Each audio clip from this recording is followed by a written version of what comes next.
Yo, Atlas speaking, and welcome to a brand new series on the channel and the first of many One Piece fanfictions to come. What if I was reincarnated in the One Piece world as a Skypiean? Synopsis. He tried to hard, but the race ended just before he could cross the finish line. At least, dying to a rogue school bus wasn't the end of him. To all its worth, he was now reborn in a world where he could finally put his wits to achieve greater things. Well, where to start? Amon mumbled to himself as the wings behind his back itched. Maybe world domination? Yes, this is the story of Amon, the Emperor of Sky, the lone man who wanted everything. And with that being said, let the tale begin. Chapter 1. Death. Don't mix with bad kids, and stay away from girls. I heard college kids do fishy stuff. The woman in her late 30s said just as she tidied my old jacket. She raised her head and gave me a stern look. If a girl comes to you by herself only, then talk, okay? I smiled before shrugging her hands off. Sure, I will keep that in mind. Looking at her again, she had a decent figure with her hair tied in a ponytail. She looked rather beautiful for a middle-aged woman, but the bags under her eyes proved her not-so-beautiful life. She's my mom, my only family besides my older brother. Be careful on your way, son, she said from the door, waving her hands. And watch out for cars. Smiling at her and waving off, I shook my head. She always worries too much when it comes down to family. Our house was an average one-story building, barely enough for 2 people. From there, just as I walked out of the front gate, my smile vanished in thin air. I shot a look back at our old house and a thought crossed my mind. Unfortunately, I can't help but mix with bad kids, Mom. That's one way for me to make connections. I started walking again through the cold, foggy morning. For reasons unknown, this type of atmosphere is my favorite. Life is beautiful. That's a lie. Life is beautiful when you have money. That's the truth. Money can't buy happiness. That's another lie. Money can buy you happiness as long as you have enough and know how to manage it. That's the truth. Why am I speaking philosophical shit all of a sudden? Because I can confirm my statements. Back in the day, I have been at the top of society, and now I am at the bottom. Only when a person experiences both ends of the coin would he understand the real meaning behind it all. A cold breeze brushed past my cheeks just as I rubbed my palms together before puffing a hot breath in them. For years ago, I would have never had to walk to college, let alone wear this cheap failure of a jacket. But good things never last, do they? When I was a child, I was a cheerful one who was the apple of my parents' eyes. Then puberty hit, and the bastard who never cared to ask how his parents were doing came to be. Since puberty, I had quite a bit of development in the period of 48 months. My father's death was indeed a big hit to me. I guess it will take me around half an hour. I was going to college, and luckily college wasn't that far from my house. I had to choose a worse college than one that I could have gotten into because of the distance. We didn't have money to spare for me to go and study in another city. My dad was a police officer. He was an honest one. I can tell because I have done my research after his death. That's exactly what brought his demise. He once told us about the offer he got from an underworld lord. Free my brother, and you will be richer than ever. That was a very tempting offer to me. But Dad apparently didn't want to do evil. He declined, of course, and instead, a few days later, he captured the same criminal who had made the offer. That was a foolish move. I knew the moment I heard that. Unless we were lucky, things would have turned haywire. Fortunately, we were indeed lucky. At least everyone else in the family beside Dad was.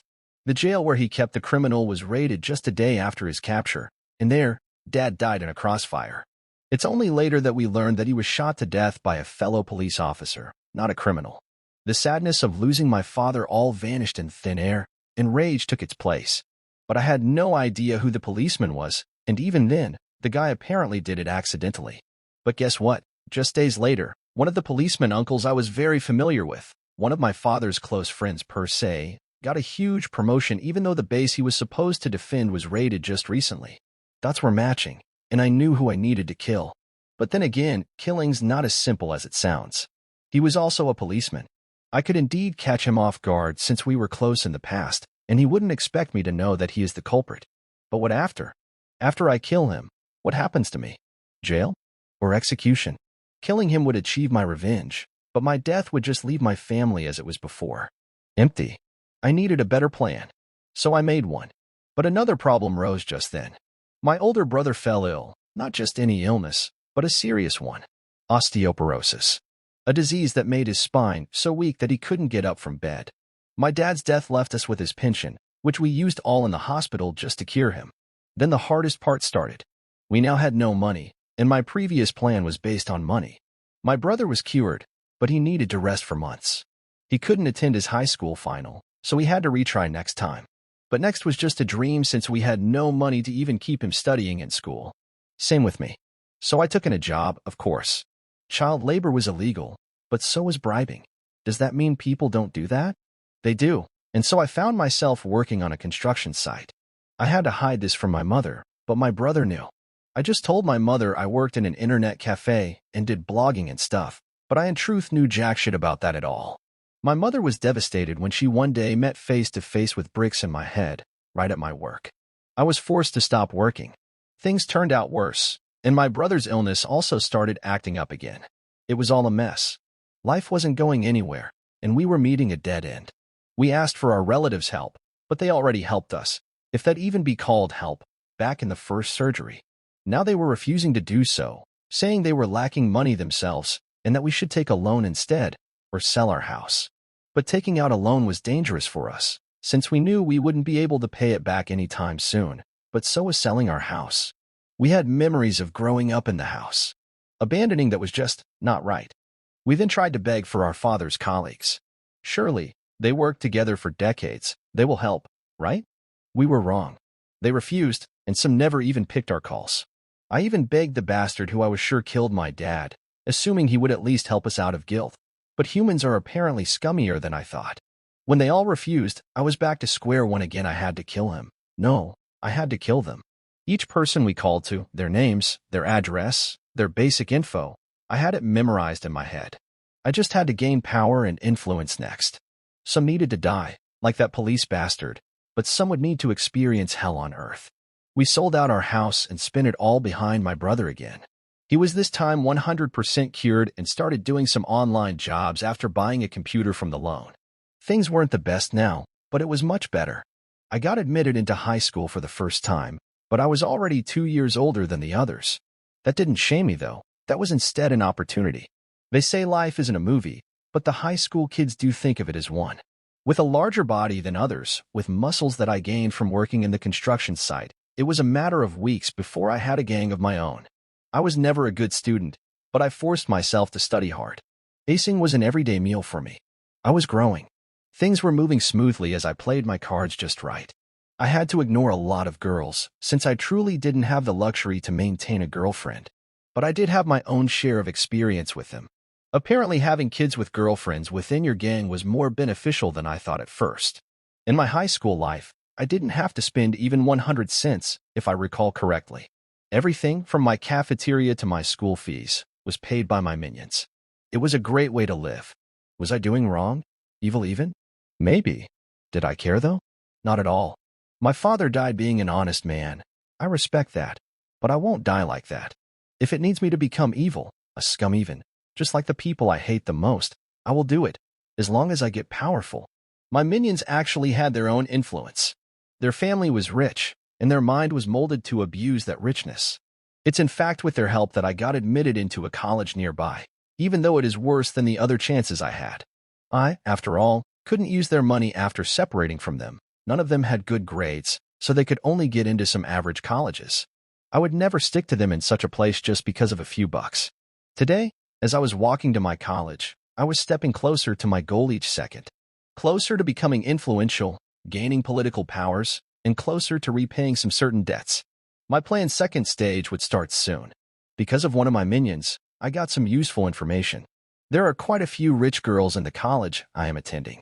Although I said I didn't have the luxury to maintain a girlfriend, if she had the luxury to maintain a boyfriend instead, that would do too. Making a rich girl my puppet wouldn't be hard at all. It's all coming together, my near future crystal clear, just as I stepped into the zebra crossing. The light was green. I have paid attention, of course. I didn't want to die because of a random car accident. The world spun. Beep. From the foggy distance where my eyes couldn't react, a yellow bus, a school bus, rushed at me. I moved my legs, but I was too slow. My eyes caught the driver's face. He was dizzy, his mouth foaming. That bastard was drunk. The world went sluggish as the school bus hit me in the face, throwing me meters behind only to roll its tires over my skull the next second. My brain matter spilled all over, but my consciousness hadn't faded yet. Wow, that's strange. Do I get stuck like this forever? Is this how the afterlife actually feels like? I was proved wrong just as the world turned black, and I could only curse whichever god oversaw the world, the universe. All my plans, all my hard work, all my dreams, they came to an end with my last breath. Chapter 2. Rebirth. Plop. My almost faded consciousness jumped back in as I gasped for air, only to feel a thick liquid gush into my lungs. I didn't choke on it, though, which was concerning. Not only that, everything was dark and I barely felt any of my other senses such as hearing, smell, and touch. I could feel myself freaking out, trying my hardest to move, but I calmed myself. In desperate situations like this, freaking out would be the last thing I should do. It took a while, but I calmed down and instead started to think. Where is this? Getting my skull crushed by a bus wasn't a good feeling, it was painful. That pain was enough to make me believe that all this was not a dream nor was it a hallucination. Me surviving wouldn't be anything less than a miracle, but did I really survive? There is a chance this is the afterlife I was speaking of, and there is another chance that this is. Batum. A loud heartbeat interrupted me. It didn't belong to me. I could hear mine separately, which only complemented my suspicion. Unexpected death, darkness, and then a heartbeat that didn't belong to me. All this strangely reminded me of the cliché reincarnation genre. I was an avid gamer and was into anime and fanfictions before my father's death. So all this was not that startling. I have been reincarnated. Sounds absurd, I know. But when you have eliminated the impossible, whatever remains, however improbable, must be the truth. I couldn't see. That made sense.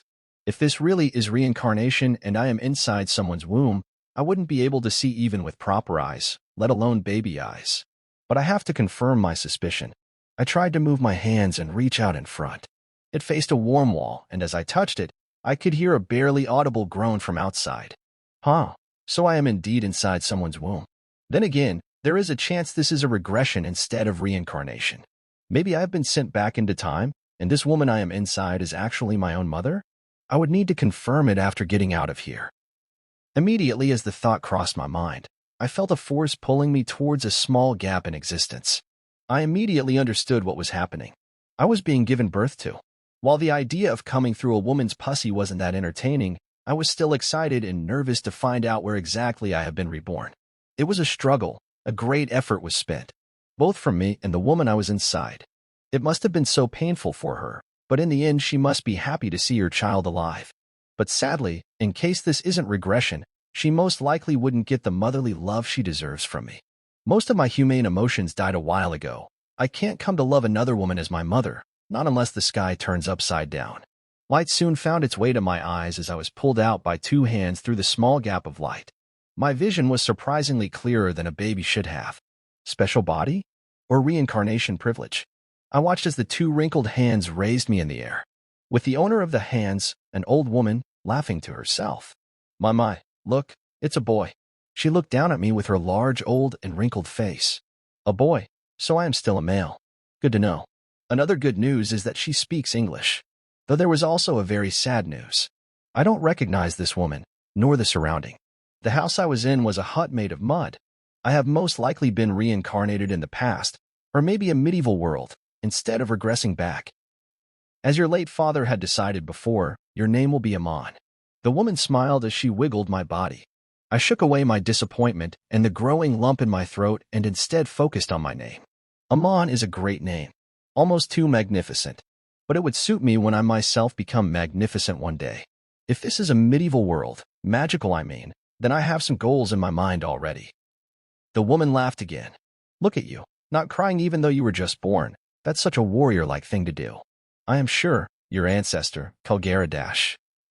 She was forced to stop before I could interpret her words properly, a painful grunt coming from behind us. Ugh. The old lady snapped her neck back and I followed her gaze. Beside us, on the bed, a woman with blood and water coming out from between her legs was gasping for air like a fish out of water. It was a sad sight. From the looks of it, she was going to die soon. Acantha. The old woman in my arms yelled and slid beside the dying woman, my biological mother of this life who I didn't recognize. Don't just give up like that. Look, here's your son. She put me forward to the dying woman, to which the woman reached out her sweaty hand and clasped my right cheek. I stared at her silently. After staring at my eyes for a second with her red, blazing pupils, she smiled at me just as her hands slid down my cheeks and her head wiggled. Death grasped her soul. "Acantha!" The old woman yelled again, and I sighed under my breath. I said I wouldn't be able to love anyone else as my mother ever did, but that didn't mean this wasn't a bit strange to see. She was still the woman who gave birth to me. Then again, the sadness will vanish in thin air in a few hours. I was wrong. The sadness vanished immediately as something else caught my eyes. On the dead woman's back that was pressing down in the bed, 2 white wings were poking out. I immediately turned to the yelling old woman. There were actual white wings from her back as well. I would have said they were cosplaying, but who would do such a thing while giving birth? Now that I focused my sense on my back, I could also feel something clinging to my back. Actual wings. A question popped up in my mind. They were angels. I immediately shook my head. No, that's not true. Angels won't live in houses made of mud. They must be some bird-like race. I need more information. If this is a fantasy world, then I will have a lot of things to prepare for. Moreover, if this is an anime world, then I would have a lot more things to prepare for. I just hope this world isn't too dangerous. That was when the old woman stopped yelling and looked at me sadly. I didn't know why. Maybe because the reality finally sunk in me, realizing that I would never see my family again, or maybe because I just saw someone die. My baby hormones gave up. Soon, I found hot streams of tears trailing down my cheeks as a cry left my mouth. Chapter 3. Death Again. Time skip. 1 month. It's been around a month since I've been here, I think. I can't be sure since I have no calendar in this house made of mud, nor was there even a clock. For the last month, I have only been laying in a baby crib, just like right now. It's not a good feeling, I will give you that. There was something very concerning happening to me. At first, when I was born, I soon realized that my memories were hazy and broken. Many pieces of it were missing. I was honestly freaked out, scared that I would forget my family. But fortunately, since I woke up today, I'm feeling a lot better than before. Not only are my memories mostly back, but they are also clearer and sharper than before, along with the memory of my death, which was pretty unpleasant. Maybe my soul memories were merging with my new brain until now, and it's finally done? I can only speculate. Though the good thing was, with my memories back, I also could control my body a bit better than before. That's good progress for me. Releasing a yawn, I guessed it was time for a nap. I woke up with the sound of crying and soon realized I was the source of the sound. I was in a dilemma. I was alone in this world, far from my mother and brother, far from my enemies who I was supposed to kill. The first one made me sad, the second one made me angry. All this, along with baby hormones, apparently was enough to make me cry like a pig about to get slaughtered. Not a bad thing, though. Venting my emotions as a child is better than holding them inside my heart and becoming another edgy Sasuke in the future, though if things go according to plan, I would be far worse than Sasuke. Anyway, now that I am up, I am hungry. I stopped crying to not waste too much energy until that ISA woman came. After my mother died, I was stuffed inside this house. The old woman from before came a few times to check on me, and that's all. Other than her, another woman, ISA her name, comes to feed me most of the time. She is apparently my late mother's very close friend, maybe even cousin based on some of her words. She fortunately seemed to have a bit of medical knowledge, at least more than the old lady from before who assumed not crying after birth is a good sign. I also confirmed that my father died, though there was not much to confirm since the old lady from before said my late father had named me Amon. Where is ISA now? I'm growing hungry. ISA breastfeeds me. Very nice woman, but she talks too much. I don't like it. But as annoying as it might be, she's still a good source of information, as it was her annoying talk that let me know that she's my mother's cousin. From exactly those annoying blabbering of hers, I learned that I was born in a tribe. I don't have any blood relatives left. I only have an uncle and a cousin who was born just a few days before me. His name was Wiper. I pulled myself out of my thoughts as I heard the door open with a creak sound. I threw my hands in the air as if trying to reach the ceiling while making weird wah-ha sounds. Acting like a kid, in other words. General POV. While Amon was acting like a curious baby, the door opened and an old man walked beside a tan-skinned man with tight muscles. Amon was lying down on his crib, so he couldn't see who entered the room. Instead, he perked up his ears, trying to learn how many people were there. Although it was breastfeeding time soon, he easily figured out the one who entered the room wasn't ISA, and was in fact 2 people. He didn't know why, but he felt like even without his ears, he could sense them somehow. Soon after, the view of two people entered the corner of Amon's vision, confirming his strange feeling. So my guess was right. Is this a perk of being a part of this winged race? Amon thought internally. Even as he was thinking complicated things inside, on the outside, he just kept up his acting, as if he didn't even see them. The two men came to a stop after reaching Amon's crib just as Amon held back a surprised gasp at the appearance of the muscular man.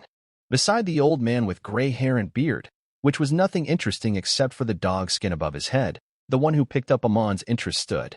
He was a large tanned man with a tight muscular build. His long black hair lay on his scalp as it flowed down his back. The right side of his body contained many different types of tribal tattoos, and even the right side of his face was covered with the same tattoos. He was wearing a grass skirt, with a rope belt decorated with 3 small ornaments that looked like fangs or claws around his waist. There was another thing. Both of them had small wings on their backs, just like his late mother, that old lady, Isa, and himself. Moving on, the muscular man clearly looked like a warrior of some sort, while the old man could have been the chief of this tribe. He wasn't sure about the latter. Then Amon narrowed his eyes over them. Both of them looked very familiar to him all of a sudden. He couldn't point it out where he had seen them, though. Chieftain, so this is my nephew? The tan man asked the old man. My little brother sure left a cute baby. The muscular man then picked up Amon and held him at his eye level. However, we are the warrior of Chandora, the protectors of God. We do not need cute, weak-looking men. An intimidating aura left the man's body as Amon stiffened. He was caught off guard by the man's words. That didn't seem a tone an uncle, as he claimed to be, would use. First of all, babies were automatically cute. Or is this world different? Amon wanted to struggle, but not like it would matter. He was fucking 1 month old. From Isa's loose mouth, he learned about his uncle and also his cousin of the same age. But this was his first time meeting any of the two, especially his uncle. Now that he was meeting him, a part of him wished otherwise. As if Amon was an insect, the old man who was just referred to as chieftain glared at Amon for a moment before looking at the tan man. You are right, Viper. Just like you and your younger brother, this child is also the descendant of great ancestor Calgera. He is indeed your nephew. The old man sighed and shook his head. But you know what your traitor brother has done, right? He actually tried to negotiate with that self-proclaimed God to bring an end to this war. He said in an agitated voice. Slowly, each of his words made Amon suspicious. He might know where he is now. Hearing the chief, the bulky man named Viper nodded silently. I know. The chief's demeanor then suddenly changed as he said with a shaking voice. Why you know Viper, he was a traitor. So I was forced to pull some strings and eliminate him, in the name of death on the battlefield. His body was shaking.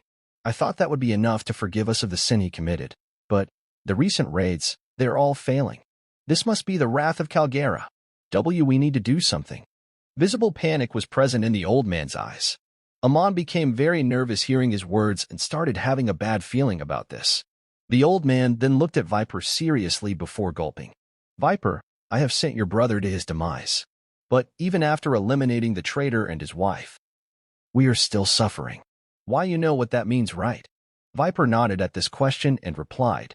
That means we have been cursed by Calgera's divine soul. The chief let out a nervous smile hearing him. Yes, you are right. As expected from you. Because of that, we need to do something. He then pointed towards Amon, who was in Viper's arms. We need to sacrifice this child. Amon cursed in his mind. Then the chief's hand started to shake. But I'm scared. Just because I indirectly killed his father, a descendant of Calgera, so many bad things are happening to the tribe. Now, if I were to take this kid's life with my own hands, then. The old man's staff fell on the floor from his shaking hand. He then held Viper by the shoulder and started to shake him violently. Viper, you are his uncle, one of his only blood relatives left in this world. Furthermore, you are a Calgera descendant yourself. So, you'll be probably fine after sacrificing him. You have to do it now, for the sake of the tribe. The chief had a horrified expression on his face, and when Amon entered the corner of his eyes, he made a face as if he was looking at a demon. His gaze frightened Amon, making him clench his teeth gum in anger and frustration. At first, he didn't care about dying for a second time, but now it's a different case. He has found out his current location, a world he knows very thoroughly. He can achieve great powers in this world, but is he going to die again? Chapter 4. A Messed Up Tribe. Amon MC POV. As this child's only blood left, you should be the one to grant him the divine opportunity of being sacrificed for the tribe's well-being. Viper, why you need to do it with your own hands? The old bastard chief said while grabbing Viper by the shoulder. Is this another end? Am I going to be sacrificed for people I don't even know of? Then, should I give up and just DNO? I won't die this time. Not again. But what can I do? I'm just a baby. The man holding me, Viper, looked at the old bastard as if looking at a coward piece of trash. Maybe he won't kill me. He is my uncle after Alec.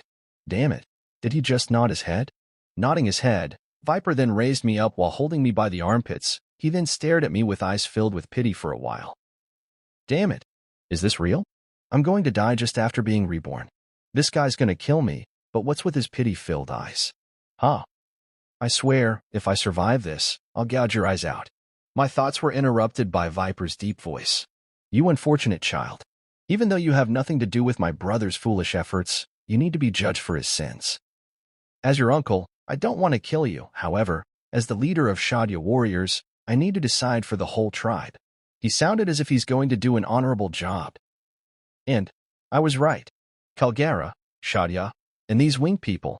This is really the One Piece world, isn't it? Fuck. The realization is useless if I die right here. I need to get out of this. Yes, somehow I need to get out. But I have no power. I'm fucking 1 month old for fuck's sake. I don't want to die so early. Somebody, help me. My face paled and morphed into a frightened expression. I involuntarily started to sweat profusely. Since the only thing I can do to save myself is to scream out loud and cry, I will do just that. Wah wah wah. I really hope someone comes to save me. That damned guy named Viper frowned hearing my loud and annoying cry. Don't worry, I will finish you without any pain. Or at least, I'll try to. He said as he brought one of his hands close to my neck, while the other was still holding me by the armpit. Then he started to strangle me strongly. Wah. Yug. Damn it. I can't. Breath. This is painful. I have died once already. I know how painful it is. My consciousness started to fade, and I started to lose my sense of hearing too. Is this the definitive end? The world started to go dark. The familiar feeling of cold enshrouded my existence. I was close to death. Again. Stop it, Viper. But luckily, it seems today isn't my end. General POV. Stop it, Viper. A feminine voice entered the room from across the door. Hearing this, Viper moved his hands from Amon's neck, allowing him to finally take a breath. After taking some deep breaths, Amon's vision was restored. He was then able to see his savior. It was the woman named Isa. Isa, luckily these two came just before my breastfeeding period, or else I don't know what might have happened. And now that I'm sure this is the One Piece world, I also know who Isa is. Thinking this, Amon started to cry again, trying to get Isa's attention. Wahaha. He didn't feel safe in Viper's arms. Hearing him, Isa looked at Viper with an angry frown. Viper, you bastard. What do you think you are doing? Don't you feel shame trying to kill your own nephew? Do you think the tribe will survive after you kill a descendant of Kalgara with your own hands? We will receive God's judgment. Saying this in an angry voice, Isa snatched Amon from Viper's grasp. Just as Isa took Amon in her arms, he stopped wasting his precious crocodile tears and hugged her tightly. Although it was just an act from Amon's side, Isa felt her heart melt from the hug from such an innocent child. Remembering her days with Amon's mother, she felt more attached. Isa lightly kissed Amon's head, while thinking, how can someone even think of killing such an angelic child? She then glared at Viper again. Glancing at Amon's tiny face for a moment, Isa had only one thought. The ones in front of her were nothing but heartless monsters. Stroking Amon's head, she hugged him tightly. On the other hand, veins popped up on Viper's head. He always hated these overly lovely-dovely women. Women were created to give birth and serve men. They were born as weak, always to be below men. Or at least that's what Viper believes. Woman, who gave you the permission to shout at me? Saying this, Viper swiftly launched his hand towards her neck. While Isa didn't have any time to react, he grabbed her neck with one of his hands and strongly clenched it, lifting her up in the air in the process. Isa struggled, but Viper's strong grasp was too much for her. And Isa groaned in pain, unable to get out of his grasp. But since she was holding Amon with her hands, she couldn't even fight back. Amon just kept observing the situation while hugging her strongly to not fall on the floor. He didn't have anything that he can do here, so instead of bringing attention to himself by crying out loud, he decided to stay silent. He will definitely die if he gets grabbed in the neck again. However, at that point, even foam was coming out of Isa's mouth. Seeing this, veins popped up in the chief's head too. As he shouted, "Viper, what do you think you are doing? Stop this right now, that's my granddaughter you were trying to kill." The chief's angry shout was enough to stop Viper. He removed his hands but still threw Isa on the floor with Amon. Thud. Isa fell on her butt. As she held her neck to relieve her pain, Viper gritted his teeth in annoyance. He really would have killed Isa today. He needed someone to vent anger on since he was very angry after the recent battle with the God's militia. But unfortunately, Isa is the chief's granddaughter, so he couldn't finish her. The chief was angry, but instead of punishing him for hurting his granddaughter, he just sighed. "Viper, what you were about to do would have done great loss to our tribe. Isa is not only my granddaughter, but she's also one of the important people of our tribe. The healthy food and medical help mostly come from her. If she died today, you would have done great damage to ourselves," the village chief said with a calm voice, but Amon could see through his suppressed glare towards Viper. Although he wasn't nearly as powerful in strength compared to Viper, he was the chief after all, so he can stop Viper from doing stuff sometimes. According to ancient history, even the leader of the Shandia warriors has to obey the chieftain. However, the chief wasn't so brave to try and punish Viper. He gulped silently and thought, "Although many things are stated in ancient history, I'm not sure if this crazy Viper won't go out of his mind and kill me if I try to punish him. I need to be low-key," Chief thought with his cowardly nature. After thinking about what he was about to do, Viper stayed silent for a while. He was about to kill Amon, but there were many excuses to justify his execution, most importantly, him being the traitor's son. But in Isa's case, not only did he not have any excuse to use, rather he was on the loose end. He gave Isa a side glance and narrowed his eyes. "Fine, I'll let her go this time. But you must warn her to not mess with me ever again." Saying this in his deep voice, Viper started to walk away. While walking, Viper suddenly stopped. "By the way, I wouldn't have killed the child in the first place. After all, although his late father made a great mistake, as the woman said, I can't bear the punishment of killing a descendant of Calgera." He then smirked. "I was just testing his durability, and most importantly, he is my nephew after all." Amon's blood started to boil hearing this. "This bastard. Just you wait. Wait 8 years. I'll kill you. I'll break all your bones and murder you right in front of everyone." Viper then looked at the Amon who was resting on Isa's arms. "Besides, my son was also born a few days ago. When he will become the leader, he will need a trusted right-hand man. This child will do the job," he said as if he was sure that his son would become the leader, and then finally walked away. Hearing his words, the chief shook his head. Isa, you better take care of the child. Since his only relative let him live, I won't say anything. I don't have a saying on this anyway." Isa silently nodded as the tribe chief also walked away. Silence fell upon the room, as Isa kept gazing at the door while Amon started to plan how he should kill the chief. You poor child. Even though you lost your parents, you still have to live in this messed up tribe. May God bless you." She shook her head for the last time and caressed Amon's head. Amon just stayed silent. Looking at her, he was sure the tribe wasn't that messed up. However, she may be the only one. May God bless me? Is that supposed to be a joke? If God existed, Amon already hated him. However, the God that the Shandia people believe in was nothing but an oversized snake in reality. Rather, he had other plans in his head. Unfortunately, I won't be able to rest after this day. I will have to get busy in my mind. Now that I have information on my current world, and even my current location, I must decide for the future from now.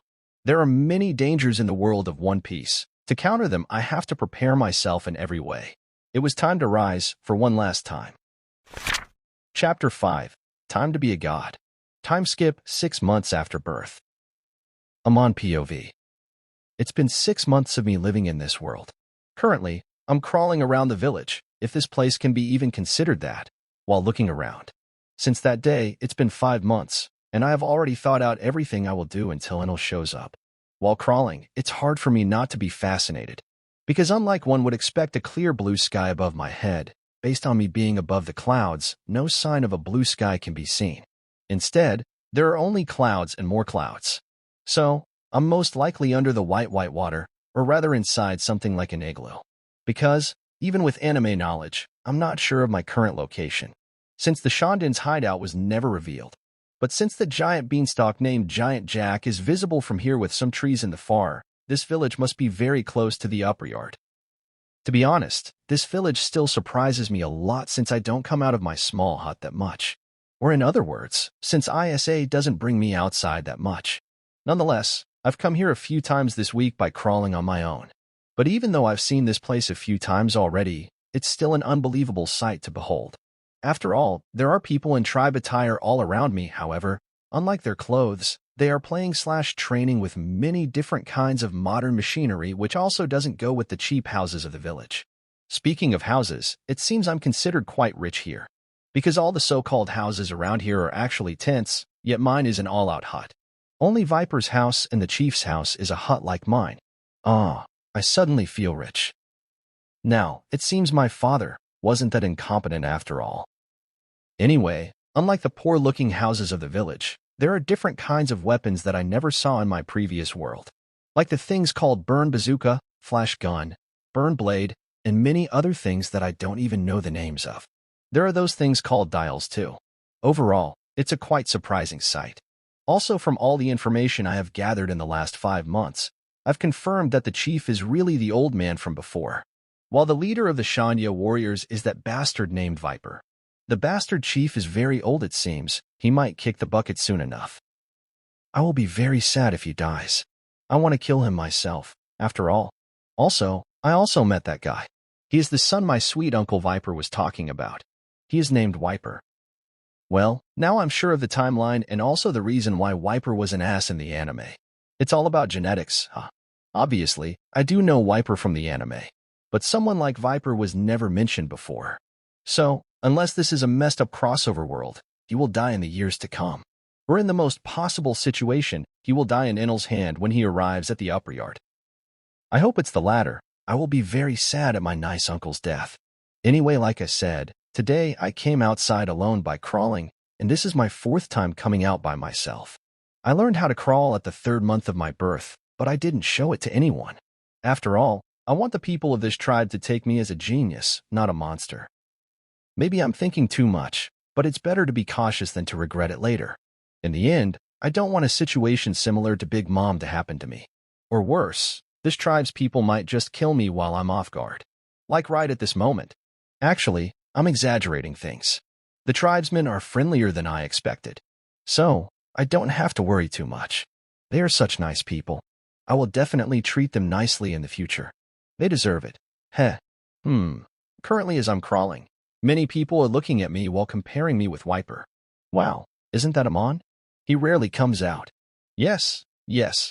And he is crawling better than yesterday. How fascinating. Do you think he will be the next leader, or will it be Wiper? People were showing their fascination all around me. Though it isn't that rare to see a 6-month-old child crawl, it's still fascinating. After all, Wiper is also my age, yet he can't crawl. Pathetic. I don't think they will take me as a monster at this point either. Anyway, my daily routine is to crawl until I feel too tired to even move. Then I just lay down on the ground and anyone who sees me brings me to my house. How nice the tribesmen are. They are so easy to use. There is a reason I'm crawling this hard though. To go as far as to even torture my young body is the great warrior Calgera. Yes, the reason is really because of him. I heard a lot about in the past 6 months, and even from anime too. Ancestry plays a pretty dope role in this world, though that's not the only thing that matters to make a person strong. I'm not sure, but in a world where wills are passed here and there, something like that isn't impossible. DNA existed even in my world after all. Anyway, the point is, instead of being born as a normal Skypiean, I will definitely receive some benefits from being born as a descendant of Calgera, so pushing my body from a young age is a must. Sigh, I'm not a fishman who is 10x stronger than normal humans from birth. I don't even have any special perk like people from other tribes, other than this useless wing. I don't have any special ability for being non-human. Also, what's up with these wings? It can't even be used to fly. Damn it, I'm unlucky. Unless I find a way, this will rather be my weak point in the future. To fill all these gaps I need to do additional training in the future. And to make my body endure those torturous training, I need to adjust it from a young age. I will train like a madman. Because One Piece is one of those worlds where you can reach an unimaginable level of strength by just training alone. Kazuki Oden managed to fling his nurse at the age of 1. Compared to that, I have a long way to go. For now, crawl, crawl, crawl. 7.5 months after birth. Mac POV. Yawn. Releasing a yawn, I look at the ceiling. I just walked until I collapsed and am now resting in my room. I can also form words. Ignoring my weird sentence, I've started walking lately. The tribesmen were again surprised by my fast growth. But it seems Wiper has also started crawling around. People are taking this as a breathtaking battle between two rivals. But oh well, they are a bunch of stupid illiterate son of bitches. How stupid can these people be? We are only 7 months old. Well, he can crawl to his death all he wants. I don't care about him. In the anime, Wiper had no competition to take the throne of the leader. But this time around, I'm here. I don't plan to give up the easy way towards power. I need to grow up one step at a time, and since the chance of being the leader of the Sandia people is knocking on my door, I will naturally choose this. And the situation is actually advancing. I'm already being seen as the winner among us rivals, or in other words, the future leader among a few older kids. This sounds so dumb, but they are kids after all. At least that's good. After all, even though they are kids, they are gonna be the next ones to be the warriors. If they are thinking of me, a 7-month-old child, as their leader already, then it's a massive plus for me.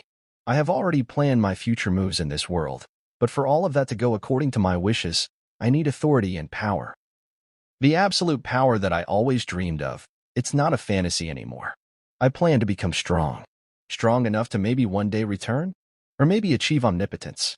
That's a part for later though. First of all, I need to take over this world to move to the next stage.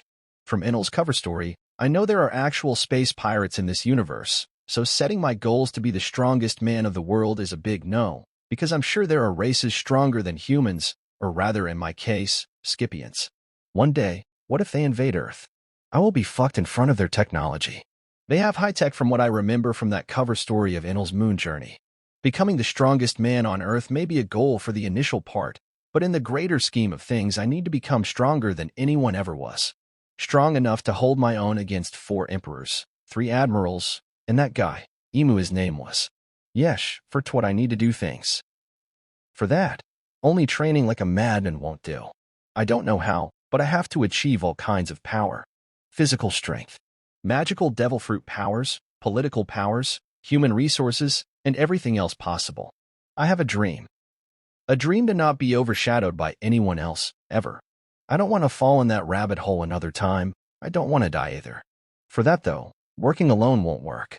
I can make a crew, but that outcome is also meh. After calculating my situation, the best possible answer is to make a place where strong people chosen by me will stay and work for me. They will do errands for me, keep doing them until I achieve what I want. Absoluteness, yes. That's what I want, and it is pretty far-fetched, but it's not impossible. If this planet can't give that to me, I will grow more and go to space. Enel did, why can't I? Then, maybe I will take over a galaxy. If even that is not enough to make me absolute, I will take over the... Yes, until I achieve absoluteness, I will take everything from anyone. First thing first, I have targeted the tribe of Shandians.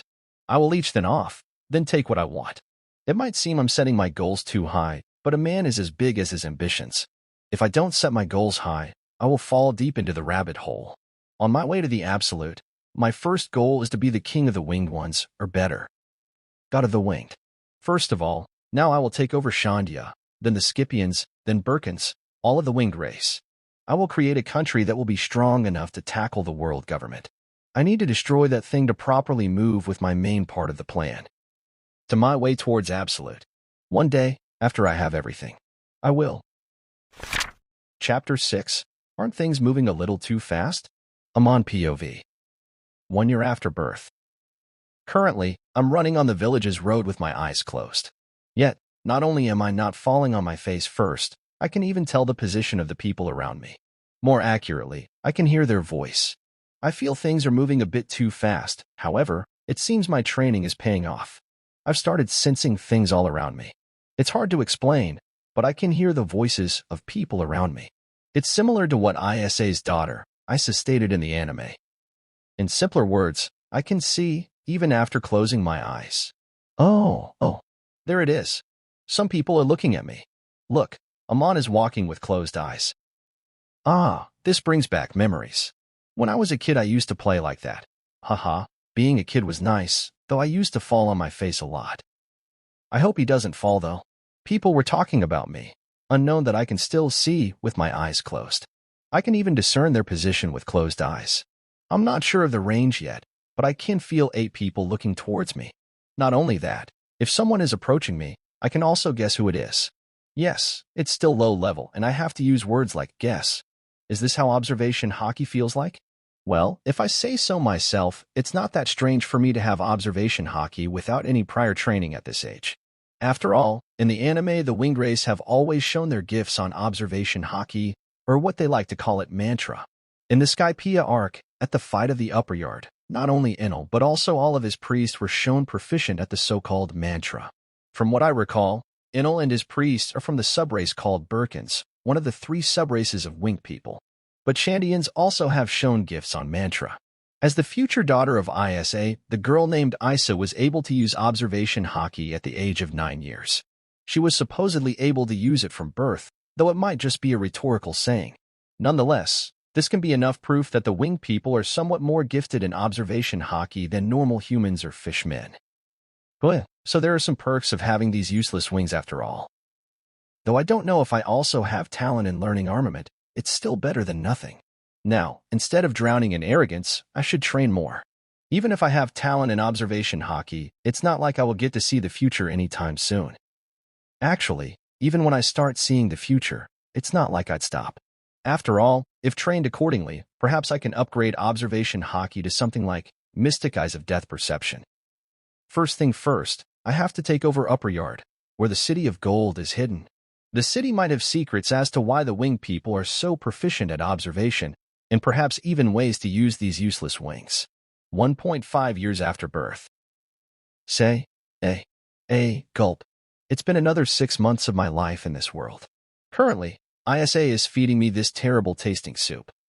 But I still have to eat it. I can eat by myself obviously, but Isa still feeds me. Anyway, I need a lot of nutrition for my growing body. And unfortunately, since the shitty tribe doesn't have enough rations to feed all the tribesmen, I won't be able to eat my fill later if I don't eat now. From what I have gathered, this village is located in the right eye of the upper yard. Here the ground we walk on is an island cloud. Instead, it is just the average sea cloud. However, it works just like island cloud, meaning it's solid and people can walk over it. So we are literally walking over the sea surface. The reason are the magical dials. From what I've gathered, a few thousand special kinds of jet dials are set in every corner of the ground sea surface we are walking in. It is activated 24/7 and shoots out extreme pressured wind all the time, though the dials need to be exchanged with newer ones every month. Anyway, using that pressure, the different sides of the white sea under us are pushed towards the middle. Being pressured like that, the white sea, which is already denser and thicker than normal water, animates something similar to the island clouds. That's mind-blowing. Just from this, I can guess how overpowered dials can be. Suddenly, I feel something about to hit my head. I instantly move my hand and catch the spoon. Hey, quickly finish what's in your mouth. I'm waiting. The woman Isa shouted. She was about to hit me with the spoon. Well, let's eat this thing quickly. Thinking this, I quickly started to gulp the soup. From the manga/anime, I have a pretty generic idea of what dials are, but I'm sure there are a lot more than what the anime has shown. Unfortunately, I'm still a baby, or I'd have already started researching them. There is also that iconic giant beanstalk named Giant Jack. It's surely very big since even though it is located in the middle of Upper Yard, and its right eye is far from the middle, it's still visible from this village. Maybe in the future, I should create a palace at the top just like Enug. I'm getting distracted again. Anyway, the village's location is hidden from outside eyes since it's covered by actual solid island cloud from all sides, from the top too. Also, besides the giant beanstalks, only a few other trees are inside this cloud covering us. However, every tree is covered by clouds till their trunk, so nobody can get their hands on Verth unless they directly visit Upper Yard. So in this place where we don't have many sources for food, except those few trees, which doesn't have fruits growing most of the time, our only source of vegetables and fruits are the ones in the actual Upper Yard, where it's hard to hunt because of God's militia. Then the only other way besides that is from the raids that the raiders perform on pirate ships. However, the food they can retrieve isn't enough for us. According to what I counted, there are around 120 or so people in this tribe. Although the number is short, the food still isn't enough for them us. Sigh, why do I have to suffer with this useless bunch? Every month, Viper and his team, the current generation of raiders, go to the upper yard to steal supplies and also to try and take back the upper yard. But they fail always. They have been fighting for 380 years, it seems. They are fighting this war to take back their land and protect the Poneglyph. What a stupid bunch of people. I remember from the anime that the current god of the upper yard wants to solve everything without resolving to violence. But these bunch of brawls won't listen. Just how much of an idiot can they try? Suddenly, with my sharpened senses, I hear some quick and loud footsteps coming towards this room. I try to see who it is. But even though I tried, I can't discern their identity. Since at the current level, I can only discern the identity of the ones I've spent a specific amount of time with. I can only see it's a male, and that's all. Caught. The door opened loudly and a guy with a chunky figure came to my view. He has a fat but weak body, so he's probably a civilian. I say, come quickly, the chief is on his dying bed. Oh. The fat idiot brought good news. But I wanted to kill that old bastard myself. Damn it. Nothing is going according to me. Sigh. I'm coming. Saying this, Isa ran off with that guy. She dropped the bowl on the floor too. It seems I won't be able to eat all of my food this time. Sigh, big sad. 1 year later / 2.5 years after birth. Dodge this if you can, Wiper said and punched towards me. The punch was slow. Very slow. I just take a sidestep to dodge that. Wiper lost his composure for a second, and taking the chance I set the target at his abdomen and he knees him in the gut. Goa. He puked saliva and fell on his back. This kid is weak, but I don't know shit about fighting. So it's better for me to learn how to fight by beating these kids. Wait, I'm a kid too. Anyway, I've plans for Wiper, so time to act bad so that he hates me. Thinking this, I look at Wiper on the floor with a mocking face. Hey, Wiper, are you getting weaker every day, or am I getting stronger? Seeing my mocking smile, he spat on the gourd. Asterisk spit asterisk.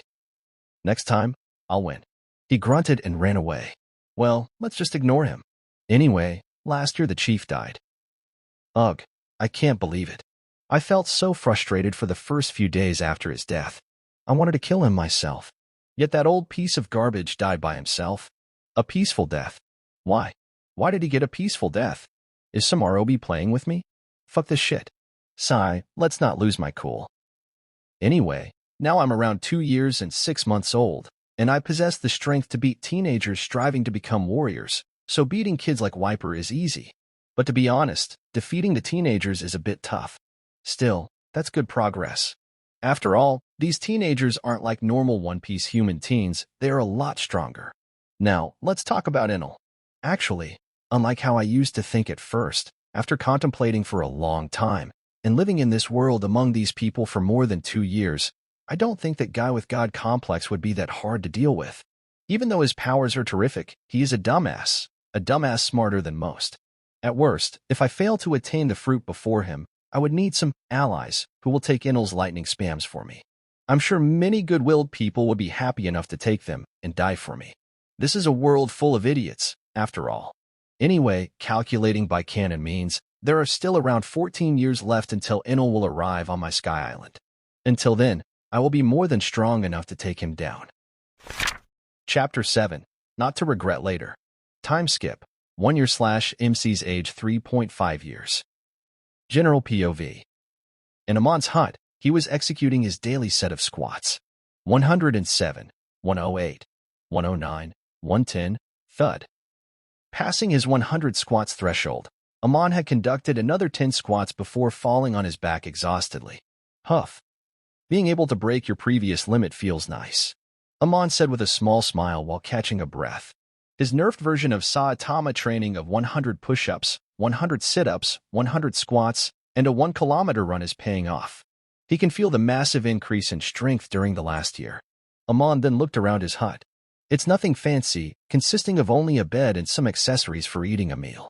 Amon stays alone inside the hut most of the time. However, on chilly days, Isa also sleeps with him since a hut is warmer than her small tent.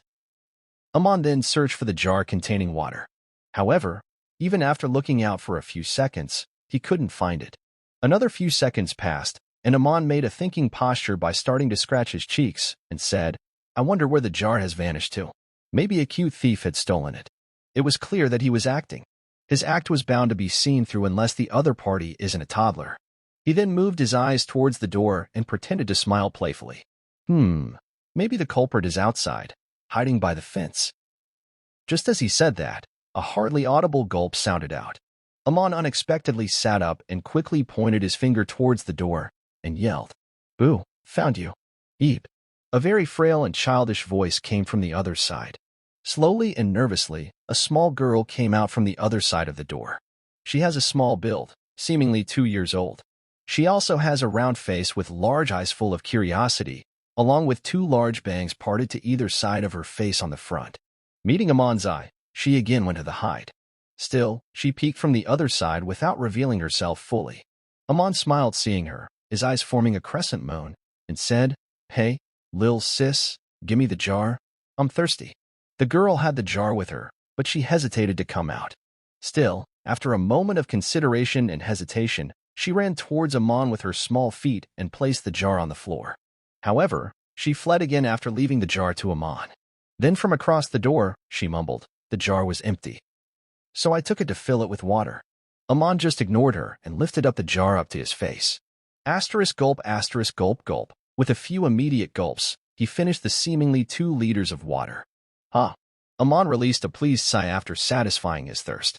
Now, time to rest a little. Saying this, he fell back on his back again. Thud. He then glanced at where the little girl was in. "Hey, Riki, you still there?" But she had already run away, seeing him not thirsty anymore. She believed Amon didn't hear her mumble. However, observation, Haki is pretty useful in these situations. Confirming her presence no longer around using observation, Amon shook his face and his previous cheerful expression vanished in thin air. "That girl, her name's Riki. She's the same girl who was on Wiper's raid team in anime. She is currently 1 year and 7 months old, and she's been living with me in Isa for 1 month now. Her parents were both raiders. They met their end 5 months ago, leaving this girl behind." Thinking this, Amon chuckled like a child. Such a pitiful child, isn't she? For that reason, the softy Isa adopted her too. So, currently, she is living with Isa, whose maximum of the time is busy, and asked me to look after her, which I don't do most of the time. However, even if I don't want to, this girl will always be around me, just like now. But, with a sad background, and on top of that a child, won't she be useful if I nurture her from this age? Obviously, since I'm not dumb enough to waste pawns full of potential like her. Amon then rubbed his eyes and got up in a sitting position. He has been training with everything he has, only to prepare for Enel. However, Enel is only dangerous because of his fruit. If he can get his hands on Goro Goro Nomi before Enel, then everything will be settled. Since he only ate the fruit 6 years before canon, meaning when Amon turned 16, then he still has around 13 years to look for the fruit.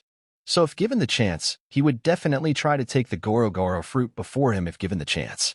I will try to take the fruit before him, obviously. Rather, it would be dumb if I don't do that. But the world is big, bigger than my previous one most likely. I don't know where Enel got the fruit from. He might have gotten it in his homeland, the Sky Island Burka. But if I'm unlucky, that might not be the case. He stopped for a while to stretch his body, then continued his thoughts. I remember reading that Enel destroyed his island without any hesitation after getting his hands on Goro Goro fruit. Also, he doesn't have wings like a normal Skypiean either. For a battle shounen manga's antagonist, his past seems very chicha and guessable. Did he get tortured? Did someone cut his wings off? Or maybe he did it himself to make him different from the angels, who protect God. Let's not forget that he knows about gold and doesn't have any attraction to the small land of Verth named Upperyard. By connecting some dots, this situation can be like any other villain's backstory in One Piece. Enel was tortured by his people, so he escaped from the sky to the blue sea. Since he felt disgraceful towards the wing race, he cut them off himself. One day, while nurturing his resentment inside his little heart, thinking that he won't be able to get back on his torturers, he unexpectedly came across a magical fruit. He received invincibility and finally took his revenge by destroying the whole of Burka Island. Doesn't it seem like a good backstory? Finishing his own theory, Amon used his observation Haki at full power trying to see how far he can see. Damn. The current me can barely cover 1/10 of the upper yard, while Enel could cover more than the whole upper yard and Angel Island together, even though he used his fruit to boost his mantra. A few seconds passed and he sighed. In the end, I'm wrong. I'm too wary in this life. I'm obviously making useless assumptions since if he really visited the Blue Sea and learned about gold and other machinery down there, he should also know about rubbers, which he definitely didn't as he asked what rubber is in his fight with Luffy. But I should better be cautious rather than regretting it later. I am considering the worst case. The possibility where Enel will definitely get the devil fruit before me and I have to fight him. Or if luck isn't on my side, I may even have to flee. Amon covered his face with a hand and mumbled. In the end, I'm just considering the worst case possible, but at least by self-hypnotizing myself like this, I can motivate myself to continue my training. With another chuckle, Amon got up from his position. It was time to take his workout to the next level. Chapter 8, General POV. 6 months later, MC's age 4. In the north side of the Shandia hidden village, many people have spread around, training with modern weaponaries. It was clear that this place was a training ground of some sort. With giant boulders and target stones all around, it was a perfect place to train shooting. The ones training here were mostly teenagers, with old and middle-aged men as their instructors. However, like a sore thumb, a small child with a burned bazooka on his hand was standing on the side with a middle-aged instructor. Yes, you just have to press it there. The middle-aged instructor said while leaning towards Amon, the sore thumb of that place. Nodding his head cutely, he pulled the trigger of the burned bazooka. ZZZZT. With a strange sound, a laser beam similar to Kamehameha came out of it, going towards the giant boulder hundreds of meters ahead. Boom. With a large explosion, the huge target stone got completely erased from the world. Amon's mouth became agape seeing this. He was impressed with the weapon. Damn, each time I see this, I become amazed. This thing is too powerful. There aren't even any ashes left. The instructor stayed silent. Damn, Amon. It took me 5 years to learn how to use a burned bazooka properly. Yet, you learned it in less than a year. The instructor sat down crying, while wiping his tears at the same time, as Amon gave a look at him with deadpan eyes. At first, when these types of unrealistic things occurred in front of him, he used to come up with strange theories. Did he just really act that way? Is this even real? Maybe I'm actually in a coma and my mind is showing me this bullshit like reincarnation. How can actual people behave like this? However, he has already become too used to these things to act like before. Currently, Amon just finished his training on burned bazooka. All the other weapons are already mastered by him. Ignoring the instructor, Amon started to think. I've been training on these only for a year now, yet I already have mastered most of them. Honestly, it's not hard with my modern knowledge. Besides, since at one point I wanted to become a police officer, I used to love watching the firearms experiment videos on YouTube. I can't say for sure if it's fortunate or unfortunate that this world doesn't have internet. Amon thought as he prepared to return to his house. However, suddenly, he sensed 2 people coming towards him from behind, especially one of them rushing towards him fast. He had already prepared an attack the moment he sensed it. So, you also got a hand for the burned bazooka too? Sigh. It's just the new chieftain, and that girl Riki. Confirming the presence, Amon sighed.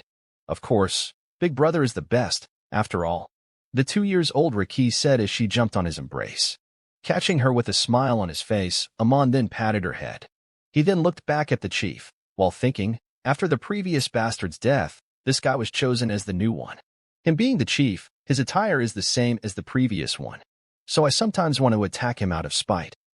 After the previous chief, who died of old age, as a tribe founded around a complete inheritance system, his son was chosen as the new chief. Seeing the chief, Amon strayed to his thoughts. Though he is the son of the previous chief, I don't really hate him. One of the reasons being he's the same chief from anime, in other words, me being sure that he's an easygoing, soft-hearted guy. Easy to manipulate, and easy to kill if needed. He's also Isa's father. Thinking this, Amon pretended to act proud and said, Grandpa Chief, I already said these firearms, they are too easy. He said with a proud grin. However, he then frowned. But you said you'll show me dials when I have mastery over these, didn't you? So when will you do it? The chief smiled kindly hearing him. Giving someone a nice nickname will always grant you a special place for them. Moreover, with his grumpy and naive facade, it's even more easier to get close to others, especially old people like the chief. The chief made a thinking expression and then stroked Amon's head. Kids your age aren't usually that interested in the dials and mostly care about the flashy weapons. Most dials are not for combat after all. But the main reason as to why I didn't let you learn using dials, it's because of the few deadly ones like the impact and reject dials. He said the last line with seriousness. However, he laughed heartily. Haha. Now, don't give me that grumpy look. Since you were asking me for a while now, I'll show you the dials. If it's you, I'm sure you won't do anything foolish with them and hurt yourself in the process. The chief then stroked his head again. Amon acted grumpy by trying to struggle and remove his hands from his head. The chef then started to look around, seemingly searching for someone. He frowned and looked back at Amon. Ah, wait a second, it will take a few minutes for me to find Warashi. He will take you to Bob's place. Bob is the same guy who came to call ISA when the previous chief died. Later Amon found out he is the only guy in the tribe who can create dials, and also holds the most knowledge of them. He has met him several times before, and even asked him some questions about dials, which he even answered. It was pretty easy to get close to him since he has a crush on ISA. Such a simp lord, he revealed confidential information that might hurt a child. I like easy-to-use people like him. Yet, without the chief's permission, he didn't tell me about most of the dials. So, I only have above the basic knowledge. Sigh. Amon released a hearty sigh. It would have been nice if I could train my body while researching the other things at the same time, like the shadowy low technique. Unfortunately, there is no shortcut for me. I need to master multiple things at the same time to not fall behind. I'm already 4 yet I'm so weak. I remember reading that Odin was able to crush bears with giant boulders at this age, where I can hardly pick up a large boulder, let alone throw them. Damn, I'm too weak. Amon then shook his head. Suddenly, he felt a nudge on his clothes. Hey, big bro? Why are you shaking your head? Did Riki do something bad? Riki, who was in his embrace, asked. That's not it. I'm very excited to learn about dials, so I'm just trying to keep calm, you see. After all, how can Riki do anything bad? Riki always does things as big brother says, right? That's what you should do, after all, Amon said. Hearing him, she nodded and said, Big brother is always right. So, Riki will do things as you say. You have mantra, after all. Instead of answering her, Amon just rubbed his cheeks against hers. Even though he was acting all gullible on the outside, he was having a satisfactory laugh inside. Isn't this awesome? She isn't scared of me like before. I feel so good. Amon seemed very happy after making a new friend.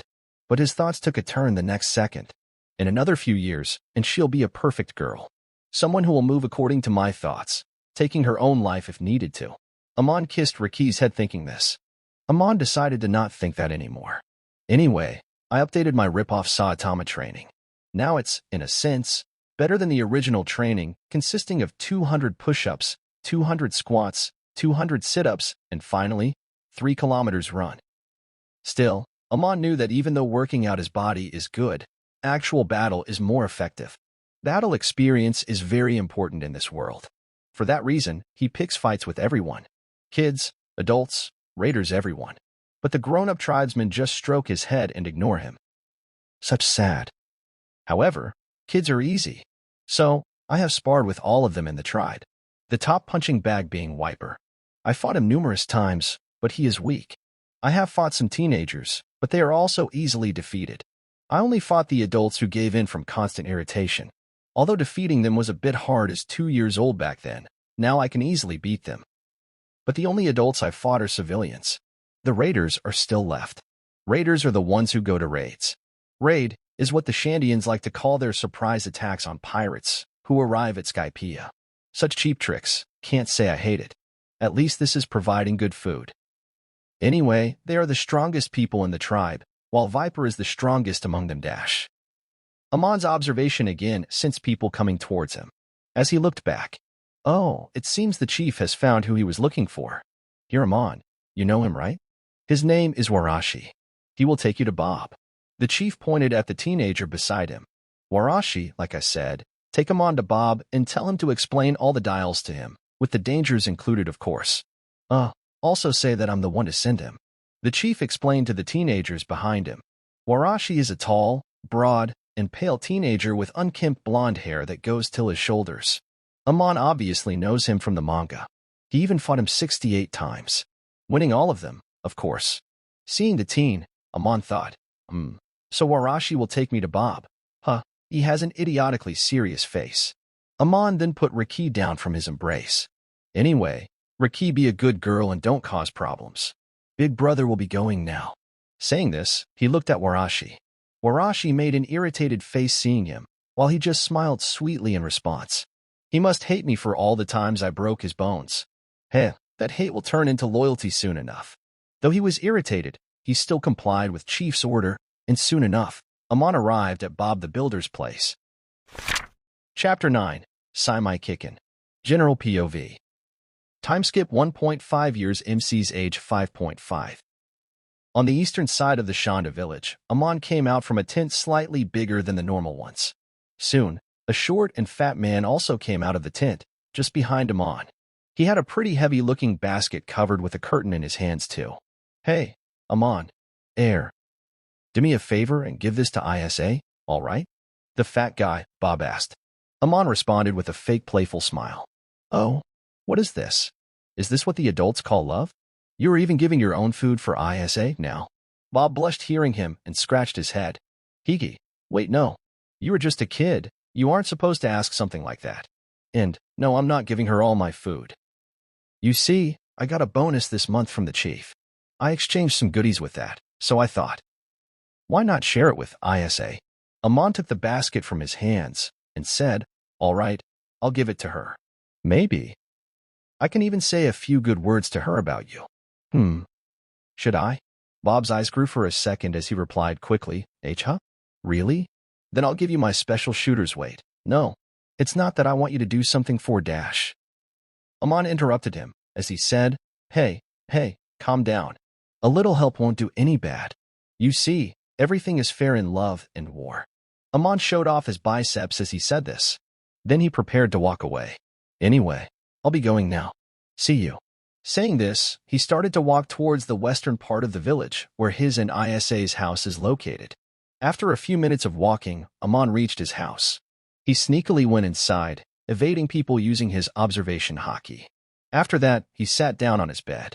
Using observation Haki at full capacity, Amon confirmed that there wasn't anyone around here. Then, he slowly removed the curtain from the basket as his eyes shined. Damn, look at this. It's fresh carrots and apples. What did he exchange to get this? By food, Shandian people only knew seafoods, since even though there are a few trees inside their dome, fruits grow on those trees rarely. The only ways to get fruits are raiders retrieving them from pirate ships or the upper yard. Since the village doesn't have any currency, they live by exchanging goods for other goods. Like ancient times in Amon's previous world. Amon chuckled like a child seeing the fruits in front of him. What a simp lord, he must have exchanged some good dials. That's a big waste. I had my eyes out for a few of his special dials. But Amon picked an apple from the lunchbox.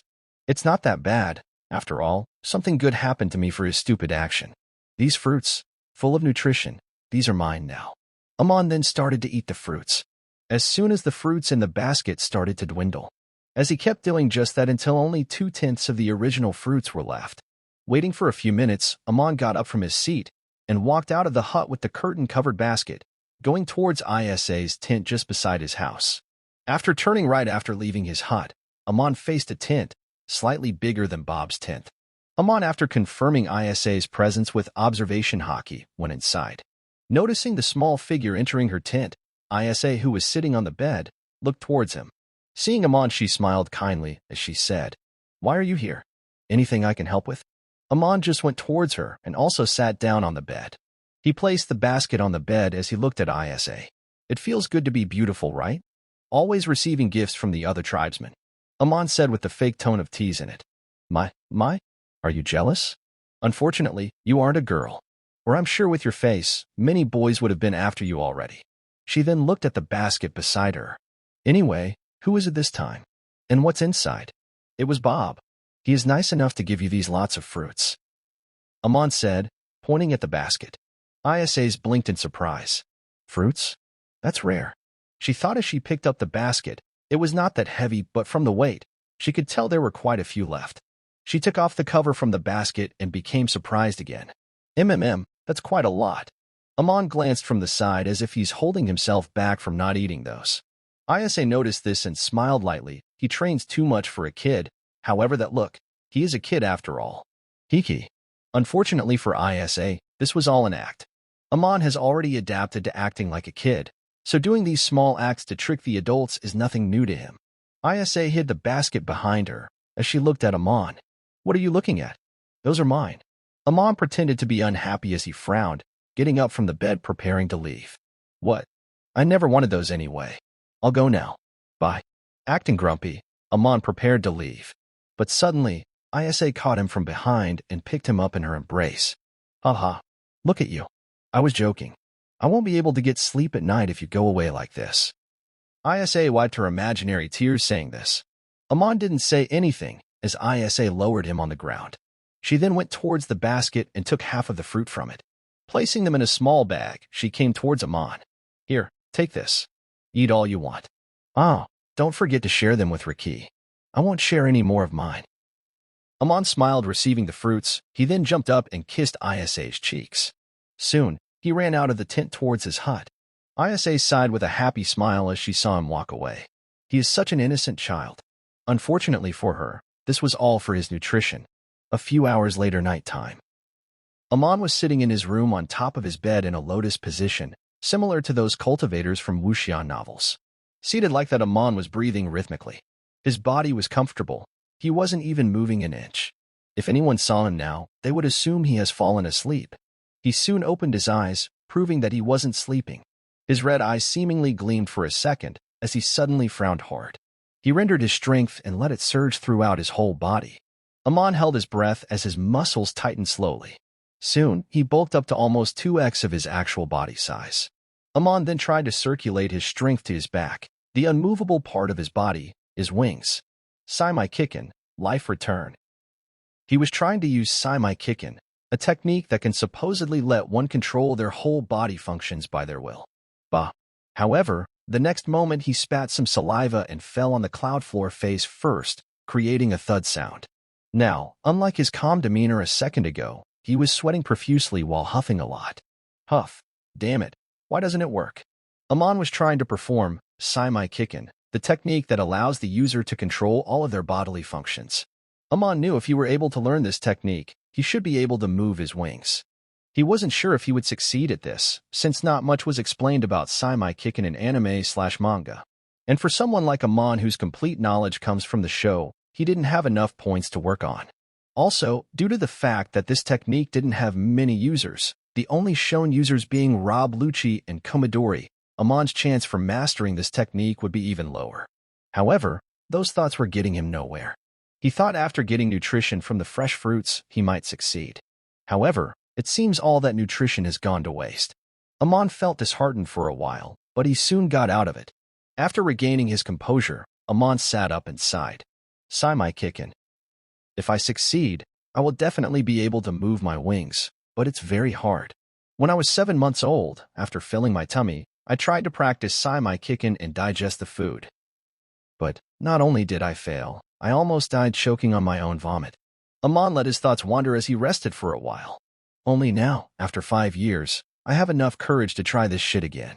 But no matter how hard I try, nothing seems to be working. I recall it had something to do with being a hermit, but that's not completely true as Rob Lucci was able to perform that technique. I'm sure someone like him isn't a hermit. But if I fail to do this, it's not like there aren't any other ways. Amon thought as he remembered Chopper's words when he first saw Saimai Kikken in action. Amon then continued his thoughts. According to Chopper, a technique named biofeedback exists, which is very similar to Saimai Kikken. So, for now, I will keep training on Saimai Kikken, but if I don't progress even a little after a few months, I won't waste my time on this thing anymore. Amon then sighed and closed his eyes. A few minutes passed like that, as Amon released a long breath and got up from his lying position. He stood up while stretching. As he said, well, time to sleep. I'm tired. After gurgling his mouth with water, Amon walked to his bed. He also checked the surrounding area with observation Haki, sleeping. You are never too careful. Chapter 10. So frustrating. General POV. 1 year later, MC's age 6.5. Outside the chief's house, just located in the middle of the village, a few kids around 6 were sitting in a circle around the chief. They were listening to the stories from 800 years ago. The chief was sitting on a stool and held the iconic chieftain staff, as he said, "In the Great War 800 years ago, the warriors of Shandora won the battle. But we lost many great warriors in the process. The survivors decided they will quietly guard the city and the poneglyph. That was the will of our ancestors." As he told this story, the kids started to react. "And then, 400 years ago, the island ascended to the sky," Kamakiri said in an agitated voice. "Then, the people living here stole it," Graham said in a calm voice while playing with his pistol. "So the land our ancestors tried hard to protect," Wiper said, "was brutally taken away." Gimboa, the fattest kid in the tribe, finished Wiper's line. Hearing the chief's words, each of the kids' reactions varied. However, besides them, the black-haired boy sitting comfortably didn't show any particular interest in the story. As he asked nonchalantly, "So, Gramps Chief, do you know why the war started? I mean, if our ancestors gave their honorable life for something, shouldn't we know something this important?" The black-haired boy, Amon asked. The chief smiled, hearing him. "You are right. We should definitely know why our great ancestors gave away their lives. However, unfortunately, the survivors from 800 years ago didn't want any information on the Great War to be known to future generations, so they restrained the information. But if we ever get our land back, you might find your answer in the ruins. Who knows? Ha ha ha." Saying this, the chief released a hearty laugh. Amon frowned, hearing him. As he started to ponder, "I already know these useless stories from manga. Doesn't this old bastard know anything useful? Ugh, so frustrating." Amon sighed internally. He then decided to try the last time, as he asked, "Hey, but shouldn't you even have a small amount of information beside this?" The chief made a thinking posture, hearing him. Well, from the information the previous chief passed to me. 800 years ago, the cause for the death of our great warriors was the war between the Great Kingdom and the 20 alliance counties. In the end, the 20 counties won. I think now they are known as something called World Government. Amon again sighed internally, hearing him. It seems he really doesn't know anything outside the things he said already. Beside him, Wiper scowled and said, Why do you want to learn about the history of 800 years ago anyway? Do you want to recreate that war?" Amon laughed, hearing him, and threw his arms around his shoulder as if they were long-lost buddies. "Oh, 'cause you were so naive. I'm learning these to stop something like that from happening ever again. Ha ha ha. But don't worry, even though you are naive, as your big brother I will show you the way. Ha ha." Wiper just gritted his teeth in frustration. He doesn't have enough strength to remove Amon's hands from his shoulders, and if he tries the hard way, he will instead get beaten. 6 months later, MC's age 7. 498. 499. 500. Amon was doing his daily push-ups. Finally done. As he finally completed the daily routine. However, he didn't stop there. Instead, well, let's see how far I can go. Saying this, he started to do push-ups again. Even though he already finished his workout according to the routine, he decided to go beyond it to see how long he can last. His previous workout has been updated to 1,000 push-ups, 1,000 sit-ups, 1,000 squats, and 30 kilometers run, since there isn't much area to run around. Already finishing all the other workouts of the day, he was only left with the 30 kilometers run, along with these free extra push-ups. A few minutes passed as Amon was still pushing his body to the extreme. 1559. 1560. 1,561. This my current limit. Saying this, Amon fell on his face. But he flipped his body and fell on his back instead. Poof. The cloud bounced as Amon fell on top. Looks like I need to update my workout again. Exhausted, he kept taking deep breaths to calm his body while lying on the ground. He was looking at the ceiling of the hut. Even though his body was resting, his mind was not. He was thinking like always. I've been living here for roughly 7 years now. I'm pretty used to this life now. In those 7 years, I've influenced the Shanda people a lot with my presence here. Fortunately, this village is isolated from the rest of the world, or else I can't imagine how immense the butterfly effect would be. Well, if that happened, I would just have to grow strong enough to not let the butterfly affect me. Anyway, for now, I have decided to get a trusted person under me. Obviously, when I become the leader, everyone will be under my complete ruling anyway, so there might not be any point in doing this.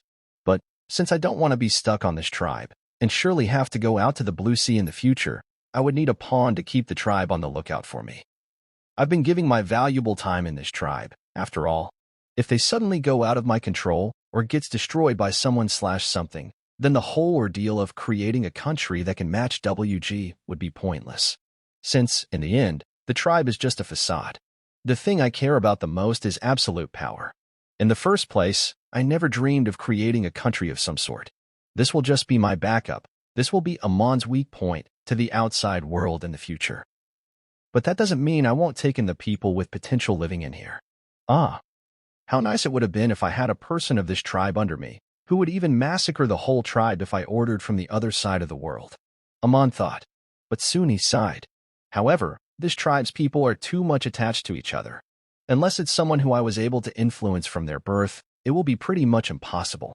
Amon then closed his eyes and thought, it would have been awesome to have someone like Kurazumi Kanjuro under my command. He then released a hearty chuckle. Such a masterpiece that guy is. He is supposed to be heartless. An actor only acting for the audience. Fortunately, I'm not like him, or it would have been such a tragedy.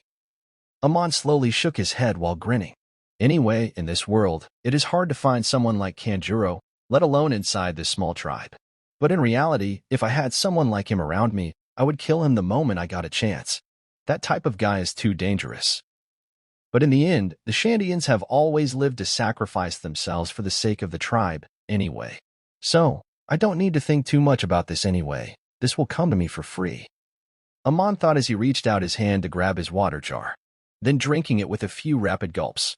At first, when Amon just found out that he's in the One Piece world, he wanted to grow up a little and then leave the sky for the Blue Sea. Traveling the world and living like Hawkeye's Mihawk does, alone on his own. Unfortunately, something that easygoing isn't for someone like Amon. He knew that he would definitely hit a block if he's alone. Splash. Amon splashed some of the jar's water on his face to cool down. Since I don't want a literal heartless guy beside me, I would, at least, need someone close to that, or rather, someone who is completely opposite to that. And luckily, in this tribe, the latter is easier to find.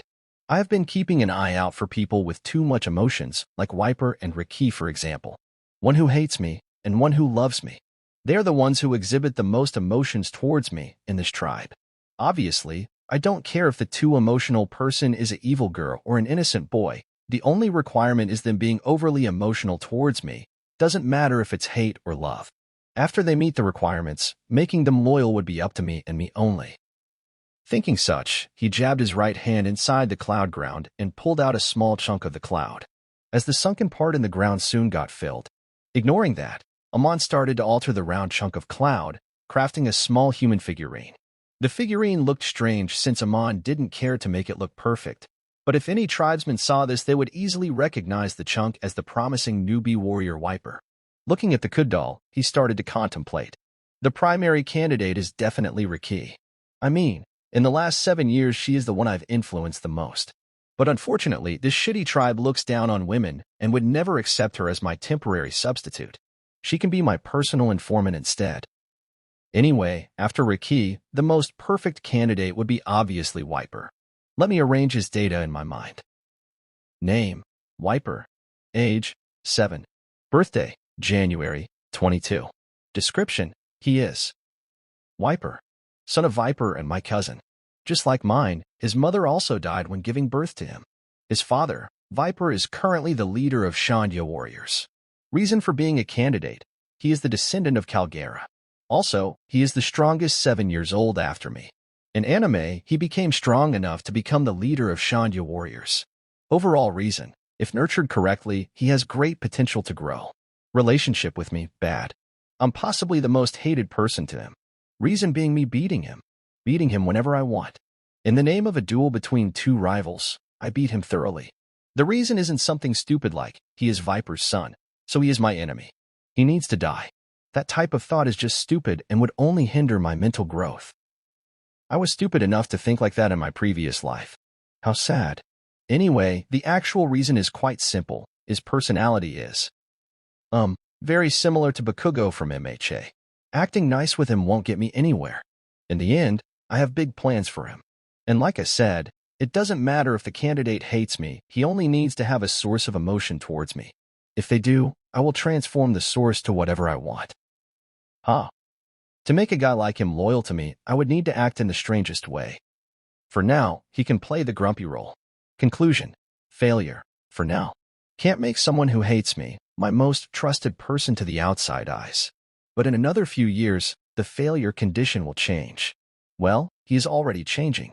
He has already understood that there is no use competing with me. Now he doesn't even want to duel with me.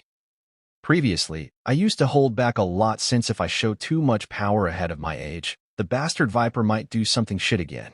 But now, though I will receive some casualties most likely, I can most likely defeat Viper too. After thinking for another few minutes, Amon cleared all the thoughts in his mind. He then closed his eyes, trying to practice some Kickin, life return. Around an hour passed like that, and he finally got up while stretching.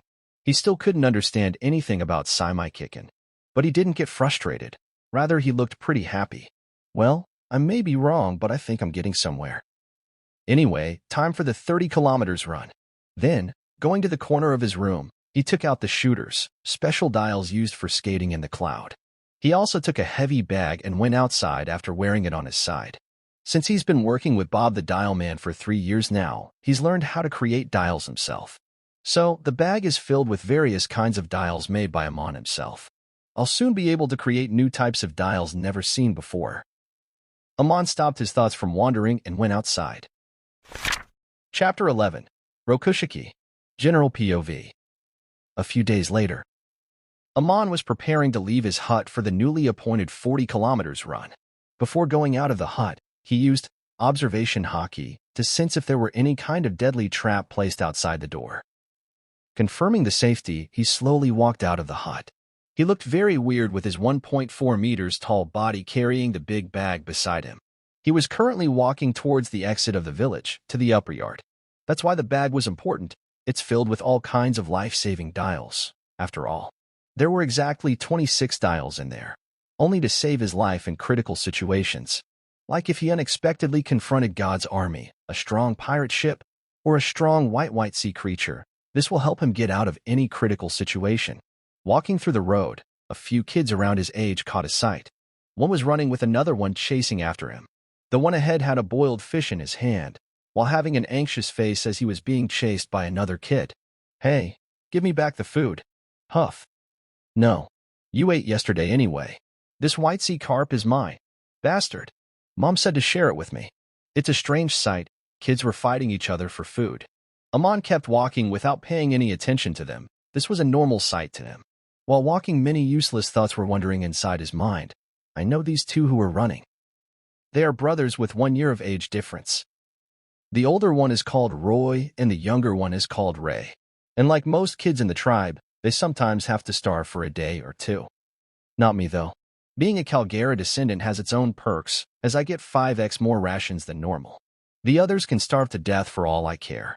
Ignoring them, he continued walking towards the exit, while keeping an eye out. Like said previously, the village is inside a dome-like structure, with the ceiling made of solid island cloud. The exit of this dome is in the opposite direction of the giant beanstalk. Amon had his observation Haki at full capacity so that he could avoid any adults.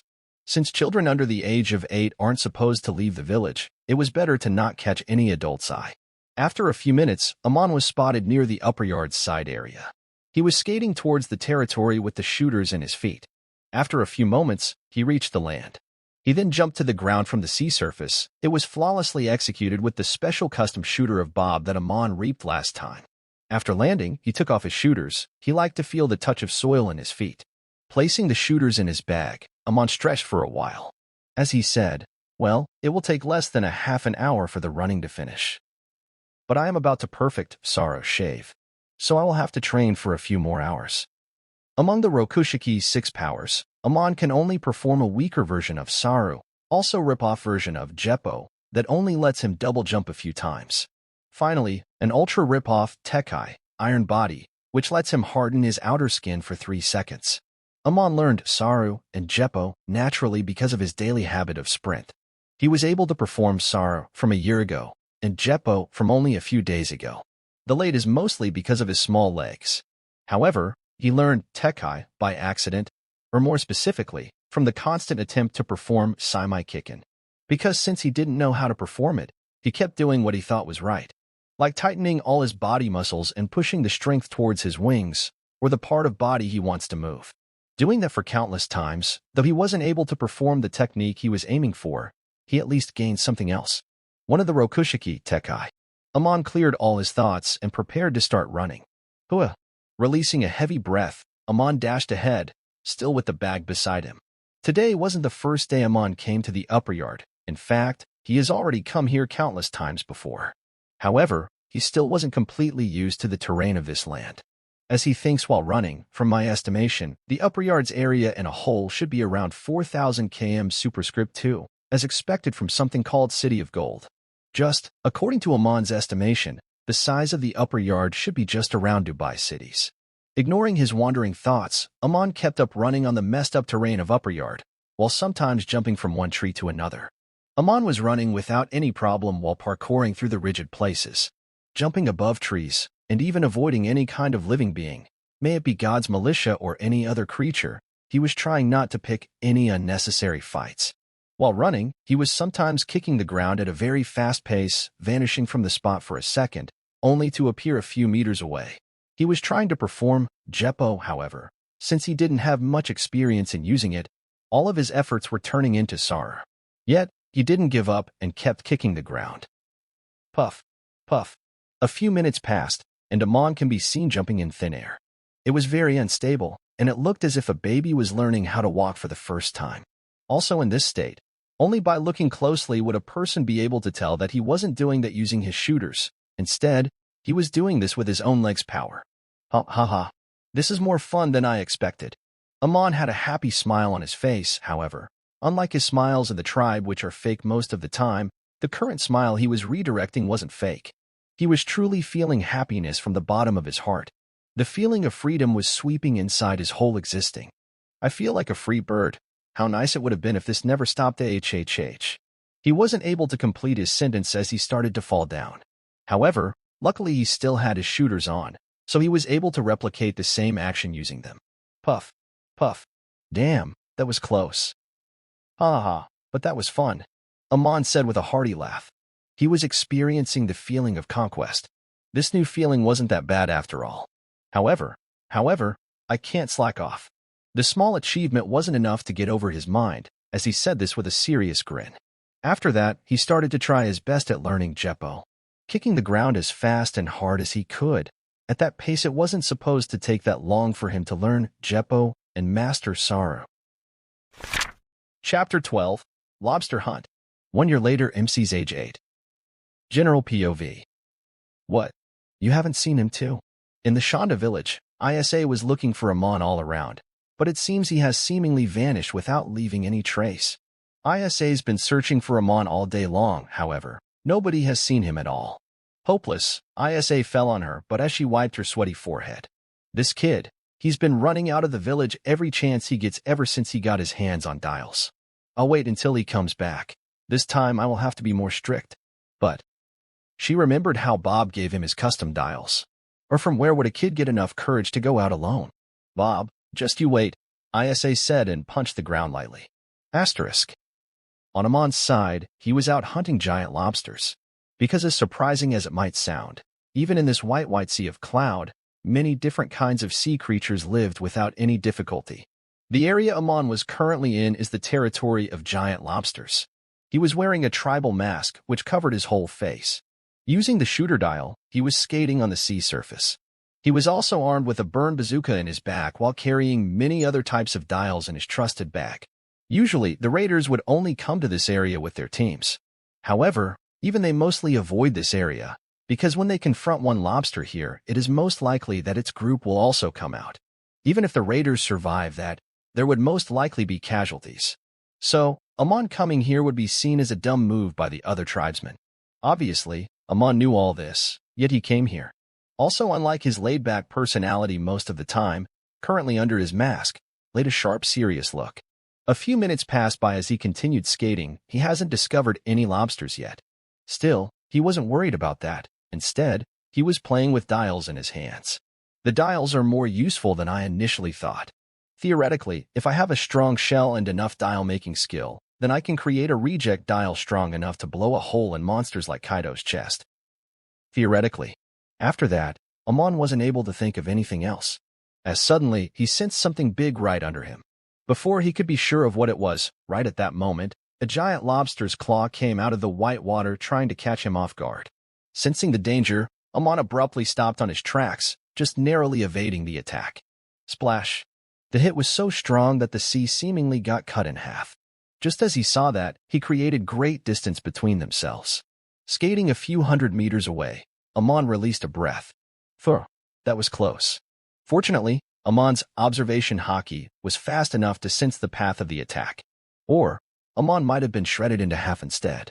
Yet, even though he just evaded a seemingly fatal attack, he didn't seem worried at all. Instead, he had a small smile on his face while looking at the giant claw in front of him. It seems I have got a big feast tonight. Amon was confident that he could easily beat this lobster without any casualties. And just as his composure depicted, he moved without any hesitation, rushing towards the lobster who was still trying to attack him from underwater. Amon was moving very fast, however, the lobster was still able to target him, as one of its claws attacked towards him from the left, while the other came from the right. Amon was about to get caught, however, right then his speed got a massive boost. Asterisk boom. Boom. Asterisk. Like nitro, strong air pressure exploded out of his shooter, as he evaded the attacks without any difficulty. These were Bob's custom dials that he negotiated last time. Invading its attack swiftly, and this time, he decided to attack it himself. As he grabbed one of the lobster's claws, White it struggled. Then Amon was about to get flunked by its strength, mostly because he didn't have a strong ground hold. However, before the lobster was able to do that, he yanked its claws very hard. So hard that it created a crack sound and got ripped out of its body. In the process, the lobster's fluid got sprayed all over Amon's body, which Amon just ignored. The lobster struggled while making weird noises, but even though it lost one of its arms, it didn't seem to have given up yet. Seeing this, Amon used a milky dial to create a big boat made of clouds. Then he placed the ripped-off arm in it. He was being frugal. That claw is full of nutrition, so is the lobster. I don't want to lose a single bite of my food. Amon thought, while targeting the other claw. Amon took off his bazooka and placed it on the cloud boat while keeping a look at the struggling lobster. Nonetheless, he still had his bag beside him. He can never overestimate himself. Amon looked down at the lobster underwater. He smiled cheerfully as his eyes formed a crescent moon. Then, Mr. Crab, will you help me test my strength?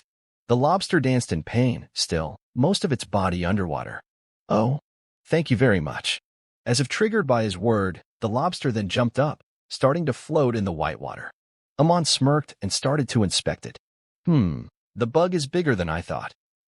It's as large as a small pirate ship.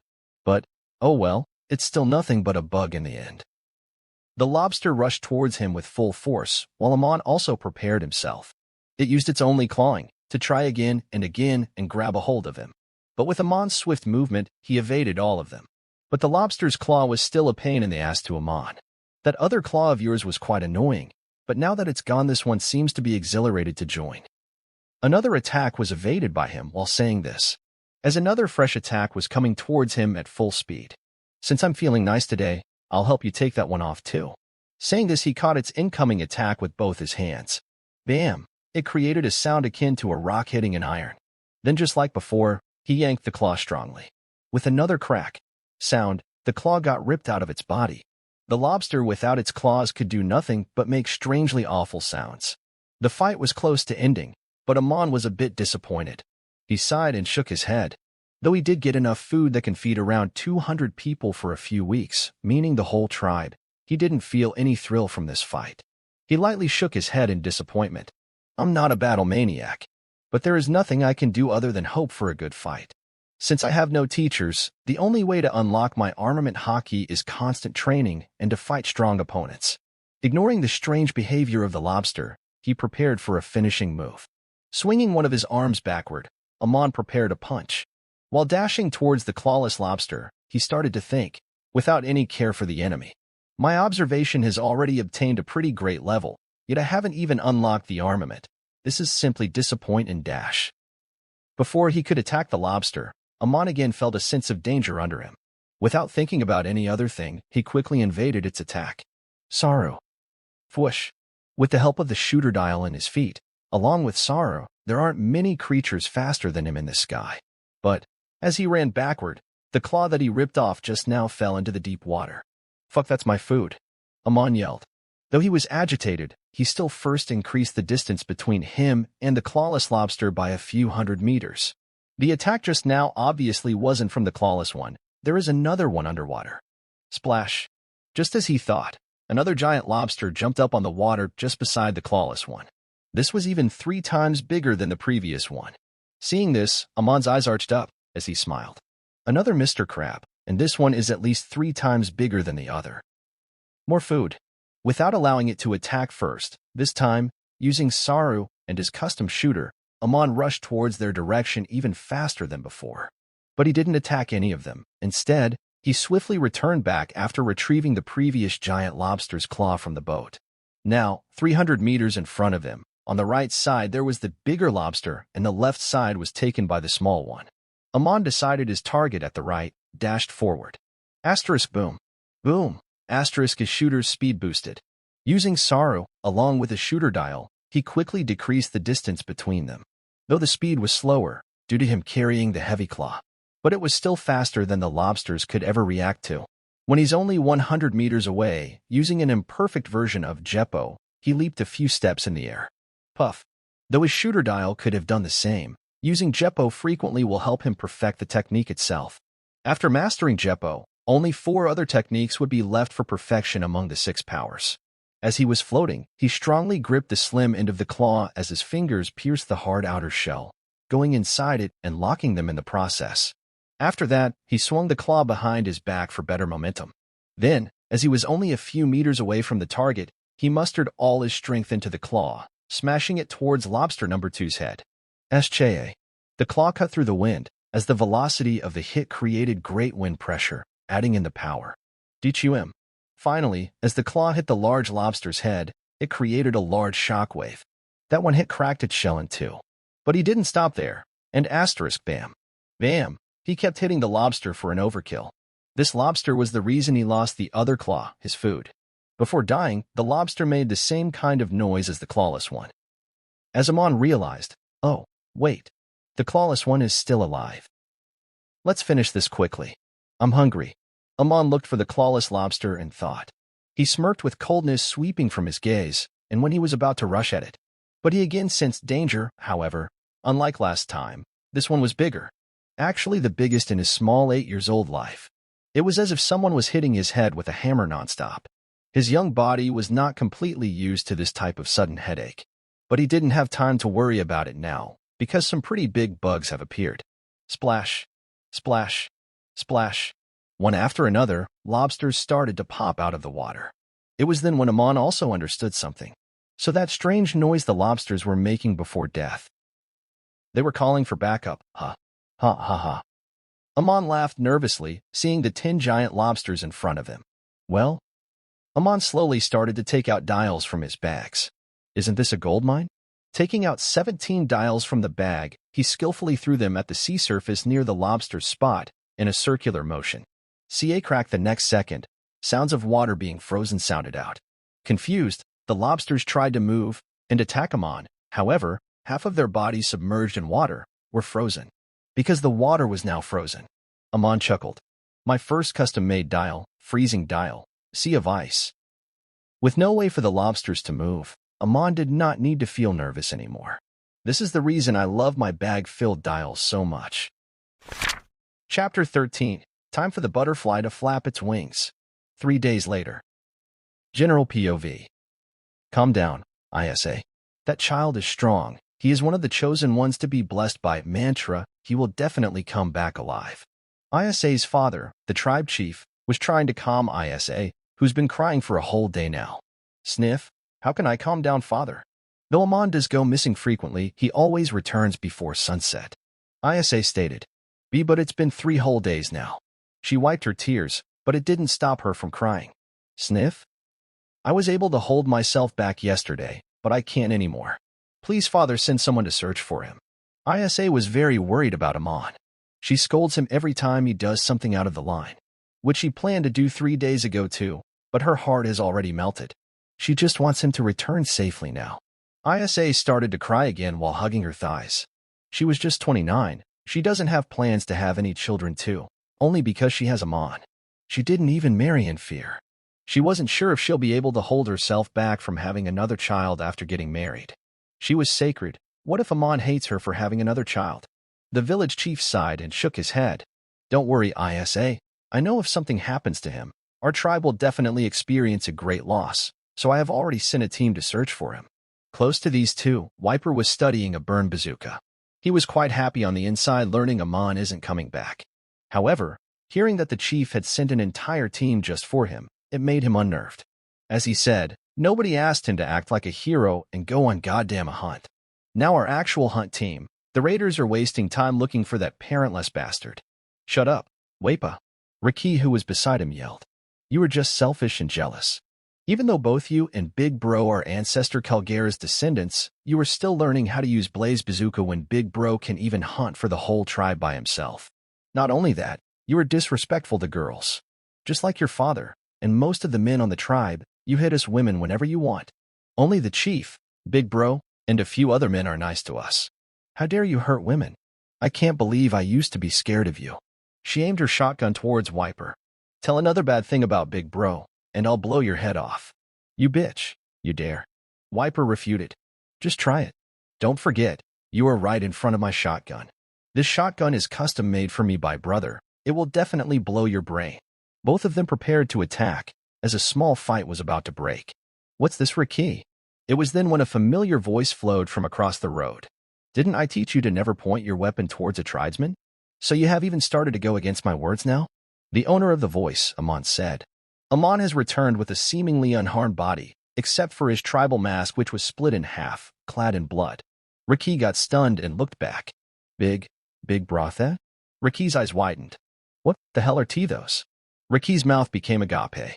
Same with Wiper, Isa, Chief, and the other tribesmen around that area. Because Amon didn't come alone. Rather, he came with something big.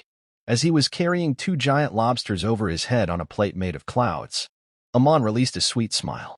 Don't look at me like that. These are just some small lobsters I caught. Thud. He lightly put the plate down on the wide area, in the middle of the village. And from the weight of the 2 lobsters, even the white ground sea that was maintained by special dials was about to break like a pond of ice. Amon removed his mask. Now, calm down everyone. As he smiled reassuringly. What do you guys think about having a big feast tonight? Asterisk. Yay. Today's feast is all thanks to Amon. It was night time, and the tribe was carrying a big feast with the tribesmen cheering Amon's name. While the person in question was eating some boiled lobster, chewing very slowly. As he suddenly held his mouth as if stopping himself from puking, ugh, my stomach hurts. My belly is already full. Trying to ignore it, Amon looked at the happy tribesmen. As a smile bloomed on his face. They are so easy to manipulate. Just by bringing 2 lobsters, they are treating me like a hero. Though I'm sure, this will last only a few days. After all, even if a world like this, based on fiction, human nature won't change. That Wiper is also shamelessly eating even though he was bad-mouthing me a few hours ago. While the tribe was holding a banquet, Amon's benevolent uncle, Viper, was out hunting along with most of the raiders, because they never leave all at once unless it's an emergency. Amon thought while chewing his food, my great-uncle Viper is working so hard to get a bit of food. He doesn't even know that he is pretty much useless to the tribe now. I guess it's soon time for me to take over. To Amon, giving the tribesmen a favorable impression of him, and seem like a future great leader wasn't that hard. After all, Viper is a dick. His only perk is his strength, if not, most people would have hated him. However, Amon did not need to worry about his strength anymore, as he was now confident in defeating Viper without many casualties. While slowly chewing his food, Amon sensed Raki running towards him with many other dishes in her hand. Hey, big brother. I brought another plate for you. Here, have this too. You worked so hard to get all this. You need to eat to be strong. Fuck. I'm dying here. And this girl. Ugh. Amon smiled outside and stroked her head. It's all right, Raki. I'm already full. Besides, as you said, one needs to eat to be strong. That applies to you too. Amon stated. Or do you always want to be protected by Big Brother, staying on the sideline like the other girls? Keep in mind, if that's what you want, then I won't mind dash. No, Riki yelled. She didn't want to hear his words anymore. I don't want to stay behind you forever. I want to become strong enough to protect you. Riki's eyes gleamed with determination. Riki will always protect you. Riki is not scared of Wiper anymore. I will be stronger than you too, she said in a shaking voice as she showed her biceps. Just after that, she started to eat her plate. Riki, eat mine too. It's too much for me, Amon said and gave his plate to give her. She nodded her head and accepted it happily, while Amon reached out his hand and placed her on his lap. As he got over the food-filled plate, he sighed. Ugh, I feel like I'm about to pass out. After catching the 10 lobster, Amon went in his hideout in Upper Yard and hid all the lobsters there. Eating 6 of the lobsters in the last 2 days, Amon was unable to move for a few hours. He planned on bringing a lobster back here, however. Since he didn't have any space in his tummy anymore, he decided to bring 2 of them. In. If you have ever eaten too much, you'd know how it feels. Amon then looked at Isa, who was sitting not far from him, while thinking, there are still a few lobsters left in my hideout, but I will eat them later since I can't even move freely right now. Staring at Isa's sitting figure for a few seconds, Amon massaged his temple. This is annoying. I'm feeling like shit, and she is acting this way. Is this a joke? Amon looked at Isa with a frown and yelled, Hey, Isa, stop that. If you don't eat, you'll fall sick. I worked hard to catch these lobsters, and you won't eat. Even though the whole tribe was having a banquet, Isa wasn't eating anything at all. She was really angry with him. Amon knew this, but he just shrugged. Welp, I don't really care. As good as it feels to be cared so much by someone even in this world, it still won't stop me from walking the path of absolute. He got up from his spot and walked towards Isa, then locking his hands on her neck he hugged her from behind. He said in a concerned voice, Why are you hurting yourself like that, Auntie Isa? You are like a mother figure to me. Seeing you hungry makes me sad, you know. Not eating one day won't kill her, but Amon was still pressing her because of her health, and also to seem like a nice guy to everyone. But the important reason is her health. She will give birth to Isa in the future. That girl will be born with observation Haki. Even he himself only unlocked it after 9 months or so.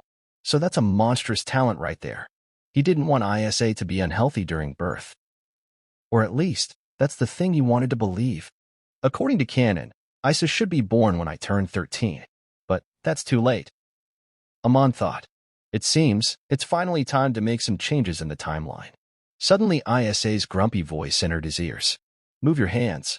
You don't care about me anyway. Don't show me that fake love. Though she said that, she didn't really try to remove his small hands by herself. Well, Amon thought. Hey, Isa, you know, I'm not your child, don't you? Just as he said this, Isa's eyes widened up, and in the corner of her eyes, tears started to form. Now don't cry.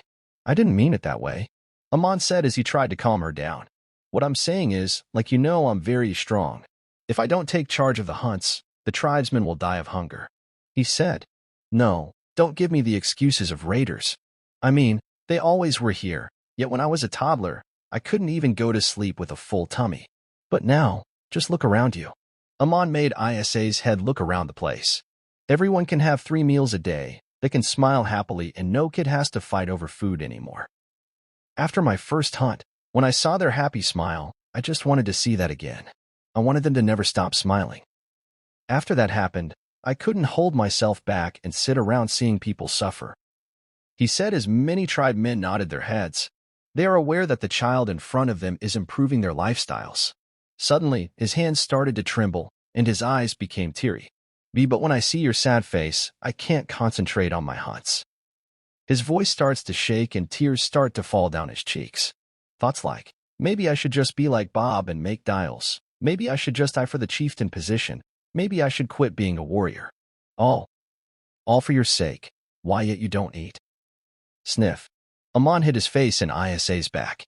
Isa looked at him while tears were falling down her cheeks too. Ugh, my eyes are hurting. Forcing tears is pretty hard. Amon thought. Is that so? Why didn't you tell me before? Isa said with her own shaking voice. If that's true, then I won't cry anymore dash. No, don't stop crying. He yelled and wiped his tears with her robe. I don't want you to suppress your feelings. It will damage your health too much. Amon stated the truth. He didn't care if she didn't eat for once. That won't do much worse.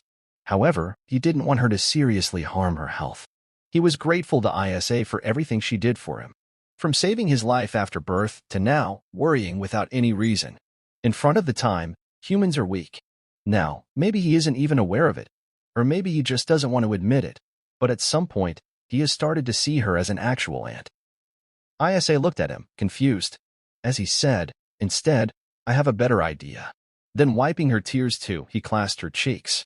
Instead of worrying about me, why don't you have your own child? Isa again showed confusion. You see, even though I never told you before, I always wanted to have a little sister, Amon said. Having a cute tomboyish little sister has always been my dream.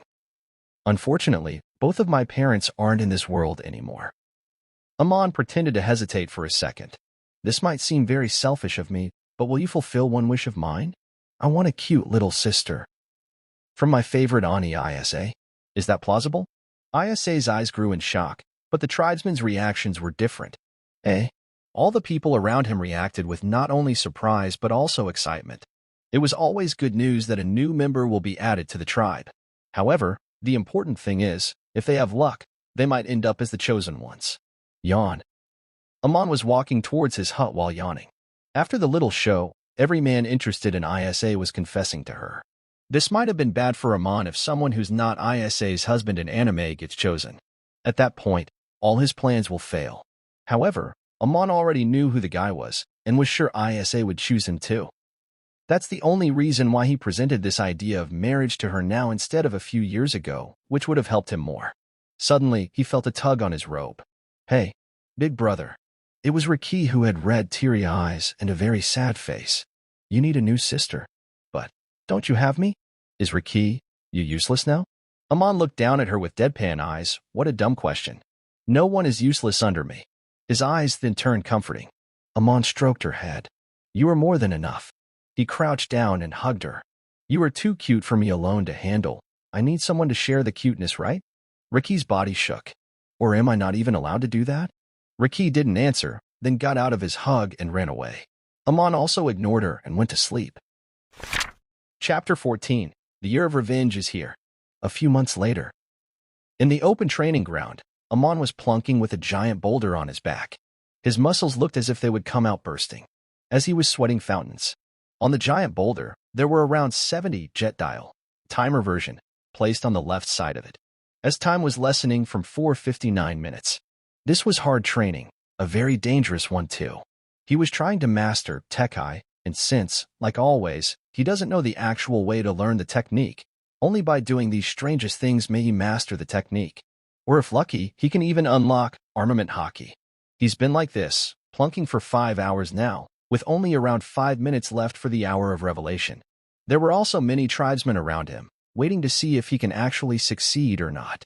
If he can last 5 minutes, the timer jet dial will release its great wind pressure enough to toss the stone above him, very far away, without him receiving any injury. Obviously, Amon has already tested this before with other situations, where there were many things like miscalculations that might cause his death. Not to forget, many people were just around, so the danger is close to non-existent. Even then, Amon didn't want to die, so he was trying his absolute best. He wanted to give up midway, but at this point, he's just stuck.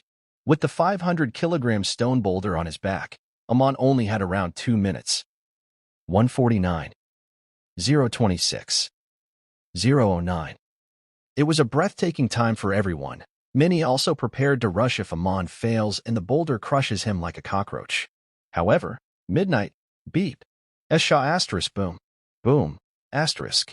The boulder, as if a piece of paper got sent flying far away, with a few jet-like sounds from the dials. Fortunately, nothing got crushed by it. Thud. Asterisk gasp asterisk.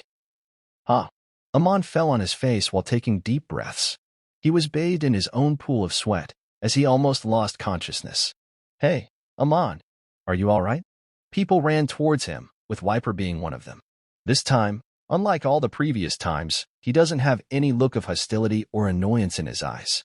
Rather, his eyes widened, with determination to grow stronger and a sense of respect hidden deep within. Ha! Wiper, you idiot. Huff. Don't just look. Bring me water. Amon said as he barely flipped his body, now lying on his back. Do you want your big brother to die of dehydration? Still huffing profusely, Amon said. Wiper then ran to bring water. He didn't realize it, but his legs moved automatically. A few days later. It was nighttime, and Amon was inside his hut, sitting on his bed, as a few sheets of paper were spread on the bed in front of him. Amon had a frown on his face and droplets of sweat were dripping from his head. Damn. He rubbed his temple. I never thought intercepting a language would be this hard. Ugh. Amon revealed his frustration as he fell on his back on the bed. Only the same old ceiling was there to help a little to calm down. Amon had paper spread around his bed, the same paper which is very rare in the sky, especially in the Shanda tribe. So Amon wasn't supposed to have them unless he stole them from somewhere. Or, thinking optimistically, he just asked the chief for it. Even then, the chief wouldn't have given him any, unless it was something important. Fortunately, it really was something important as Amon asked for permission to learn the ancient language of Shandora, the language craved on the stones and golds of the City of Gold. Likewise, the papers in front of him contained that exact language, and Amon was trying his best to learn it. Obviously, Amon wanted to learn the language when he was a child, nothing to do. That way, now he wouldn't have to waste his training time to learn this. However, the ancient language isn't really that important to the tribe at this era. So, it's all right if only a few people knew it since they don't really use it to talk or write anymore. Instead, just use the knowledge to read the history left by their ancestors. So for this job, which isn't necessary for everyone to learn, one has to reach a certain age and achievements, like mastering weapons, to get permission to learn them. Now that Amon met both requirements, he's finally trying to learn them. How? He wasn't able to solve, let alone learn even a measly of the language. Although to the outside world, the language might seem completely unknown, to the Shandya people, these are very gracious, as it is the language of their honorable ancestors. However, even then, most of them don't have the knowledge to interpret their own ancestors' language. For whatever reason, the ancient Shandorians didn't want information on the war of 800 years ago to be spread everywhere. Regardless, since they also didn't want to destroy their own city which had history carved in stones and golds, they had to do something more tricky, like changing their whole language, for example, which they did, and it actually worked. As of now, 800 years later, except for the chief, only a few specific individuals could read this language. Worse, now since they aren't in the upper yard, there are also not many ways to learn the language, except for these few papers that are written and translated from the knowledge of every generation's chief. Releasing a sigh, Amon thought, I've been doing this for a few months. But since I don't have any kind of basis for this language, I didn't achieve much even after a few months have passed. The obvious choice would be to request Chief to teach me the ancient language. However, he is busy most of the time. There is only Viper and Isa left. Viper is a no-no, but, as the daughter of the chief, Isa also has quite a bit of knowledge on this. Obviously, she did help me, but even that was not enough for me to intercept much. According to my assumptions, I have around 30% understanding of the ancient language of Shandora. Asterisk. 1 month later. General POV. And after many of our great warriors' sacrifices 800 years ago, the ones left were bestowed to protect the Poneglyph. The chief said in his old voice. We've been doing it until the city of Shandora was shot up in the sky, and after Kalgera died fighting. Hey, are you even listening to me? Currently, Amon was in the chieftain's house, while he was telling him about the ancient history of Shandorian's City of Gold, for the umpteenth time. Yes, I'm listening. Continue. I'm just checking myself in the only mirror that the tribe possesses. And so the chief continued telling his story while he kept observing myself in the mirror. 8 years of age. 1.6 meters in height, with a not-so-skinny body. Abyssal black hair reaching the shoulder. Large red-colored eyes and soft white skin along with a cute face. The child with a girly face, Amon, looked at the mirror. /in, literally the guy on the cover, but younger along with long hair and white wings. Clickbait. Amon sighed.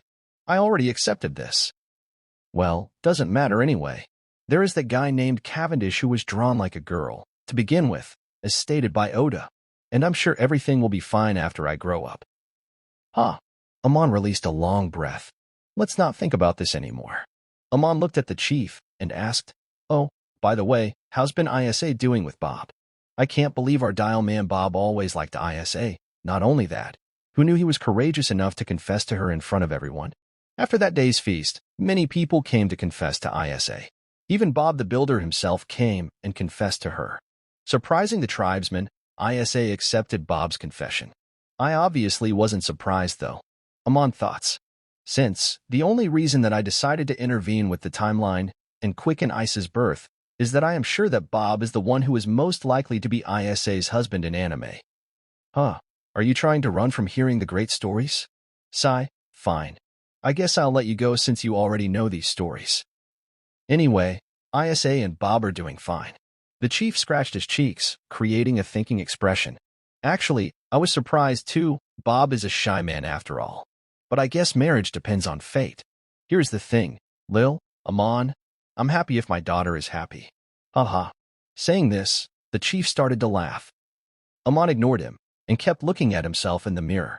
He's been working with Bob for more than 2 years now, so he knew in depth about his personality. He can never be sure if there was no monster hidden inside his nice guy outer look. This world is not as lighthearted it seemed after all. Amon started to think.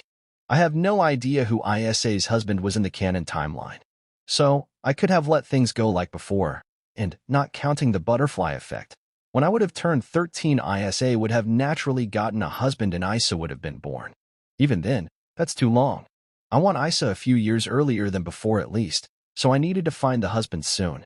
Nonetheless, 8 years is a long time to search for a single man among 120 people, after all. So, he eventually concluded. But even if the chance is slim, I might come out wrong. But there are always solutions. That's the reason why he proposed the marriage deal to Isa now, instead of doing this a few years ago, which would have been more beneficial to him. Amon then thought, in the end, Bob is a pretty good guy. But I hope I get Isa as soon as possible. A few minutes passed like that. Suddenly, Amon chuckled, making the chief confused. Amon ignored him and left the hut. It was time. This was his 8th year in this world.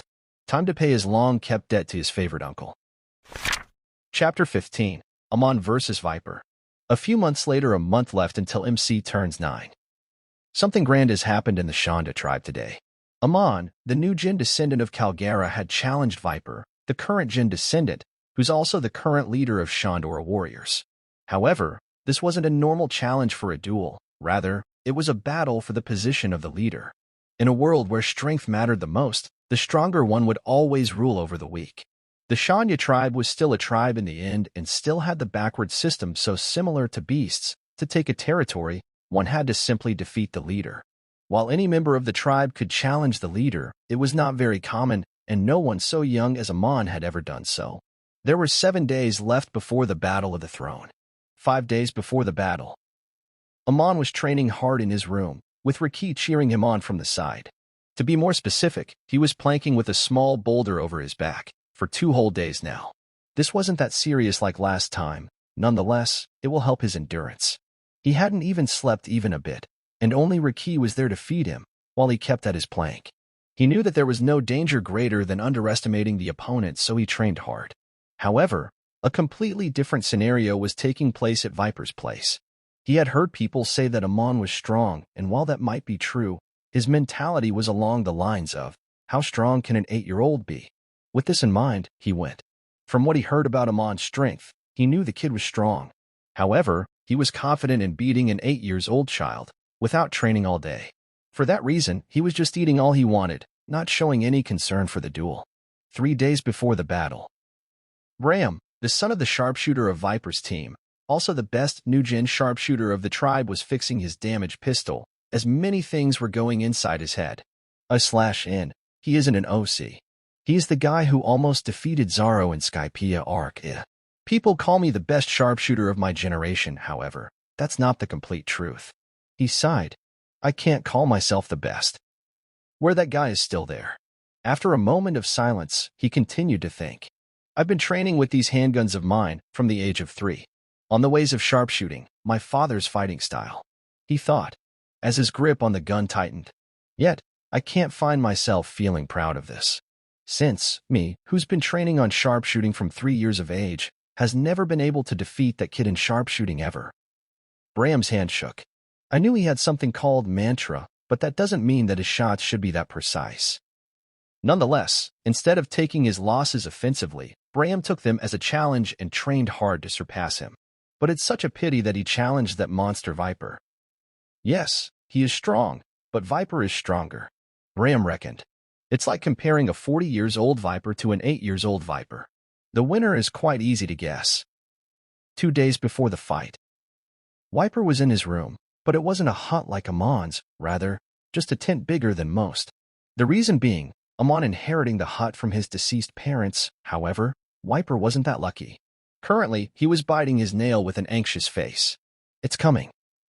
I can't believe he did that. He said, fuck. Why did he challenge father? He is my rival. He shouldn't have aimed too high. Viper wiped his sweat. Huh.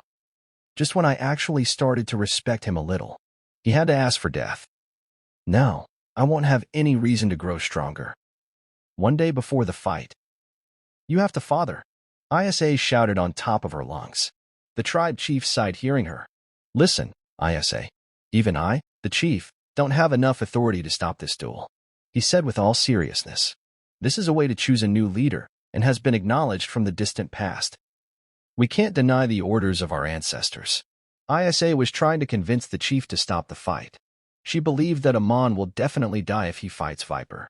Since to her, Viper was a monster who could do anything, except getting back their land. I'm even pregnant. What is the point of this if Amon dies? Will I have to tell my daughter about her dead brother's story then? Isa broke into tears. Sigh. The chief sighed. Even he didn't expect Amon to act this way, so suddenly. Asterisk. The day of the fight. General POV. Amon was fully aware of the mindset of everyone.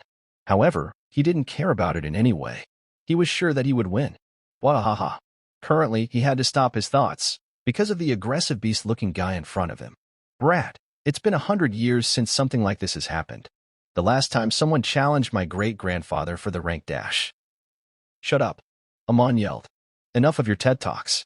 Instead of that loose mouth of yours, why don't you use your fist? Amon interrupted Viper, trying to enrage him. Veins popped up in his head, as he was too easily angered. Though he didn't know what TED Talk meant, he felt insulted. As that was enough for him to dash towards Amon. Haha, fine. Since you were so bored with life, I will give you a fast death. I will break your ribs first, he said while dashing towards Amon at a terrific speed. The surrounding people were simply surprised by Viper's speed. After all, since this duel is a tribal ceremony, the participants were forbidden from using any dials, the weapons that originated in the sky.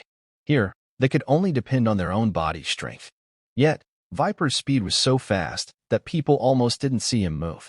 Seeing Viper rush towards him at that speed, even Amon was caught off guard for a second. But as Viper's fist was about to hit Amon in the chest, he crouched down swiftly, evading the attack. Well, he's been fighting for all of his 40-years-old life, after all. So, of course, he is this strong. While crouched down, Amon thought.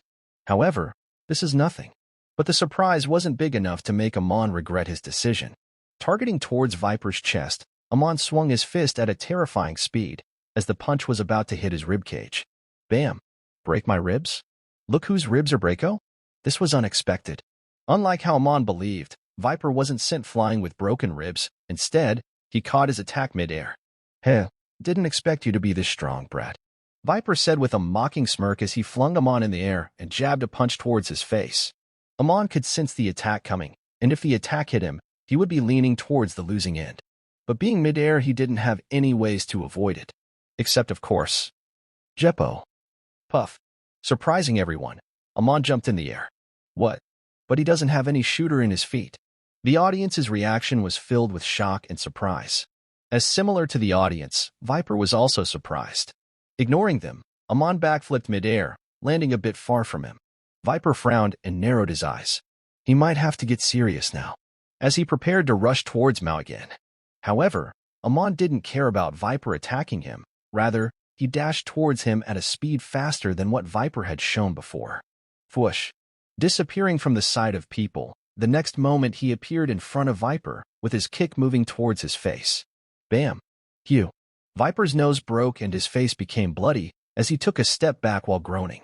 Amon smirked seeing this. Everyone was too surprised to even react. However, the next moment Viper chuckled. What an incredible speed you have. However, You shouldn't have let your guard down. Without any prior warning, Viper rushed towards the caught-off-guard Amon and kicked his head from the right side. Bam!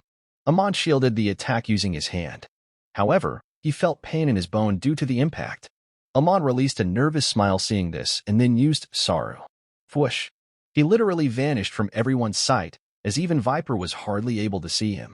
However, even at that speed, Amon didn't have any problem seeing things, because of his observation Haki. Moving at that speed, he attacked Viper in all his weak points, as Viper could do nothing but defend. Gah! Getting hit on his solar plexus, Viper vomited blood while holding his stomach. But Amon didn't give him any chance to regain composure, as he then went for an uppercut. With another bam, Viper was sent flying. As Amon stopped attacking for a while, being out of breath. However, soon, Viper got up while wiping blood from his face. He was injured, but those didn't seem deadly at all. Listen, kid, Viper slowly said in his deep voice. I've been fighting on the battlefield for more than 40 years now. These types of injuries are. He smirked while looking at Amon. As he stretched his body, completely fine. They're nothing. His injuries, especially the places with bruises that had become purple, returned to their original color. Amon's eyes grew. But he didn't lose his cool. He doesn't seem to realize, but that's like a subconscious sigh might kick in. Amon thought. However, you will still go down today. Huff. I'm quite surprised. Uncle. But today you're done. Amon said while huffing. Amon wasn't tired, yet he was taking deep breaths. It was only to fool the enemy and make him make a move. Brat, Viper yelled. I will now show you true strength. The fish took the bait as Vipit rushed towards Amon at full speed. Hiya! Viper was rushing towards Amon while carrying back a punch and shouting like a beast. That moment, Amon looked as if he was just standing in his place, too surprised to even move. However, unlike what the normal eyes saw, the reality was different, as from the moment Viper started talking, he's been preparing a kick all along. Viper's fist came close to Amon's face, and to the general audience, Amon was sure he would lose the battle if he got hit. However, just when people thought it was the end, Amon moved. Triple kick. Before Viper's punch even got the chance to hand on him, he twisted his waist and kicked towards Viper's chest. Bam! Though to the normal eyes, it was just a kick at a fast speed, in reality, Amon had already kicked Viper 3 times by then. Crack! In the next second, Amon's leg completely crushed Viper's ribcage.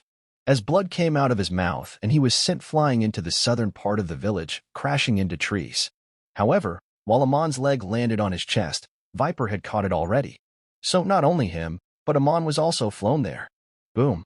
It was around 700 meters away from the battle spot, but Amon along with Viper was flown there in less than 5 seconds. All the audience started to run towards that place, and when they arrived they saw something horrific. Let me through. Ugh. Struggling, Isa came out of the crowd, but her expression froze seeing the spectacle in front of her. Amon. Chapter 16, Viper. Let me through. Ugh. Struggling, Isa barely came out of the crowd. What ash? However, seeing the scene in front of her, her eyes grew up as her expression froze. Asterisk gulp asterisk.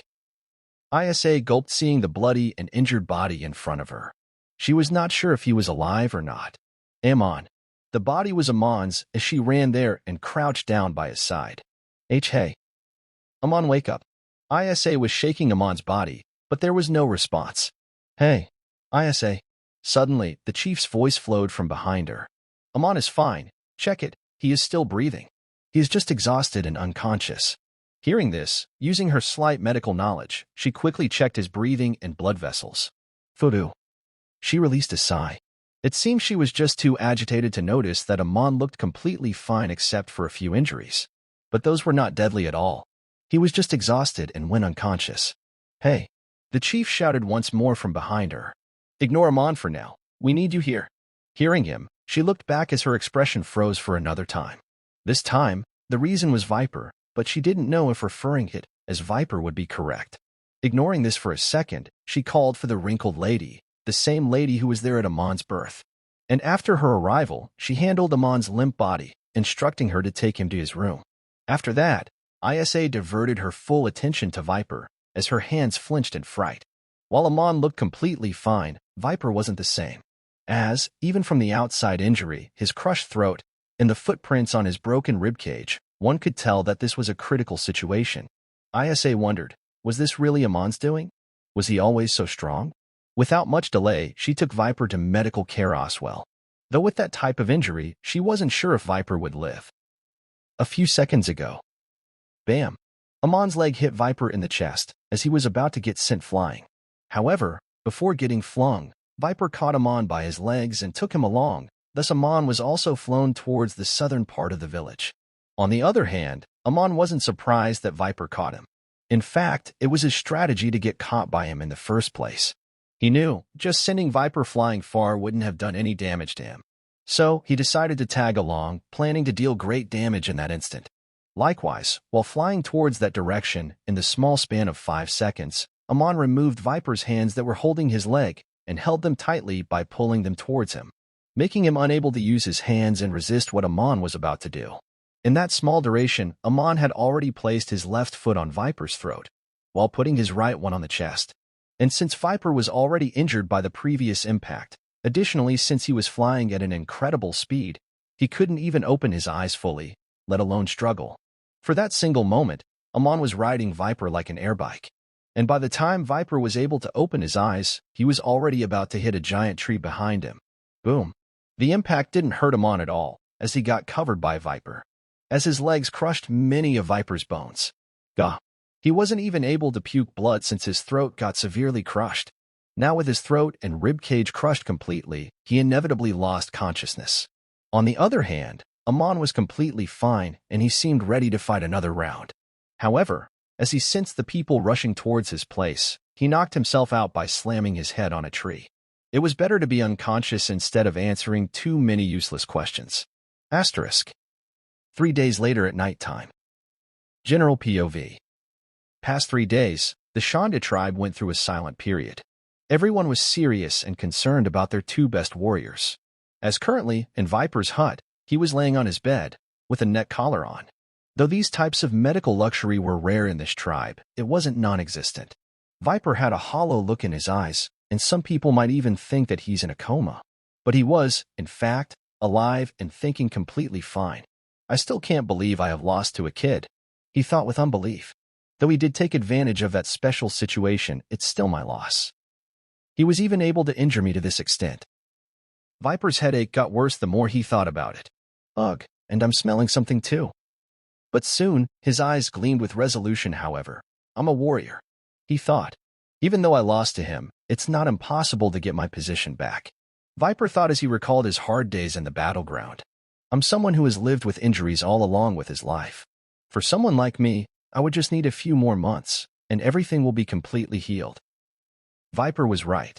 As unlike the normal world, where people would have died in this state, in this world, Viper even had possibilities to heal. More surprisingly, this type of thing was no miracle in this world. Thinking about that fateful day a few months later, where he will kill that kid, Viper chuckled internally since he can't do it literally. Sniff, sniff. But suddenly something strange caught his nose. He tried to guess what it was, while not long after, green gas started to enter his room. This? Sleeping gas? As an experienced warrior, he was able to guess which it was the moment he smelled it. Is this an enemy attack? I have to warn everyone. I can't fight in this state right now, however. That kid can possibly save the tribe. I have to do something. If he was not injured, this type of gas wouldn't have done much harm. Ugh. It's slowing getting me. However, in his current state, his body gave up without a fight. As his sight started to become blurry, while his surroundings started to go dark. From his slowly closing eyes, he saw a small figure entering his hut. Fortunately, unlike his assumption, this wasn't an enemy attack, and unfortunately, the person he wanted to trust, that same person was the one responsible for this. Feeling the collision of the stern soil, Viper slowly opened his eyes. So was it just a dream dash? His answer was answered even before he fully formed it, as he felt that he was being pulled by the legs, while his back was colliding with the hard and malignant ground. Arg, it hurts since I'm already injured.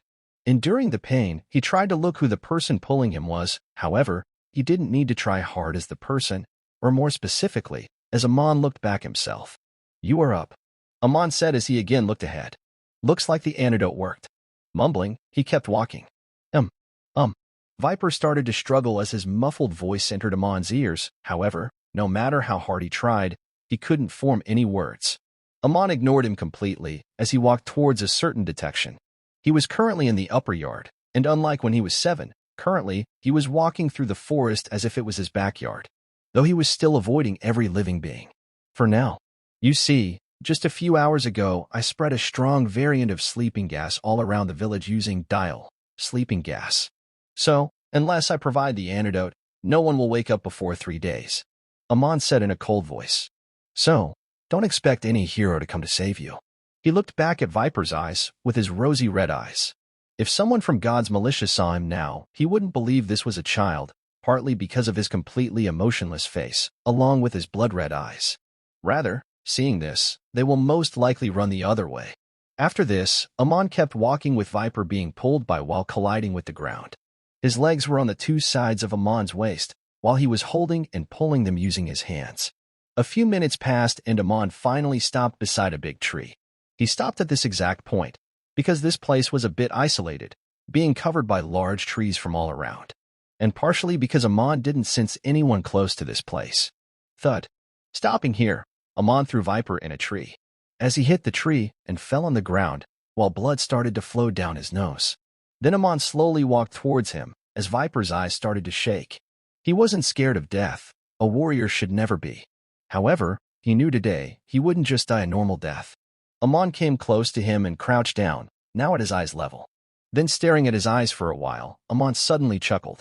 Hey, uncle. Saying this innocently, he then started to laugh while holding his stomach. Haha. Wait. Haha. Let me catch my breath. He was laughing as if he had gone mad, while Viper looked at him as if looking at a monster. After a moment, Amon stopped his laugh abruptly while wiping a single drop of tear from the corner of his eyes. Anyway, as if changing personalities, his expression changed. Now, he was wearing an amusing smile.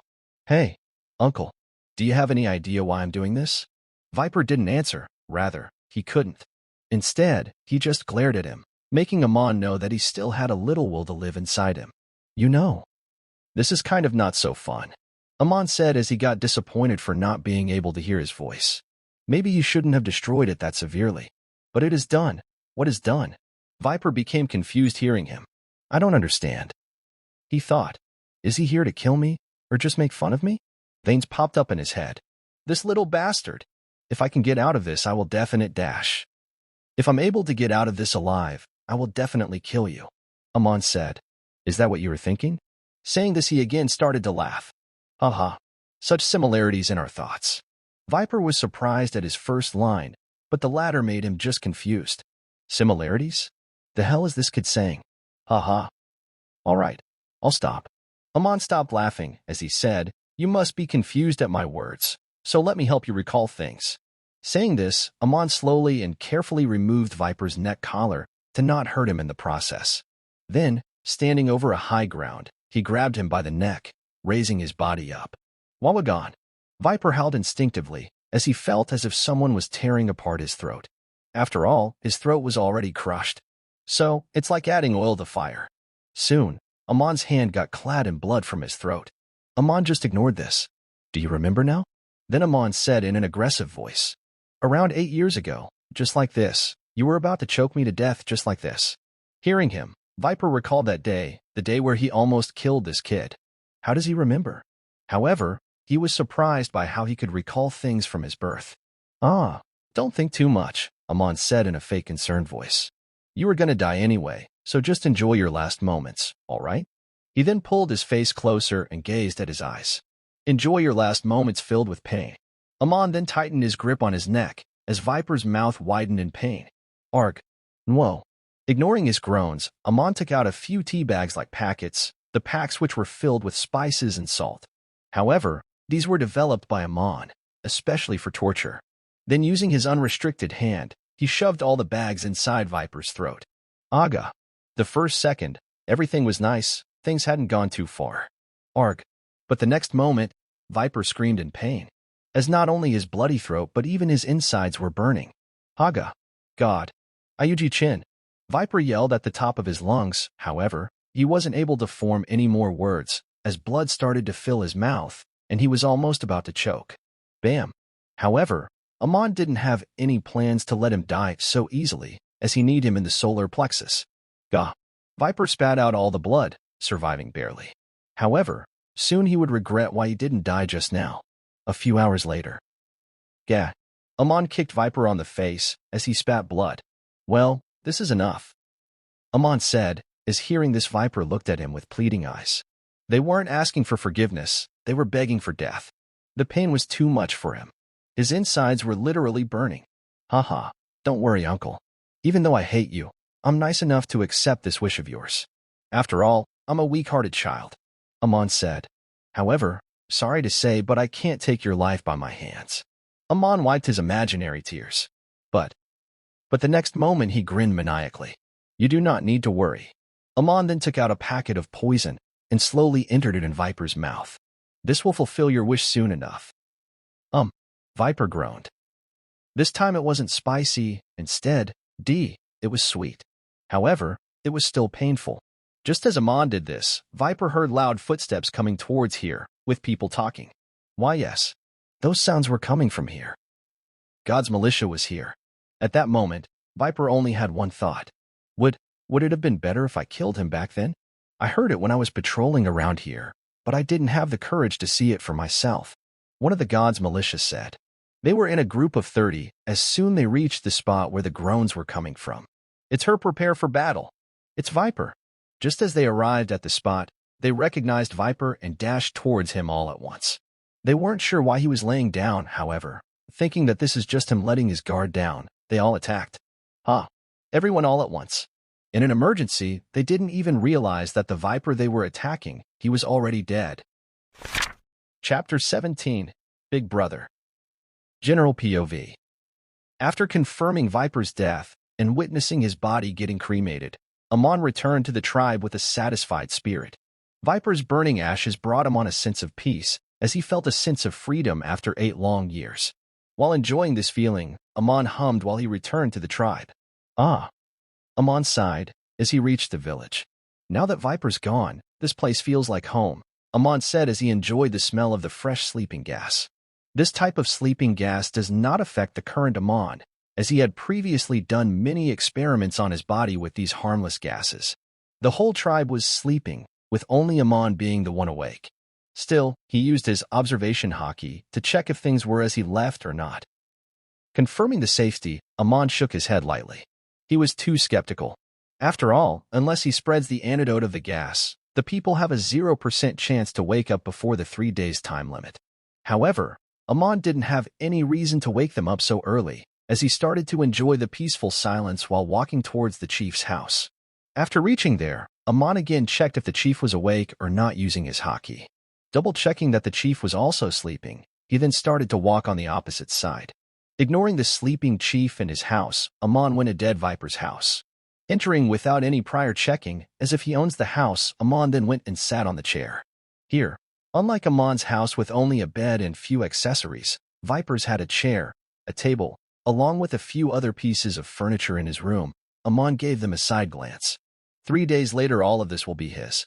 Resisting his greed, Amon took out a few papers from the table's drawer. Few of them were empty, but the others contained the handwriting of Viper in the ancient language. Without wasting any time, Amon released his observation at full power, concentrating it solely on copying Viper's handwriting. Asterisk. That just unbelievable. I know, right? Around Viper's hut, a big crowd was gathered, containing almost every tribesman, except for Amon, who was so injured after the fight with Viper that he couldn't even move. Outside the hut, the chief was standing with a sheet of paper in his hand, the handwriting being Viper's. Sigh. The chief sighed. Everyone, listen. Hearing the chief's voice, everyone stopped their chattering. As you have already realized, we've been unconscious for 3 whole days, and now that we have finally regained consciousness, we seem to be missing the former leader of the Shandia warriors, Viper. Hearing him, the tribesmen again started to chatter. They were very surprised, but they were more confused. All right, calm down. The chief then raised his hand along with the paper. You see this? He said. This is a letter left by Viper. And I've also verified this as his own handwriting. As everyone looked towards the paper, the chief sighed. Sigh. Now coming to the contents of the paper itself. He stopped for a short while. It's like this, to my dear tribesmen. In my whole life, I've mistreated all of you. Even my son. And I'm aware that apologizing now won't change anything. However, I will still ask for forgiveness one last time. As for the reason for all this drama, it's because of the battle that happened last time. Truth be told, I was confident that I would win. However, I never in my dreams would have thought that I would lose to a kid. It took me a while to accept it. However, the reality is in front of me now, and I've fully accepted it too. Yet, even if I try to change myself presently, nothing will work. After all, now that I'm injured like this, there aren't many chances for me to change. I obviously don't blame that kid for this though. He did what he had to, and it's not as if I was going easy on him. The chief then flipped the page. It seems he wrote too much before death. Now, in this state, I'm practically useless. But as a warrior, I can't take this. I have decided to attack Upper Yard this night. I know, I will lose. However, instead of dying like this, bedridden my whole life, I would like to die like a warrior, like my ancestors did. However, I'm sure, if I try to attack Upper Yard normally, you guys will stop me. So, I have spread sleeping gas all around. For that reason, you won't be up for 3 days. Please stay safe, my tribesmen. The chief had a frown on his face as he finished reading the letter out loud. He calls this a warrior's death? Pathetic. Not only did he literally commit suicide, but he also left the whole tribe unconscious. What if an enemy attack happened last night?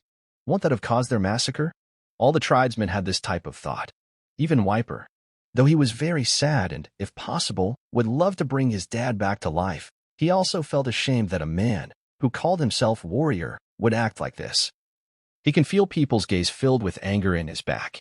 Why? Don't look at me like that. Wiper almost broke out crying. Not only is his father dead, now he's being looked at like this. This isn't my fault. He screams internally. The chief sent a few people to check if Viper is really dead, or if he was kept hostage. The raiders, after reaching Upper Yard and seeing God's army partying while gossiping about Viper's cremation, returned without picking a fight. Now the whole tribe was sure that Viper was dead.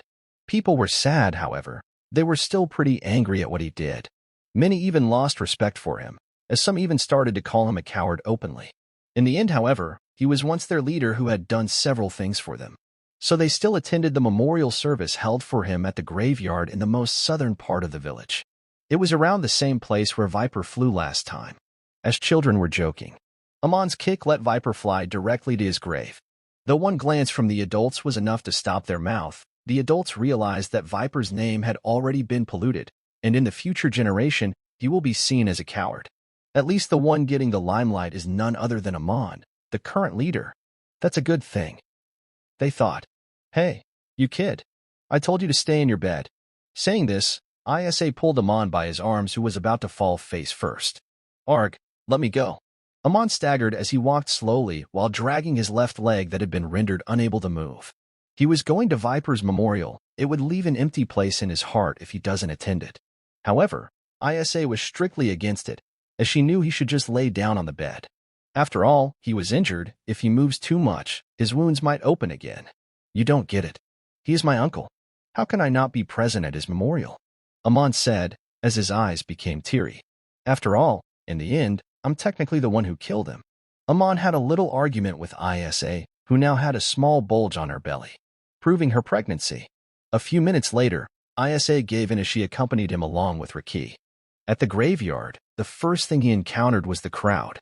As all of the tribesmen were present, while many of them glanced at him, their gaze becoming soft, they started to whisper, "Poor child, he lost his parents at birth, and the one blood relative he had, even he is dead." One of them said, "Even if Viper wasn't the best uncle, having a relative was better than nothing. No, along with Viper, he is also alone." Another one joined. Look at his red eyes. I don't know how much he cried. He said, he must be blaming himself for all this. Amon ignored them as if he couldn't hear them at all and looked at the corner of the crowd. In the corner of the crowd, a kid was standing, his head down, and he had tear-red eyes. He was Viper, who clenched his teeth seeing Amon. That bastard Amon is the root of all of this, Viper thought. Amon chuckled internally. He must be cursing me right now. I can even feel his emotions. Oh, is this a observation Haki advancement? Amon thought, surprised. Only good things are happening after Viper's death. Amon thought while approaching Viper slowly. Viper's body flinched as he felt a hand on his shoulder. Hey, cuss? It was Amon. Viper didn't answer, and Amon also didn't say anything. Both of them just stared at the gravestone in front of them, wearing a blank and sad expression. Soon Amon slowly opened his mouth. You know, cuz, this is very sad. He was our best warrior, and yet, we can't even do a proper funeral for him. Each of Amon's words enraged Viper more. As he clenched his fist, he wanted to shout, Bastard, this is all your fault. However, he knew this was wrong. After all, if he was in Amon's place, he would have also tried his best to win too. And it's not like anyone had expected Amon to win, not even him. So, in the end, it was all Viper's own fault for deciding to prove his warrior spirit. Tears started to fall in a singular line down his cheeks. However, he still clenched his jaws. Seeing this, Amon again snickered internally. But on the outside, he put his arms across Viper's shoulders and held them tightly, giving him a reassuring side hug. As he said, if I were his place, I would have done the same. Sacrificing yourself for your tribe, or for someone you respect. Amon stopped and looked at Viper with a smile. To me, that's the most honorable death possible. Viper also looked at him, as Amon moved his gaze up towards the sky with a smile. However, there was no sky. The sun wasn't there, the stars weren't visible, the cloud dome was imprisoning them, isolating them from the rest of the world. This wasn't that isolating for the other tribesmen, however. Amon, who lived in an open habitat before, hated this feeling of being imprisoned. He wanted to be free, but stuck in this place, he himself felt secluded and stagnant. However, though he was frustrated, he had enough self-control to not mess things up. Rather, use this as a weapon for himself. He then pointed his fingers up. You see that? He said, as all the people around looked towards them. We are supposed to be the great Shandia warriors. The warriors who fought alongside the great kingdom 800 years ago. But now, Amon stopped for a while, as he noticed not only Viper but many other people were also looking towards him.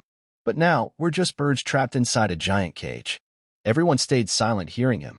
No matter how much they called themselves great warrior, inside they all knew the current they were nothing but, as Amon said, birds inside a cage. Viper, ignoring the gaze, Amon looked at him. I know you were sad. You might even be so angry at me that you want to kill me. However, Amon said, we need to move forward. We need to fight. Your father, my father, our ancestor. We have to keep up with their wishes. He then stopped talking and looked at Viper's eyes. He was a little taller than him, so he was looking down at him. As he said with great resolution, I'm strong, but we are stronger. Give up on your grudges towards me, your own blood. I want you to become strong. Strong enough to one day, if something happens to me, you can be a great leader. Amon put forward his hand. As he said, promise me, O warrior Viper, you, with me, will fulfill our ancestors' orders. A few seconds passed, as people paid great attention to the two. Viper's eyes started to widen while his mouth started to open, as he started to realize his goal wasn't to be the leader, it also wasn't to surpass Amon, but it was just to protect everything his ancestors left behind. Protect everything until the golden bell rings again. After a second, without any hesitation, Viper put forward his hands atop of Amon's. As he grinned, with tears still falling down his chest. Yes, big brother. Shandorians are strong together. He took all his words to heart. He will work hard to one day surpass him. But the important thing was to accomplish his ancestors' will. Chapter 18. Leader's Decree. A month later. General POV. In the Shanda village, the raiders were having a conference, as around 25 men were standing line by line, with Amon in front of them, while the chief was sitting in a corner. During the past month, things were a little bleak for the tribe. However, humans tend to move forward, so did they. Partly because death is quite common in a tribe that's been fighting for close to 400 years. Most of them were moving forward with their life now. Cough. Everyone. Releasing a fake cough, Amon grabbed everyone's attention. Today was the first day where all the raiders have gathered in one place under Amon's command. And if being truthful, Amon was in a quite uneasy position. After all, although he had experience in leading small groups of kids, he was a little awkward on doing the same for these grown-up warriors. However, he had to start from somewhere, and that somewhere was here. As people looked at him expecting to hear something, suddenly, Amon looked away towards the corner of a tent and wailed, "Hey Riki, come out here." The sneaky Riki flinched hearing him. She was peeking at them from the corner of a tent, just like how her anime counterpart used to do. But hearing Amon call her out, she slowly came out with a flustered face as other people also looked at her. I was just Eep." Amon glared at her, making her stop making excuses. Amon lightly shook his head and sighed. "Riki, I already said you don't need to be a warrior," Amon said in a seemingly overprotective tone. Obviously, he knew not making Riki into a fighter would be a massive waste, but, according to his calculation, he had to act for now. "Riki, I'll say this once. If you really want to become a warrior, and if you really want to listen, then stand in the line," Amon declared, pointing at the line. A warrior should never be hiding. After that, Riki also stood in the line. Though some of the warriors looked quite displeased at this, Amon didn't care. He then moved his attention back to the warriors again, as he clasped his hands behind his back. "Back to the point, I really want to take back our land," and he then side-glanced at Wiper. "Also take revenge on God's militia for killing my uncle," he said. "However, we are weak. We are short in numbers. We lack dials, but most importantly we depend too much on sky combat." Huh. Hearing his words, the warriors exclaimed their surprise. Ignoring them, Amon continued, "Yes, I'm suggesting that we ignore the modern weapons and sky combat for a while, and solely focus on our physical training for a while." Huh? What does that mean? Wiper asked. "If we don't fight in sky combat, won't our chance of winning go down?" But unlike his mocking questions towards Amon until a few months ago, this was purely a desire to understand. His mentality has somewhat changed into believing near everything Amon said, partly because he is someone who has been raised in a tribe that taught him to fully accept the legitimate leader. Partly. Wiper's question made sense to the tribesmen as they nodded. Even Amon did. Amon made a thinking posture. "I agree with Wiper." Wiper flinched hearing Amon refer him by his name. This demonstrated his current professional demeanor. Ignoring him, Amon then continued, "Like Wiper, many of you must also be confused. You must be asking yourselves, how much can our body help in a fight against a strong dial user? Isn't that right?" "Yes, that's right." One of the old gen raiders instantly replied, "We acknowledge you are strong. However, that's only because Ancestor Calgera's blood flows through your body." He went silent, then said, "We are not like that." He said the last line with a sense of envy hidden in it. That's true. Many of the tribesmen agreed, while Riki and Wiper just waited for Amon's words. "Well?" Amon then chuckled lightly. "Maybe I now know why you guys never succeed in taking back Upper Yard." His face then came to be disgusted. Bunch of idiots. Veins popped up in the raider's head. As their warrior pride got hurt, one of them yelled, "Little bastard Amon, watch what you are saying. Don't get over your dash." "Oh, shut up." But he was interrupted by Amon's annoyed howl. "You." He pointed his finger toward the one who just yelled. "Your name is Matt, right? You are currently the weakest old generation raider. Your body was strong enough to handle a burn bazooka when you turned 17. How dare you shout at me?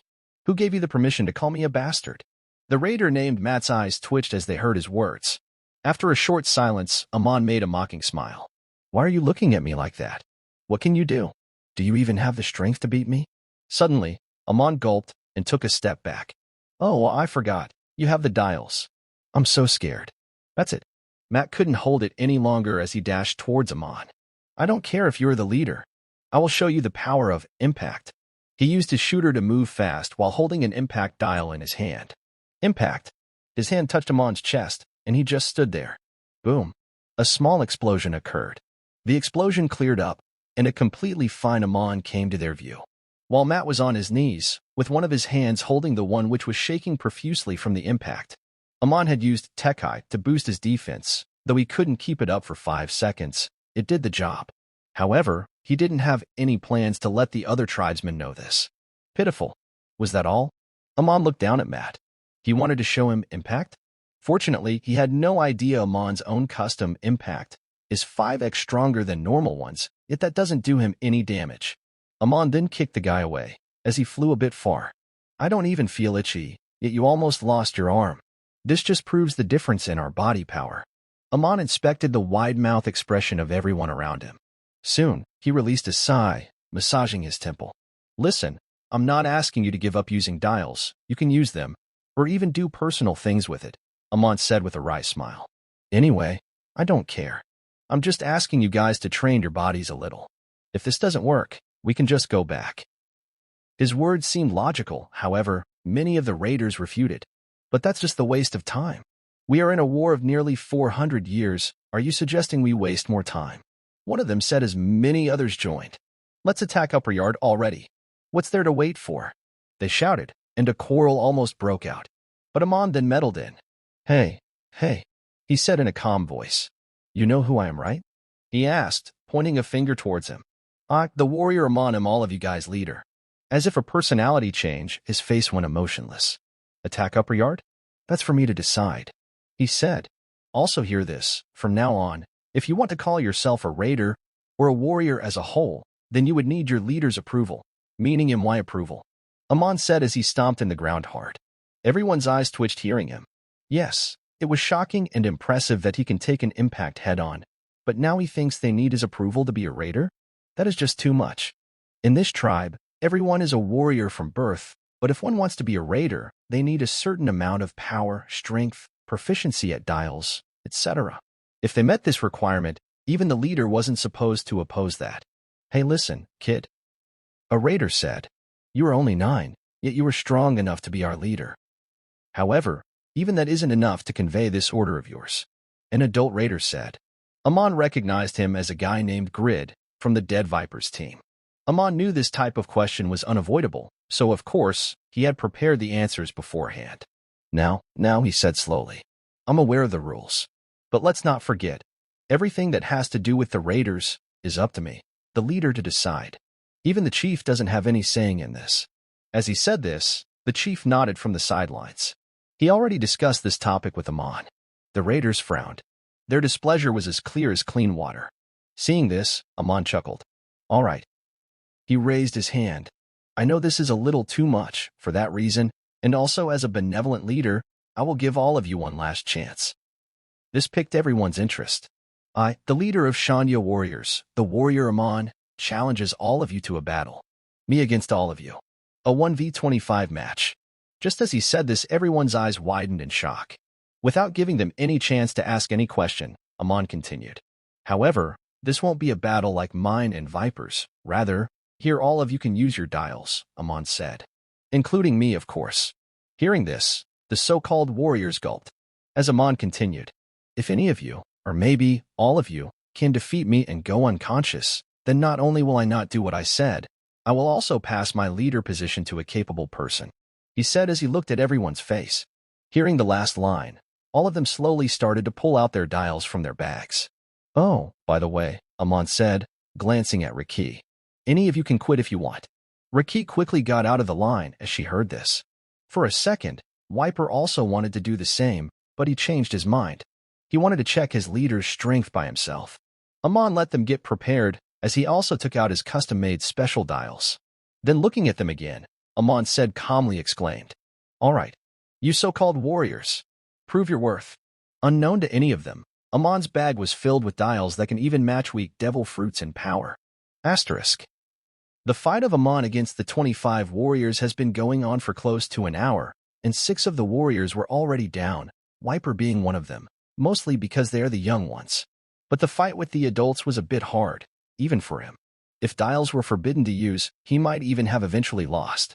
Everyone against him had shooters, dials, and other machinery with them. Amon was able to take out the younger ones since they didn't have much experience in dial uses. However, even with his custom dials, up against 19 adults who've been fighting in sky combat for their whole life, Amon was a little out of breath. If this was a big battleground like Upper Yard, he would have already taken all of them down. But unfortunately, it's not, and rather, a small cramped place. Still, time was on his side. Because these so-called warriors' stamina couldn't match the 8 years old in front of them. Since they rarely train their body. 1 hour, 2 hours, 3 hours. Just like that, the battle continued. It's been around 12 hours, and every Shanya was surrounding the place where the battle took place, along with their gaping mouth. Huff. Someone was sitting on top of a pile of trashes while breathing heavily. Well, that was easy.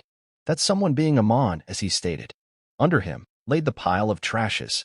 The trash being the so-called warriors, the raiders. Every one of them was hurt, and some were even unconscious. While some had their consciousness, they were too exhausted to move. Not only the spot where the battle took place, but the whole village showed signs of the battle. As many tents were destroyed by burned bazookas and many trees inside the dome were also busted. While Amon didn't have any particular injury, except for his burned skin, proving the collision he received from bazooka. Yet, he was grinning like a madman. After all, not only did this help his body reach a new level of strength, but he also got to show off his powers to the tribe. Haha. Laughing, he took in a big breath. Everyone, from this moment onwards, you all have lost the permission to refer to yourself as a raider and warrior to per se. Only after you reach a certain level of strength and convince me that you are strong will you get this permission back. I don't want any random bug to ruin this Shandorian warrior name. Chapter 19. Setting up the traps. 3 months later. General POV. Close to the Angel Island, a pirate ship can be seen coming through the Heaven's Gate. The ship was flying a Jolly Roger with a pirate hat at the top, along with a blonde wavy mustache. They were the Jumble Pirates. Yes, we've reached Sky Island. All hail Captain Jumble. The pirates on the ship were celebrating, finally reaching the mythical Sky Island. While the crewmates were celebrating, their captain, the Great Jumble, was sitting on a chair. He is a short middle-aged man with a blonde mustache similar to Gold Roger. He has a confident smile on his face while looking at his crewmates as he was drinking wine. Asterisk gulp, asterisk gulp, gulp. Bam. Drinking the whole bottle in one go, he put it down on the table hard. Gah. That was good. Burping and wiping his lips, he stood up, revealing his short build. Haha. Then he released a weird laugh. Who would have thought there is an island in the sky? I'm sure even Gold Roger doesn't know that, he said as he hit his chest in pride. King of the pirates? Fuck that. I'm gonna be a god who lives in the sky. Haha. From his words, he proved to be a guy who was too ambitious but didn't have anything to back them up. Not even his height. Captain. Suddenly, a crewmate shouted. I see something strange coming towards us, he said as he looked ahead of him with binoculars. Huh. Jumble groaned. Here, let me see. Snatching the binoculars, Jumble also saw the little human figure coming towards them at a great speed as he aimed his bazooka towards them. What? Hey, something is strange, Jumble shouted. However, before he could react, like enchanting a spell, the seemingly 10-year-old boy shouted. K-A-M-E-H-A-A. Jumble didn't know what's going to happen, yet his body automatically gulped in fright. Hey, he shouted towards his crewmates. Something is not right, shift the sail. They only saw their captain in such a hurry only when something bad was about to happen, so they quickly started to do as he said. However, before they could do so, a blue light blinded their eyes. Mihiheya. Boom. With an explosion, Jumble Pirate's ship got wrecked. A few hours later. Shah. Currently, Amon was riding a shooter and heading towards his hideout in the upper yard. He was carrying many kinds of foods on him, along with a very special item he got from the Jumble Pirates. Skating in the sea, Amon's thoughts started to wander. Ignoring the strange name, they were pretty strong. My left arm is even bleeding because of them, he thought, looking at his arm, which he already bandaged. Soon he reached the upper yard. Then jumping on the earth in front of him, he took off his shooters. He liked to enjoy the feeling of soil on his foot sometimes. After that, walking for a few minutes, while avoiding the occasional patrols of God's militia, he finally reached his destination. It was a big and old tree, just like most of the trees around. However, except Amon, nobody knew that this was a secret entrance to one of the parts of the buried city of gold. Even the god, Gonfall, didn't know, since the gods don't really care to explore this giant upper yard. After walking through the hidden entrance for another few minutes, he finally reached the shining golden city of Shandora. For a few seconds, he just kept looking at the gold. Then holding back his greed, Amon then went inside an ancient golden house. As a smile bloomed on Amon's face as he looked around the room. This is the house where he keeps his loots. Just as I left it. He felt satisfied seeing all the loot he got from the few pirate ships he wrecked in his life. There was gold, belly, swords, handguns, shotguns, and other blue sea weaponries, but most importantly, there was his small collection of sea prism stone. And the special item he got from Jumble today is also a sea prism stone. It's rare for a pirate ship to have them, but Amon was lucky this time. However, it's pretty small junk, only around 10 grams. Still, Along with the previous ones, now he has around 70 G of C prism. Obviously, considering possible emergencies, he also kept a particle of it with him all the time. And since the tribe also has its own C prism stone collection, Amon didn't have to worry about anything. Amon then placed the important things here, while keeping the things that the tribe can use on him. Then Amon got up. Well, everything's done, he said. Time to do the main job. Saying this, Amon went outside of the hideout with many kinds of different dials with him. Today, he didn't come out for a pirate hunt. In fact, it was just a lucky encounter. His main job was here, the upper yard. He needed to prepare this as a battlefield, his battlefield. Soon after, avoiding the militias, Amon placed many different variants of special dialed, rounding a formation like thingy of 500 m radius. His current position in upper yard was very familiar to Amon. In fact, he even knew the native creature around 3 kilometers from here. Amon needed to prepare for everything, so he was doing it now. In the soon-to-come battle with God's militia, there would be many casualties on both sides. However, losing one Shandya would be a massive loss to Amon. He needed a perfect plan. Amon knew a good plan's enemy is a perfect plan, but luckily in a place like the upper yard, and almost unlimited time to prepare for the eventual battle, Amon had a 100% chance to create a perfect plan. He just needed to change the battlefield according to his wishes. Asterisk. During the last 3 months, everyone was training diligently, and even Haki was working hard. Though she couldn't match up with the others, she didn't give up. Many of the males looked a little dissatisfied at this. A woman was supposed to be in the kitchen, not on the battlefield. This type of training was of no use. Haki was fully aware of their thoughts too. However, she tried her best to ignore them. After all, from what she knew, her mother was a raider too. So she didn't mind how people see her. If she gets strong enough to protect her big brother, then she would be happy. A few days later, dawn time. Currently, everyone in the tribe was training hard. Small training like 100 push-ups for kids, while boulder training for strong tribesmen. And the people who were too strong for these to help their physique, they were training with swords/spears or having duels between themselves.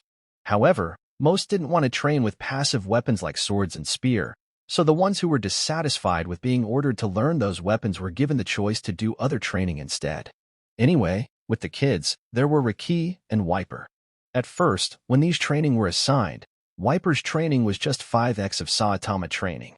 However, now he has grown strong enough to take a 100 kilograms boulder on his back and do push-ups. On the other hand, Haki was just there, doing 2x Saitama training. She thought, soon she would also grow to be like Wiper. However, there was not much improvement in her strength. Yet, clenching her teeth, she just did her best to surpass her limit.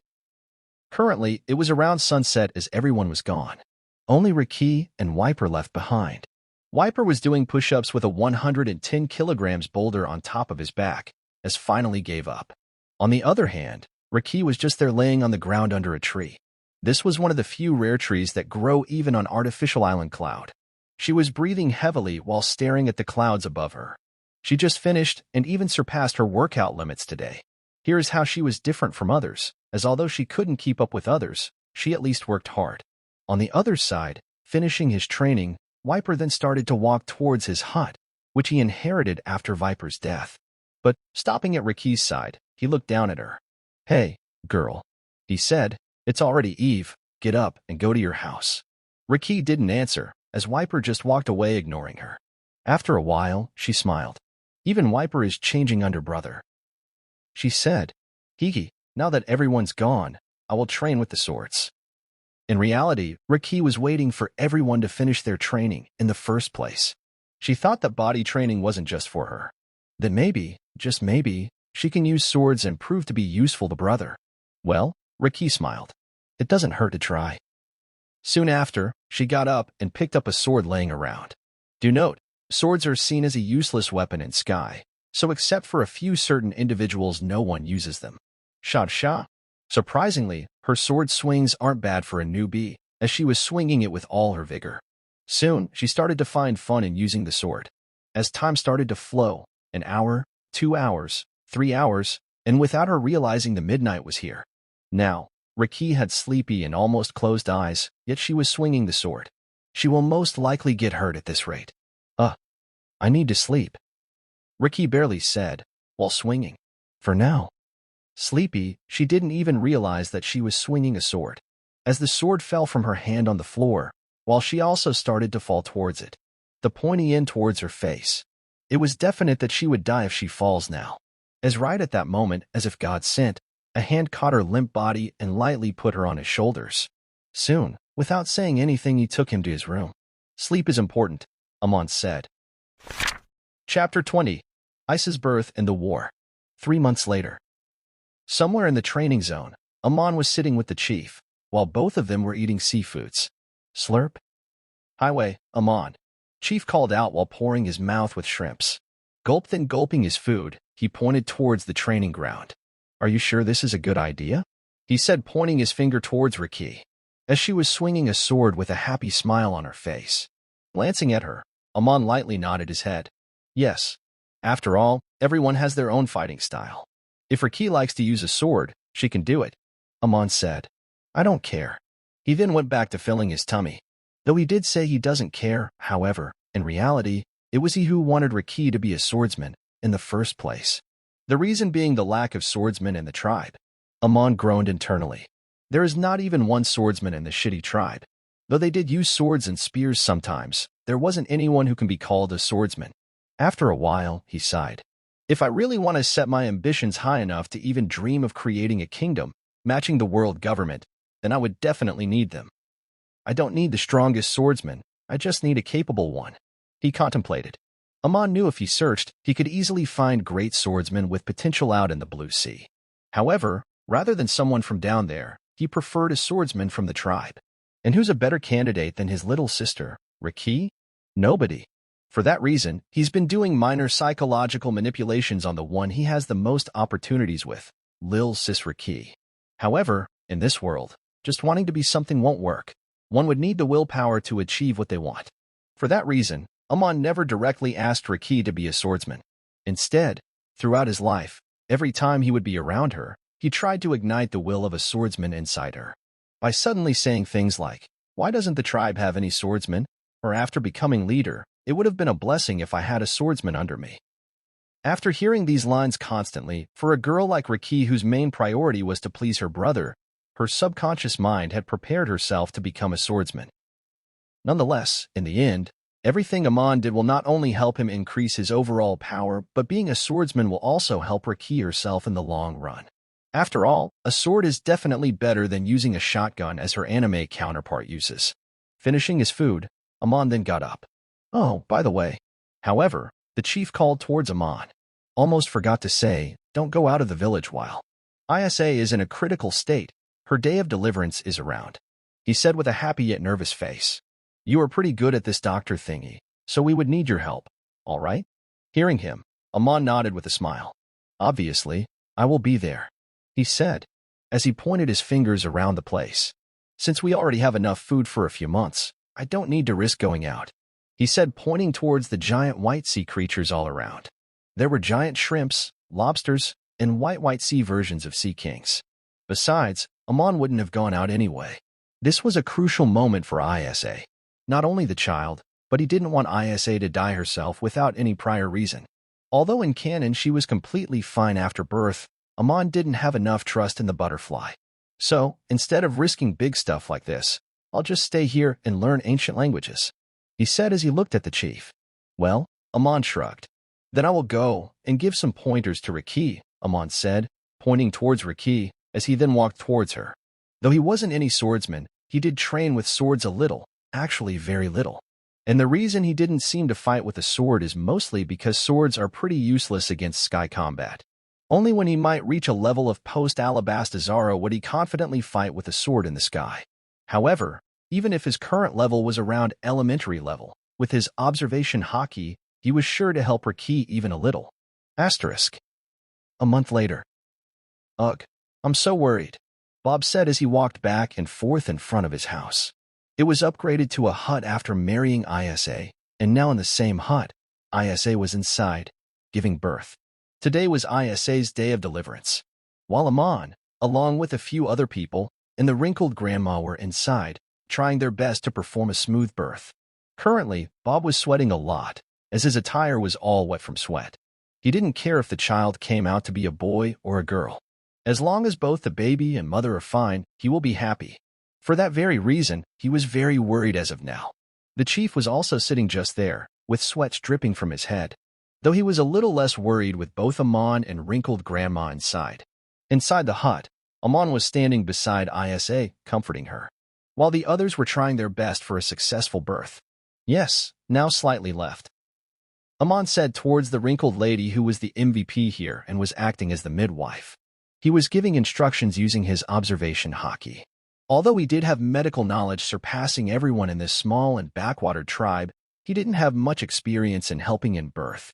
So not wanting to take any risks, he let the experienced ones do this, while he just helped them with his Haki. Isa was screaming in pain, as Amon was trying to calm her down.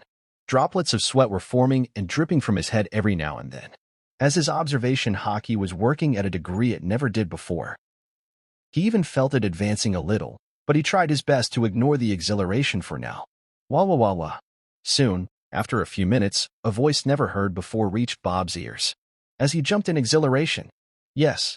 He tried to go inside, but Amon then came out of it, surprising Bob, as he was wearing a sad face. Hey. Amon, what happened? Why do you look like that? Bob asked, scared and terrified. Isa. Amon said as he slowly looked at Bob. Bob's eyes went teary, and he almost burst out crying. Isa survived. Suddenly, Amon jumped up with a happy face. Haha, got you. Look at your face. He laughed, holding his stomach while pointing towards Bob. Bob just ignored him for now. There were more important things for him to do, as he ran inside. Oh, what a cute little girl I have here. There he saw Isa. She had barely opened eyes and an exhausted face, but with a smile, she was playing with a newborn baby girl. What should I name you? Bob ran towards her and hugged both of them. He was happy like never before. And although he hated what Amon just did, for that reason, he could feel the satisfaction of seeing her alive. He named his child Isa, just like Amon requested. 6 months later. All right, guys, Amon said as he looked at the raiders in front of him. It's been a year, huh? He released a chuckle, as the raiders showed confusion. A year ago, we had 25 raiders in our team, right? Hearing him, the raiders nodded with a smile. Then he pointed his fingers towards them. Now, after a year, we have 70 raiders. Isn't that a lot of improvement? Haha. Amon laughed, seeing his little army stronger than ever. After Amon's leader's decree, everyone lost their title of raider and warrior as a whole. But as time passed, and tribesmen challenged Amon to get their ranks back, soon the people were recognized as warriors again, and some civilians even gathered enough strength to be called raider. Laughing for a while, Amon calmed down. Anyway, Amon said, going back to his professional self. Now that it's been a year, we are now 70 raider, consisting of 64 males and 6 females. That's a lot, and, truth be told, I'm impressed. Hearing him, the raiders laughed lightheartedly. Everyone liked to be praised, and they themselves knew their improvements were praiseworthy too.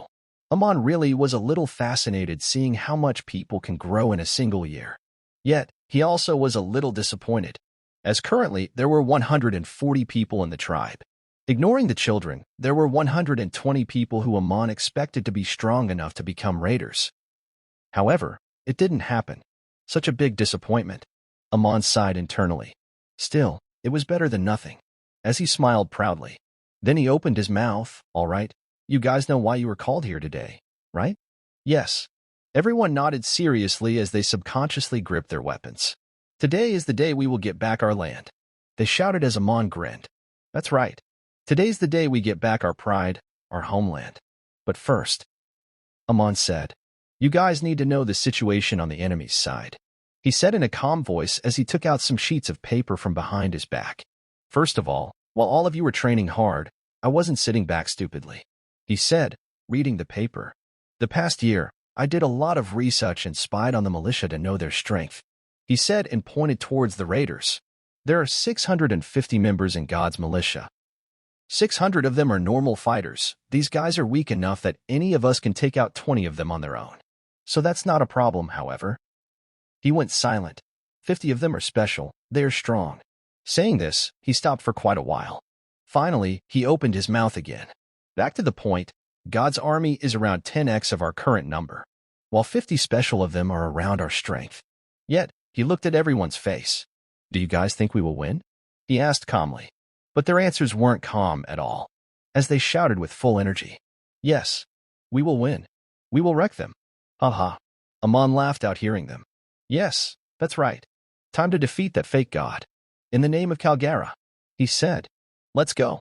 Perhaps it was their training this year. Or maybe it's just their warrior spirit. Thus, without any hesitation, they picked up their custom weapons made by Amon and Bob and rushed towards Upper Yard. While the ones left in the tribe prayed with everything, they were preparing their mind for the potential massacre. Chapter 21. General POV. It's been an hour since the meeting was held, as the raiders have already invaded Upper Yard. Boom boom. Like nitro, a compressed gust of wind came out of the shooters worn by the raiders as they dashed towards the god's militia in front of them. Ka. The enemy attack. A militia shouted. Everyone, get ready to fight URGH. Boom. Before the militia could complain any longer, his head got blown by a impact dial. Haha. It was Warashi. Today we will win. Saying this, he dashed towards the other militias. Seeing the Shandia warriors infiltrating the Upper Yard, the other militias tried to retaliate. You filthy bastards. Die. Two militias tried to attack Warashi, but they met with a spear. Stab. Die, you bastards. Our land will be ours again. It was Wiper who just killed one militia. Surprisingly, he was using a spear. After seeing Riki solely learn sword techniques, Wiper had also given a little of his time in learning spearmanship, though he still relies on his dials mostly. Dodging the attack, the second militia replied with an impact dial. Shut up. Take this, you monkeys. Boom. His impact dial hit Wiper's chest as an explosion occurred. However, soon, Wiper came out of it without any injury, while the militia was laying on the ground with a spear piercing his heart. Seeing this, God's militia got scared. If a 10 years old is strong enough to survive an impact dial, how strong is the rest of their army? Though they were scared, a few of them still sneaked up on Wiper and were about to hit him. Asterisk bang. Bang. Bang. However, before they could get a hold of him, numerous bullets came and made their skulls riddled with holes. Haha. It was a guy with thick eyebrows and a mustache. His name was Dewey. Don't get caught in surprise, you bastard. You will die. E/N. Author. Are you serious? At least he's not mighty. A/N. Be grateful I didn't introduce Sniper King. Dad, Braham, who was leaning with Dewey, called out. Don't act like that. It's shameless. They were the sharpshooter duo of the tribe, as they were standing next to each other comically. Haha. You still don't understand, youth, son, he said. With this newfound mantra, I should be the one to watch everyone's back. Haha. Dewey laughed out loud while shooting some idiots who tried to attack him. He was the best sharpshooter in the tribe. Although before, Amon could defeat him in sharpshooting with the help of observation Haki. Now that he also has it, Amon didn't have much chance, or so Dewey thought. Observation Haki varies from user to user, and his own is specifically based on sharpshooting. Soon, the gods' militia lost their cool, and they started to fight back, as an all-out battle broke out. Close to the middle of the Upper Yard, in the exact place where Amon created something similar to a formation using dials, Riki was in a tree, with two militia in front of her. I can't believe those filthy bastards had this type of cute girls in this tribe. Militia A said, looking at Riki with a perverted smile. Yes. Then imagine the developed women of this tribe. The other one, Militia B said. Ah. I want to taste her dash. Suddenly he flinched. W8. We shouldn't talk like that. What if someone hears us? That, Militia A responded as a sweat dropped from his head. Will be bad. It didn't matter if they worked for God, not if they have wings on their back. In the end, they were humans. Filthy, disgusting humans. Human nature never changes, as they even thought of touching an 8-year-old girl. Hearing them, Riki narrowed her eyes. Unlike her common cheerful expression seen before, right now, she didn't have any speck of that cute girl's spirit in her eyes. SLT unsheathing the sword that Amon got her from a strong pirate swordsman, she rushed towards the two. Huh? Look, she uses a sword dash. Slash. With a single slash, the enemy's head got separated from his torso, and he fell down. W what? A little girl. H how did you? The other one's body started to shake in fright. And no. Die. In the heat of fear, he dashed towards Riki. Slash. However, this time, the enemy's whole body was cut in two by her sword, while blood splashed on her face. SSLT without reacting to it, she put back her sword in the scabbard. Looking at the two dead, Raki's face morphed into disgust. Looks like my guess was right. It's not just the tribe. She then lightly kicked the guy who was hanging on the branch, making him fall down. In the end, not everyone's as kind as Big Brother. While the war between 60 Shandians versus almost all the gods' militia was happening down in the upper yard, something more interesting was going on with Gonfall at the top of the beanstalk. Today was a rather odd day. Though it was still daytime, the sky even above theirs was dark, as small droplets of rain were falling. This is a rare sight, but it did happen in the past.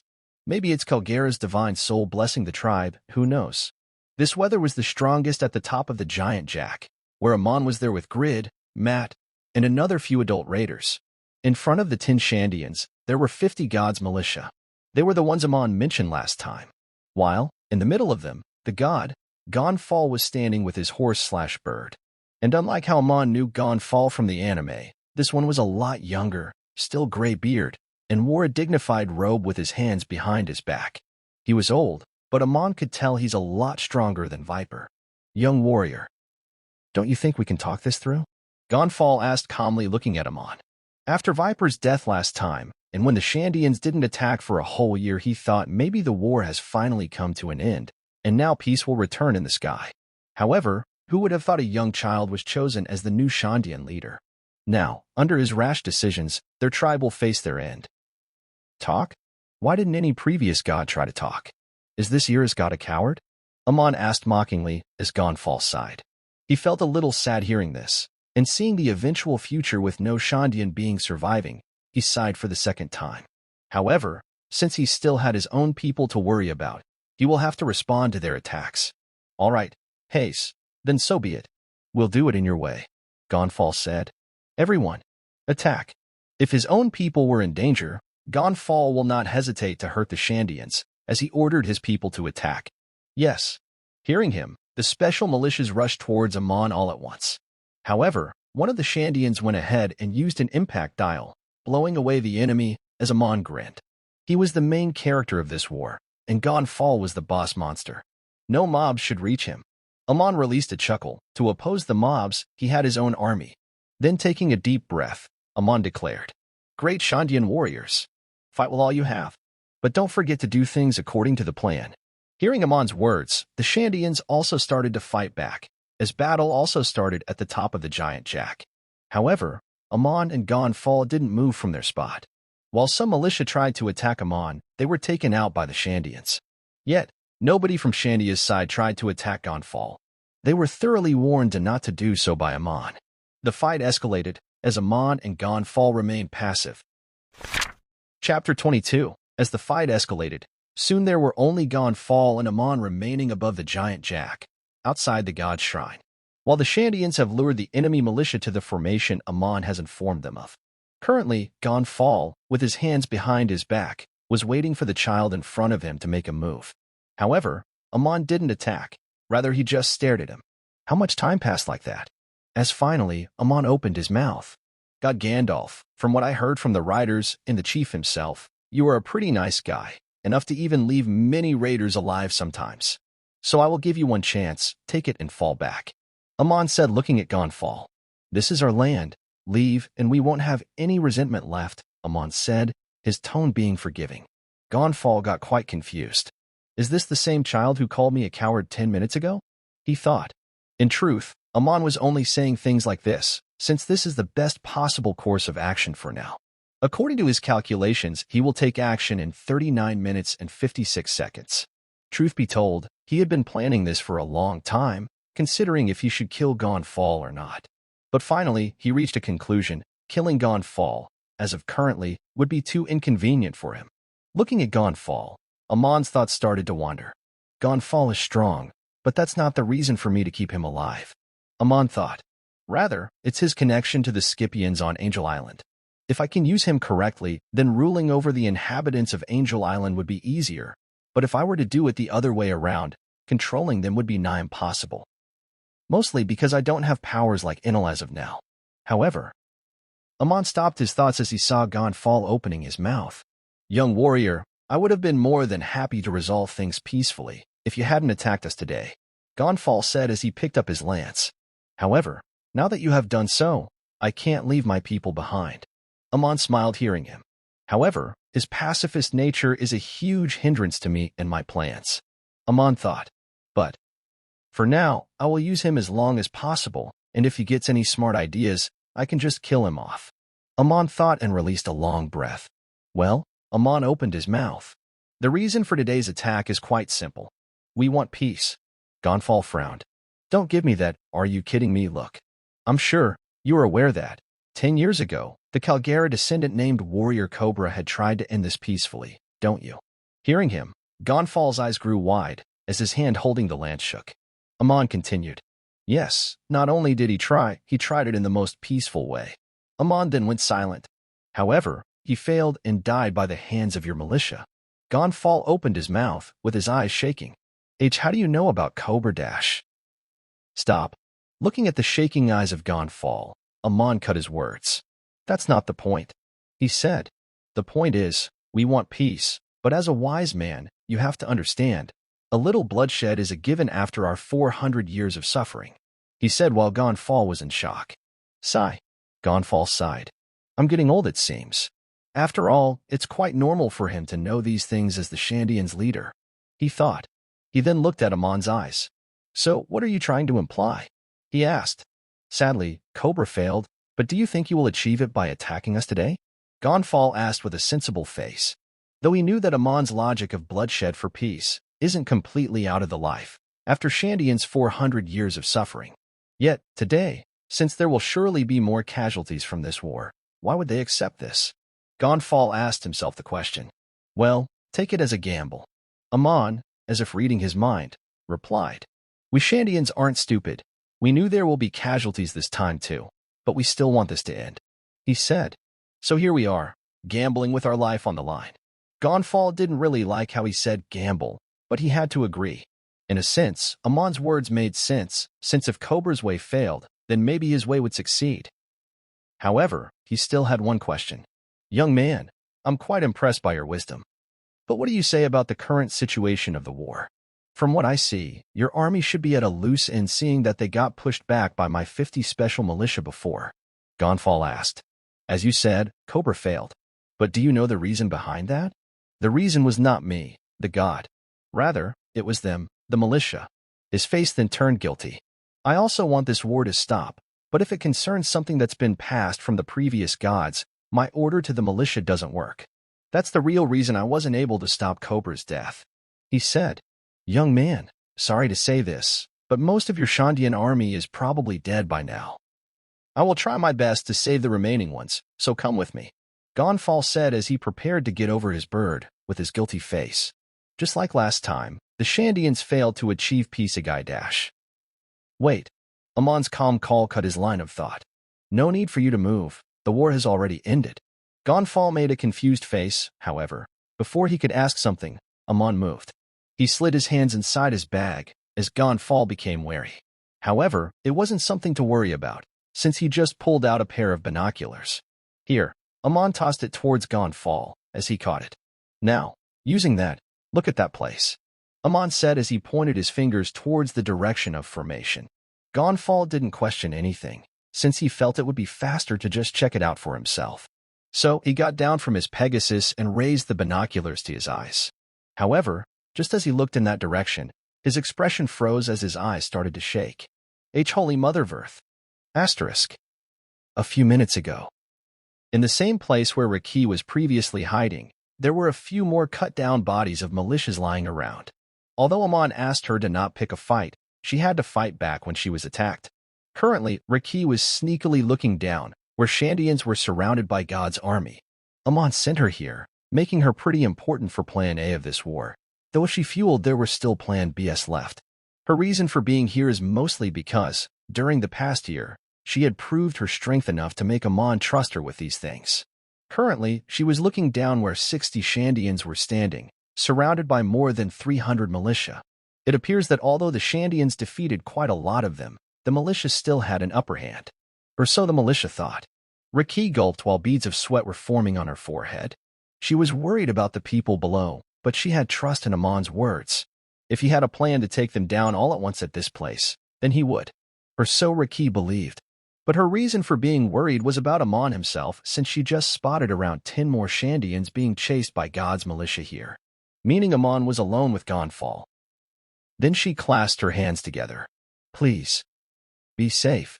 She prayed and concentrated on her own situation. Soon, except her, all the 69 Shandians got surrounded as God's militia laughed. Haha, it's as if you guys came here just to die. One of the militia shouted. This new leader of yours is quite stupid, isn't he? Raki frowned hearing him, and then slipped her hand inside her pocket.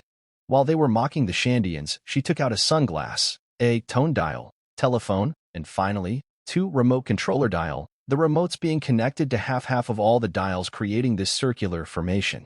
The first thing she did was to connect to Wiper's tone dial, telephone, who was sitting in the middle of the Shandian crowd, out of the general view. The dial vibrated, but Wiper didn't receive the call. Instead, he just nodded his head, already understanding the message. Soon he quietly warned the news to the ones close to him, and they did to the ones close to them. Like that, all Shandians understood the situation as they slowly closed their eyes. Before the militia could understand anything, Raki, wearing sunglasses and looking at the dial in her left hand, placed her finger on its button. Beep. Flash, flash, flash. In a circular motion, the 500 flash dials around the place activated while it affected everyone, leaving only the Shandians who closed their eyes and Raki who wore the sunglasses. Arg. My eyes. I can't see. However, it wasn't the end, as the next moment Raki, looking at the remote dial on her right hand, also pressed the red button. Beep. Whoosh. This time, just as she clicked the red button, like a wildfire, a strange pinkish gas surrounded the place. Huh. What the ugh? I can't move. Arg. Me neither. One by one, God's militia started to fall on their knees, proving the gas was some kind of paralyzing gas. It wasn't that thick, but it spread very fast, and the moment the militia breathed in the gas, they fell on their knees with their eyes rolled back and foam coming out of their mouths. They couldn't move at all, as this was not just any paralysis gas. Rather, it was gas dial, preserved gas of paralysis. It was a special variant one. This is that type of gas that only affects the people who've been breathing it for a long time. After Amon placed the dials traps here, the God's militia who changes their patrolman every day has been breathing a very low quantity of it each day. So here, after a year, they were completely powerless against this nerve-numbing gas. That's also the reason why no Shandians were affected, since they never breathed it before. Soon, without any retaliation, they were subdued by the Shandians. Or more accurately, they were tied with ropes tightly. Raki went down the tree and met the others. Operation successful. Present.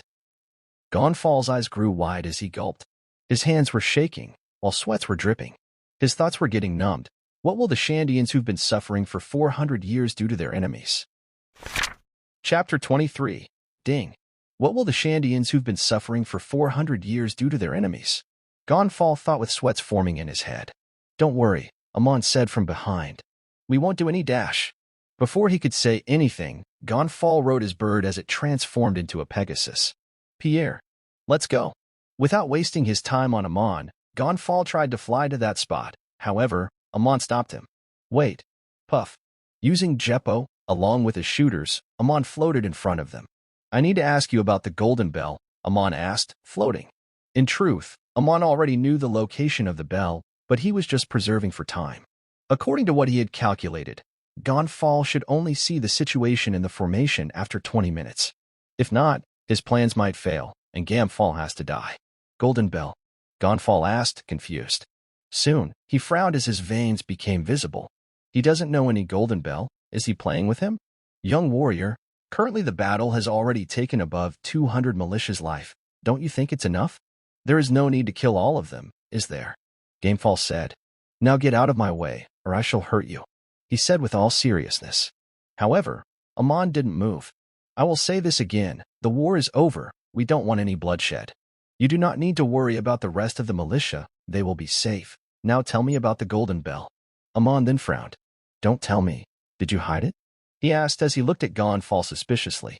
However, Gonfall had his people to save, as above air, he dashed towards Amon with his lance. Forgive me, young warrior, but you called this upon yourself. Chihi. The Pegasus roared as it reached close to Amon. Me neither, he shouted.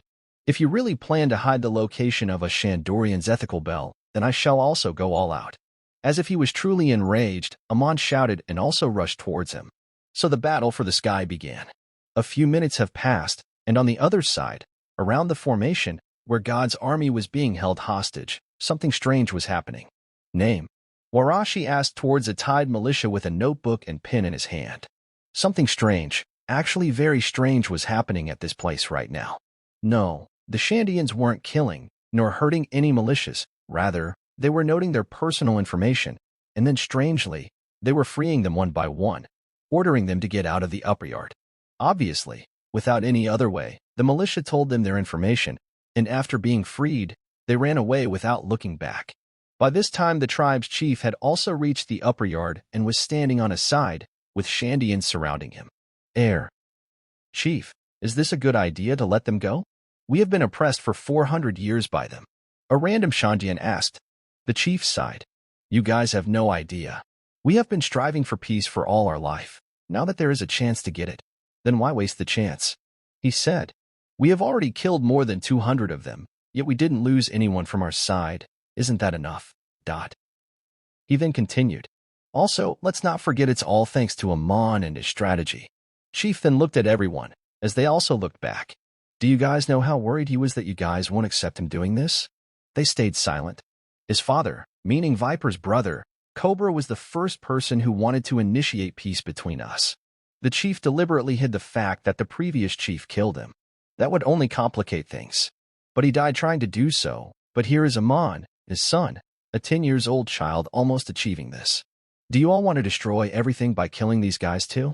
The chief then took a big breath. "Hasn't enough blood been shed?" He roared as everyone stayed silent. "Yes," Dewey replied from the side. "We don't want to see any more blood. We have had enough."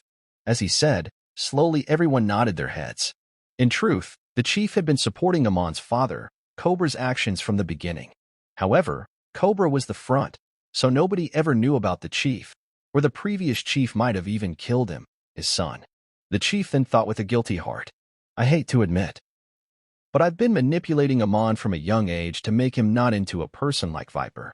He felt guilty that he had manipulated a child. However, that's the precise reason why he is initiating peace today. "I'm happy that this war will now stop. It's for the greater good." Though the chief had good thoughts behind his manipulation, he still felt guilty. However, unbeknownst to him, he was the one who was being manipulated all along. "I am sorry, young warrior. I'm sorry." In the sky, Amon was fighting, or more specifically conserving time, as Gonfall flew towards him with an impact dial. Impact.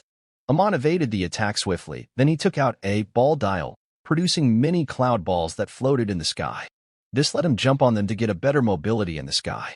Just as Amon was trying to stabilize himself, Gonfall tried to ignore him, and instead rushed towards the formation. His main priority wasn't Amon after all. However, Amon stopped him once again, as he threw a smoke bomb dial in his way. Just now, Amon had spotted the Shandorian Golden Belfry a little far from here. He can't let Gonfall go now. Before, though Amon had guessed where the bell was, he never saw it in person since for that, he needed to climb the giant jack. But he never had the opportunity to do so, because that would have got him caught.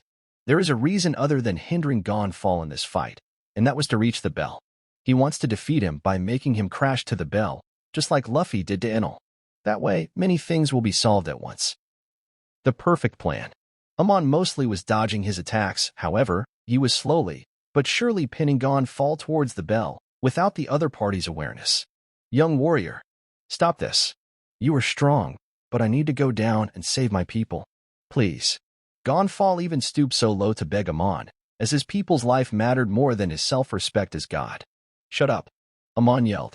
"I'm asking you, where is the bell?" Amon, as if not being able to take it anymore, jumped on a cloud ball, then kicked hardly and rapidly towards Gonfall. Tempest kick. He used the Rolushiki, Rankyaku. Though he can't produce a wind blade that can slice people in half yet, he was able to perform what he expected. As a compressed wind blade got released from his legs, and it hit Gonfall. Arg. Blood spurt from his chest. While the Pegasus lost its balance, Gonfall flew a few hundred meters back, and he hit something hard. Gah. Dying. Dying. Dying. It was the Shandorian Golden Bell. Asterisk. Down in the blue sea, on the small part of Jaya that was left behind, a muscular man with a chestnut PM his head, got up from the sea as he started to walk towards his strange-looking house. Sigh. Maybe Noland really was a liar in the end. Sky Island. He is Cricket, a descendant of Noland the liar. Maybe it's all fake, he said while stopping in his path, lowering his head. D-I-N-G-G. Huh. D-I-N-G-G. What's that sound? D-I-N-G-G. Where is that coming from? Don't tell me, the sky? The sound of the golden bell reached the blue sea, as people from Jaya wondered about the source of it. Except for Cricket, who was laughing and jumping around that place. His ancestor wasn't a liar. His life is also not a lie. Boom boom. Amon flew at Gonfal's place using his shooters, and the first thing he did was to run towards the golden bell. It was massive, made of pure gold, shining under the sunlight. It had vines surrounding it, however, that only increased its beauty. Amon's eyes were shining seeing this. Gold. Bell, he said, enchanted by greed. Cough, cough. Amon sprouts out of his thought, and turns his head and sees Gonfal coughing blood. He was laying on his back and looked injured, but it wasn't that serious. Is this the bell you were looking for? He asked barely. Yes, it seems you were not hiding it. Sorry, Amon said as if he was truly sorry. Gonfal stayed silent. Well, it matters not anymore. Gonfal looked at the blue sky above him. The dark clouds were slowly fading away as a clear blue sky was showing up. Is this the mystical bell Cobra told of me before? He asked himself. A few seconds passed as he opened his mouth again. By now, every militia must have been executed already. He said in a hardly audible voice. Amon looked at him, with his fake confusion. What do you mean? Why would they be executed? Gonfal frowned hearing him. Didn't I tell you that the Shandians will free all the captured militia? He said as Gonfal lifted his head up. What are you talking about? With a strange gleam of hope in his eyes, he asked. Well, Amon again took out his binoculars and threw them towards him. You can take a look yourself. Gonfal quickly put his eyes in them, as his eyes became wide in surprise. A pleasant surprise. What? The gods' militia, they are getting freed one by one. I mean, how could you have expected me to kill the militia? Amon said. After all, my father, Cobra, died trying to realize this dream. If I do the complete opposite, then won't his death be pointless? Gonfal's expression froze again, as he abruptly moved his head towards Amon. Why you are Cobra's son? Why you are Amon? He asked in disbelief. Are you really Amon? The child who I picked the name of? He yelled as Amon just laughed. Amon scratched his head. Well, yes, I guess so.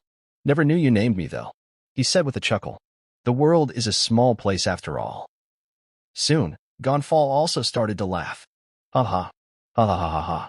He laughed as if he had gotten his life back and gained something new, and deep down, he became greatly indebted and grateful to the Shandians. Though many of them died in today's battle, he couldn't complain. This is a war going on for 400 years, where most of the time, the militia from each generation were the ones to massacre the other side. Considering this, he didn't have enough remorse to complain about something that already happened. Soon, Amon ignored the golden bell for now, and with the injured Gonfal and his Pegasus, he came down to where everyone else was there. People saw him coming with Gonfal, but they didn't give him any glance as they looked at Amon alone. Hearing the bell, and seeing Gonfal clad in blood, the winner was clear to them. Hey Amon.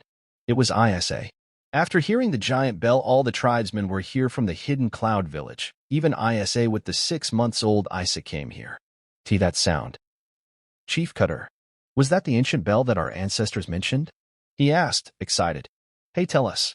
Everyone was asking questions, but Amon just smiled looking at them. He didn't answer it directly. Who knows, maybe it was just me making weird sounds. People exclaimed their disappointment, but they were fully aware of his cheeky behavior. In the first place, the question was just rhetorical. They were just in disbelief. They ran towards Amon and started to happily chatter with him. How they let the militia go, how none of them died, and most importantly, how happy they were hearing the bells sound. Beside them, Gonfal looked at them with wide eyes. This was the Shanya tribe that his ancestors have been oppressing for 400 years. Such a happy tribe.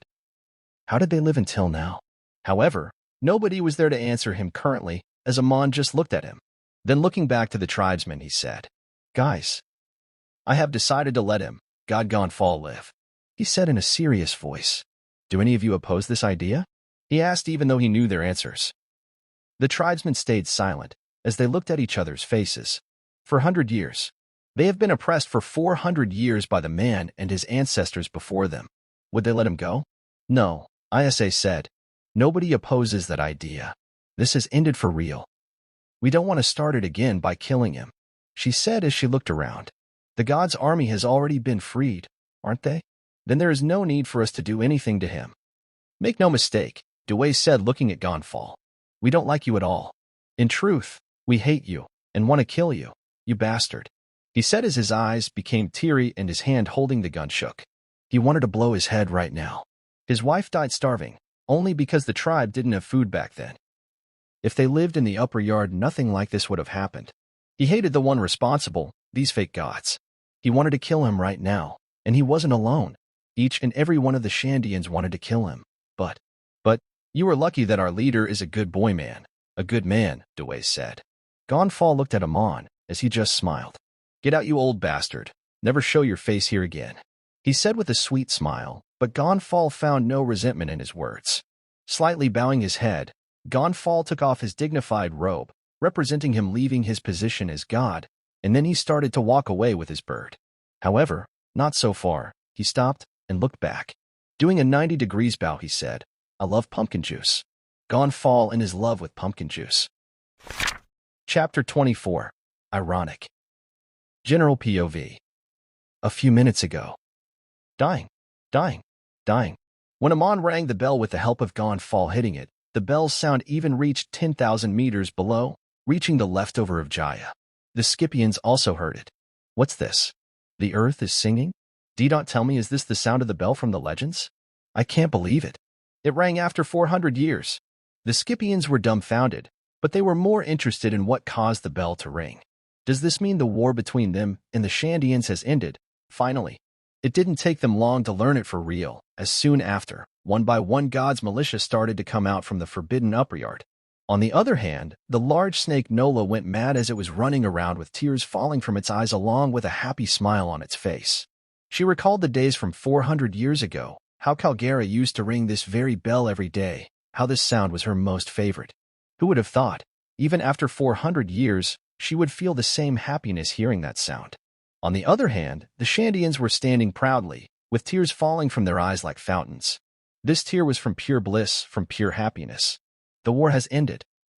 The golden bell that started it all has finally ended it all too. Calgara. The chief said as tears were falling from his eyes. Do you hear? The war has ended. We have gotten our land back. We. Tears covered his whole face. We have won. The war had ended. They wanted to kill the ones responsible for this, but unfortunately they have already perished with time. The current god and his militia aren't the culprits for this. Yes, they still did wrong to them, but the Shandians didn't want to continue this war any longer by seeking revenge. All for the sake of Calgara. A few hours later. Haha. Eat more. Today is a day of celebration. It was nighttime, and Gonfall had already left.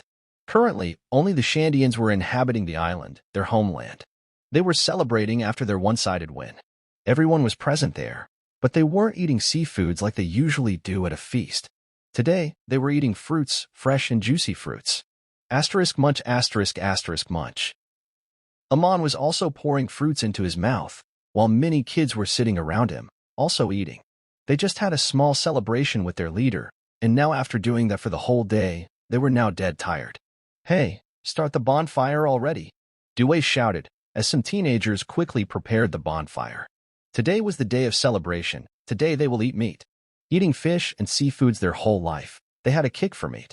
Just as valuable gold was to Blue Sea people, meat was more valuable to the Sky people, especially Shandians. Sniff, sniff. As the crispy scent of cooked meat entered Amon's nose, his mouth became watery. Can't believe I only had 9 meals with meat in my 10-years-old life, Amon thought as he chuckled. Yet now, I can have meat, fruits, and everything I want. Upper yard is min-weight.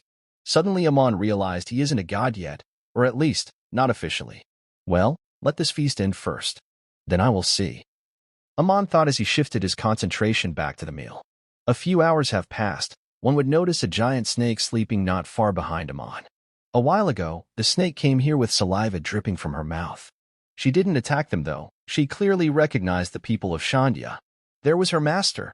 Not only Nola the snake, But even the kids were also sleeping all around Amon. Raki had her head on his lap, as she had also fallen asleep. Along with baby Isa was also beside him with her eyes almost closed. Kids like Wiper, Kamakiri, Braham were also around him, asleep. Amon was still eating, as he was quite tired from the constant kick he had to do for Jeppo. He needed energy, and the meat's the best source of it. While eating, Amon was looking ahead of him. There, the chief was sitting with all the tribesmen surrounding him, with the expectation of the kids around Amon. They were seemingly discussing something, as Amon tried to pray using his observation Haki. Amon chuckled internally hearing their topic of discussion. Soon, without any more thoughts, Amon also fell asleep. Next day, morning. Hey, Amon, wake up. Chief was there, shaking Amon's body as he slowly opened his eyes. Yawn. Hey, Chief.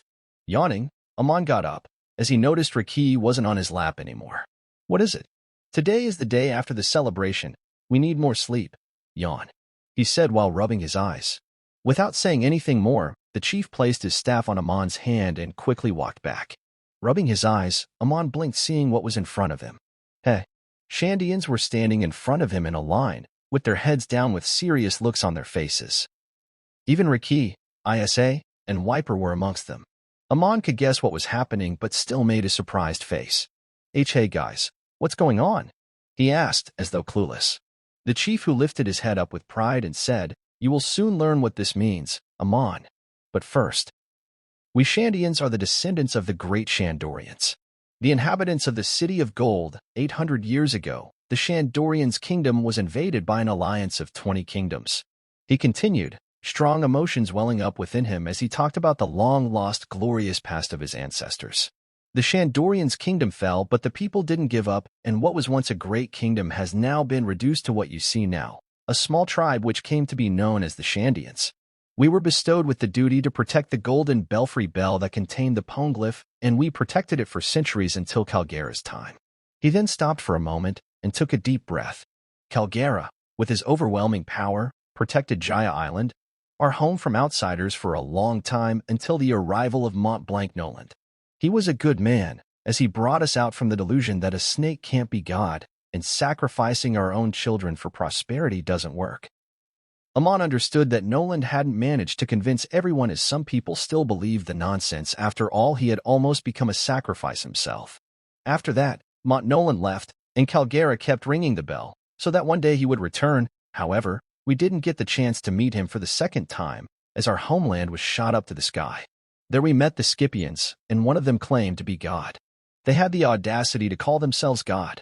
The tribe had already stopped believing in God by then. Chief said with force in his voice. We got into a war with them, which Calgara started by ringing the bell before his death, thus leaving the burden of war for his descendants to carry. He said with a bitter tone. In the end, Calgara failed to protect our land. He was a great warrior, but he failed the one duty he had.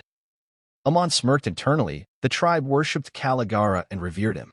Although, it was a good thing since I am his descendant, but now that I am strong enough not to need that privilege, there is no need to hide behind his title. He thought. After all, I can't be known as Amon, the great warrior who is Calgara's descendant. Rather, I would have to make a meme for myself to gain these fools' absolute loyalty. Amon thought as he looked towards the chief who had a bitter expression. Weighing this, he chuckled internally. For me, I get their absolute loyalty. I had to break the perfect image they have of him and replace it with mine. He thought. Which I already did, since that's why the chief has that expression. Chief used to tell stories about Calgara at least 3 times a day. This was kind of annoying. However, Amon knew how to use these situations perfectly. Whenever he told a brave story of Calgara, Amon used to point out flaws in Calgara's actions. Though he never went too far and did not badmouth Calgara since these fucked-up tribesmen might have attempted to do something stupid. Amon had slowly chipped away at the old man's beliefs, and they had eroded to today's extent where Calgara's good deeds were overshadowed by his implanted failures. Old Man Chief didn't know, but he was already dancing in Amon's palm. Thud. The next moment, every one of the Shandians kneeled in front of Amon, except the chief who just continued. So, after 400 years, when someone has done something that Calgara wasn't able to achieve. He then slowly started to walk towards him. He has sincerely surpassed Calgara by doing something Calgara himself failed to achieve. With a garland in his hand, he stopped in front of Amon. That someone is you, Warrior Amon know. It's great Warrior Amon now. A smile bloomed on his face as he looked at Amon looking at him with wide eyes. Yes, yes. You have surpassed Kalgera. You have completed the duty that our ancestors had bestowed us upon. You have succeeded, he said as he stopped in front of Amon. Silence. A short silence took place as the kneeling figures looked at their leader with a proud smile. They felt proud that they were lucky enough to be born in this era and have Amon as their leader, a leader who surpassed the great Kalgera. So now, the chief then continued. I, as the tribe chief of Shandia, declare you, Warrior Amon. He then put the garland around Amon's neck. As the great warrior Amon, the warrior greater than Kalgera, the new god of Upper Yard. Immediately after this, everyone bowed and touched their heads on the ground. Even the chief followed them and did the same. Amon's face showed an expression of shock as though he couldn't believe what had transpired in front of him. However, his thoughts were quite diverse. Well, isn't this the best feeling of the world? Such loyalty, such reverence. Is this how being a god feels like? Amon thought with an internal chuckle. Hey, God, are you seeing this? He called out towards his imaginary god. You killed me back then, and now look. I'm God. I have become the fucking god. Ironic, isn't it? He asked himself, as he almost yelled in exhilaration. Amon almost lost his cool and burst out laughing. The feeling of power over so many people was intoxicating and exhilarating, but he knew he couldn't get carried away by this feeling. However, Fudu. He just sighed. I must not grow too excited about this after all. This is only the beginning. Then looking at the people below, he opened his mouth. Everyone, get your asses up from the ground. As the new god, I, Amon, shall order all of you, each and every one of you. He took a deep breath. To train yourselves to death. Only so that Kalgera's history doesn't repeat itself. Chapter 25, The Sweetest Pirate Couple. 6 months later. General POV. A medium-sized pirate ship was just about to enter Heaven's Gate. It had around 20 people on its deck. Flying a Jolly Roger with long black hair under a pirate hat, along with lipstick on its skull lips. It was named the Karakiri Pirates. They have come here after passing the summit of the High West. Huh. Well, we got lucky. A woman with long black hair said as she released a long breath. A while back, it was pretty dangerous for them to come through the summit of the High West, even though it is said to be a convenient way to reach the sky. They were lucky that they had 2 devil fruit users on their crew, or some of them might have lost their life. /in. There is no information on what the summit of the High West is, though it is confirmed that it is something akin to a convenient, yet dangerous route to Skypea. I will have to go with a common theory in that case, according to which, it is a 10,000 meters tall mountain similar to Reverse Mountain and is connected to the sky's Milky Road. Oh, Rhea, a man in his 30s said as he hugged the woman from behind. With your and my devil fruit powers, it was obvious that we will come out alive from that place, he said as he kissed her hair. But let's forget about it. For now, we have finally reached the legendary Sky Island, Skypea, he said, pointing in front of them. As he said this, the black-haired woman Rhea looked ahead, as the gigantic construction with the name Heaven's Gate carved on it entered her views. She smiled seeing this, however. A blush also appeared on Rhea's face as she put her hand above the hands hugging her abdomen. Hey, she said in a hardly audible voice. The crewmates are around. Don't do this here, Reigns, she said as she slowly started to remove his hands. However, he just held them tighter. Relax. They are completely fine with this, the man named Reigns said as she looked around her. The crewmates were just giggling from the sidelines. Rhea just sighed. She is from a small island from the Paradise side of the Grand Line, but a few months ago, her adventurous side took over, and she decided to sail the sea. After that, on her journey, she met many people, and now she even had her own crew. Looking towards the man behind her, Reigns, a sweet smile blossomed on her face. He was her first crewmate. They have gone through many life-threatening situations together. Around a month ago, they decided to come to Sky Island. But before they started their journey, Reigns had proposed to marry her. Her smile became more apparent as she looked at the gate ahead of them. She had accepted his proposal. However, she will only marry him when they settle down after visiting Skypea. She decided to disband her crew when they returned from Skypea. So she was a little sad, yet very excited to finish this journey and go back to her home, marry the man she loves, have children, and live a happy life. Just a few more days. Asterisk. The Shandian tribe chief was sitting at the checkpoint inside Heaven's Gate. But he wasn't alone, as Gonfall was also there while wearing his knight armor. Currently, they were playing chess. Gonfall, you are coming here quite frequently? Chief asked while he made a move using his queen. After Amon took over, the first thing he did was to change the gatekeeper of Heaven's Gate, a mentally ill old woman named Amazon. Since the chief didn't have any duty these days, also because of Amon's specific decree, he is the one who mostly stays here.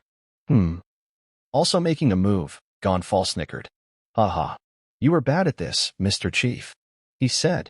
On the other hand, Gonfall, after he lost to Amon, left and went to a secluded part of Skypea, where a small chunk of earth laid. Now, he lives there while passing most of his time watering his pumpkin garden and doing his job as a Sky Knight, a mercenary who protects travelers from outside harm. He chose this job thinking that the Shandians will continue their attacks on random Blue Sea visitors. However, in the past year he hasn't found a single case of the Shandians attacking outsiders. He was very relieved to see this, though he was also a little sad that he couldn't earn much Extol Skypea currency because of this. Nonetheless, he was more than happy. Now, searching for people to protect like a knight in shining armor, Gonfall flies with his Pegasus. But since he can't find anyone asking for help, he sometimes stops here and plays chess with the chief. Though he was a bit wary if he should really talk to his former enemy who might still hold a grudge against him, or not. As time passed and he kept seeing him spending his time alone every day, Gonfall one day decided to have a conversation with him. Thus, the romance of two old men began. In truth, unbeknownst to the both of them, the reason Amon specifically made the chief into the gatekeeper was that he had already foreseen this kind of development. After all, this development already occurred in anime. Splash. Suddenly, seeing the turmoil of sea current, both Chief and Gonfall noticed the arrival of a pirate ship, causing Gonfall to grip his lance for a possible fight. Asterisk. Well, look, those two old men have wings on their back. Rain said from the front of the ship, as it was going forward at a very slow pace. Soon the ship stopped in the middle of the gate since the water current was almost non-existent here. Looking at the two old men in the checkpoint-like place, Rhea went in the front of the ship and loudly shouted, "Hey, is this the Sky Island Skypea? Huh? Yes, young lady, you are at the right place, but for you to pass this gate, you have to pay money. Since, as you can see, your ship won't move without our help." Chief replied, pointing at the unmoving ship. "What if we don't pay?" Rains asked, crossing his arms. They were pirates after all. What kind of pirate would follow the rules? Of course, you can also not pay, and we will still help you get onto Angel Island. This time, Gonfall replied as Rain's eyes lit up. But, the chief stated, "You guys will be labeled as criminals in the White Beret's air. Some people similar to Marines will be after all of you." This time, the chief answered. "Huh?" Rains exclaimed in shock. However, Rhea stopped him. "How much should we pay?" She calmly asked towards the old men. "Oh, good decision." The chief instantly replied, "You have to pay 10 billion extols per person." Chief said as Gonfall frowned.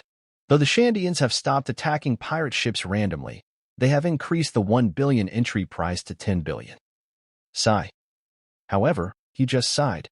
He wasn't the god anymore. He shouldn't meddle in these political things anymore. "10 billion belly?" Rains exclaimed in pure shock. Even though they had devil fruit users, they were just a small pirate crew who hadn't even seen 500 million bellies, let alone 10 billion. It's not bellies. Chief corrected. It's extols. If you want to pay with belly, then you can just pay 1 million per crew member. Though Rains was still shocked since they have 20 crew members, meaning it will still need 20 million bellies for them to enter, Rhea started to think about his words carefully. Her eyes twitched as a plan hit her head. Clasping her hands behind her back, she looked ahead. "Are there any discounts?" she asked towards the old men as she took a seductive pose. However, they just ignored her, as the chief said, "Yes, you can get 25% off for the whole crew if there is one person with devil fruit. If there are two, then it will be 50% off," he said. Then he took out a paper, or rather, a form. "If you have devil fruit, then you'll have to fill this form with your devil fruit name and the eater's name," he said. "You see, we Skypieans respect the devil fruit users a lot." Gonfall looked at him suspiciously. Or at least God does. Though they didn't understand what he meant by God, they instantly became happy. Though 10 million was still a lot of money, they felt this wasn't much to spend for their last island.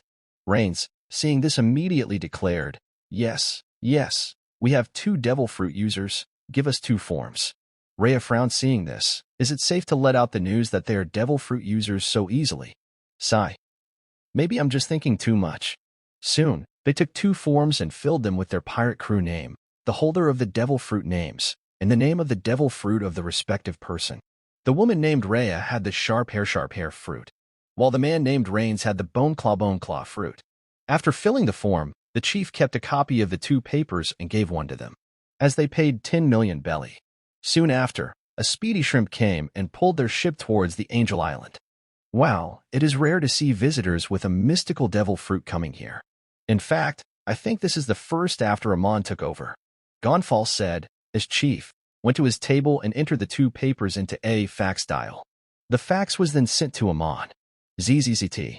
Hearing the sound coming from the fax dial on his side, Amon, who was wearing a pair of glasses, stopped reading a book with advanced biology written on its cover.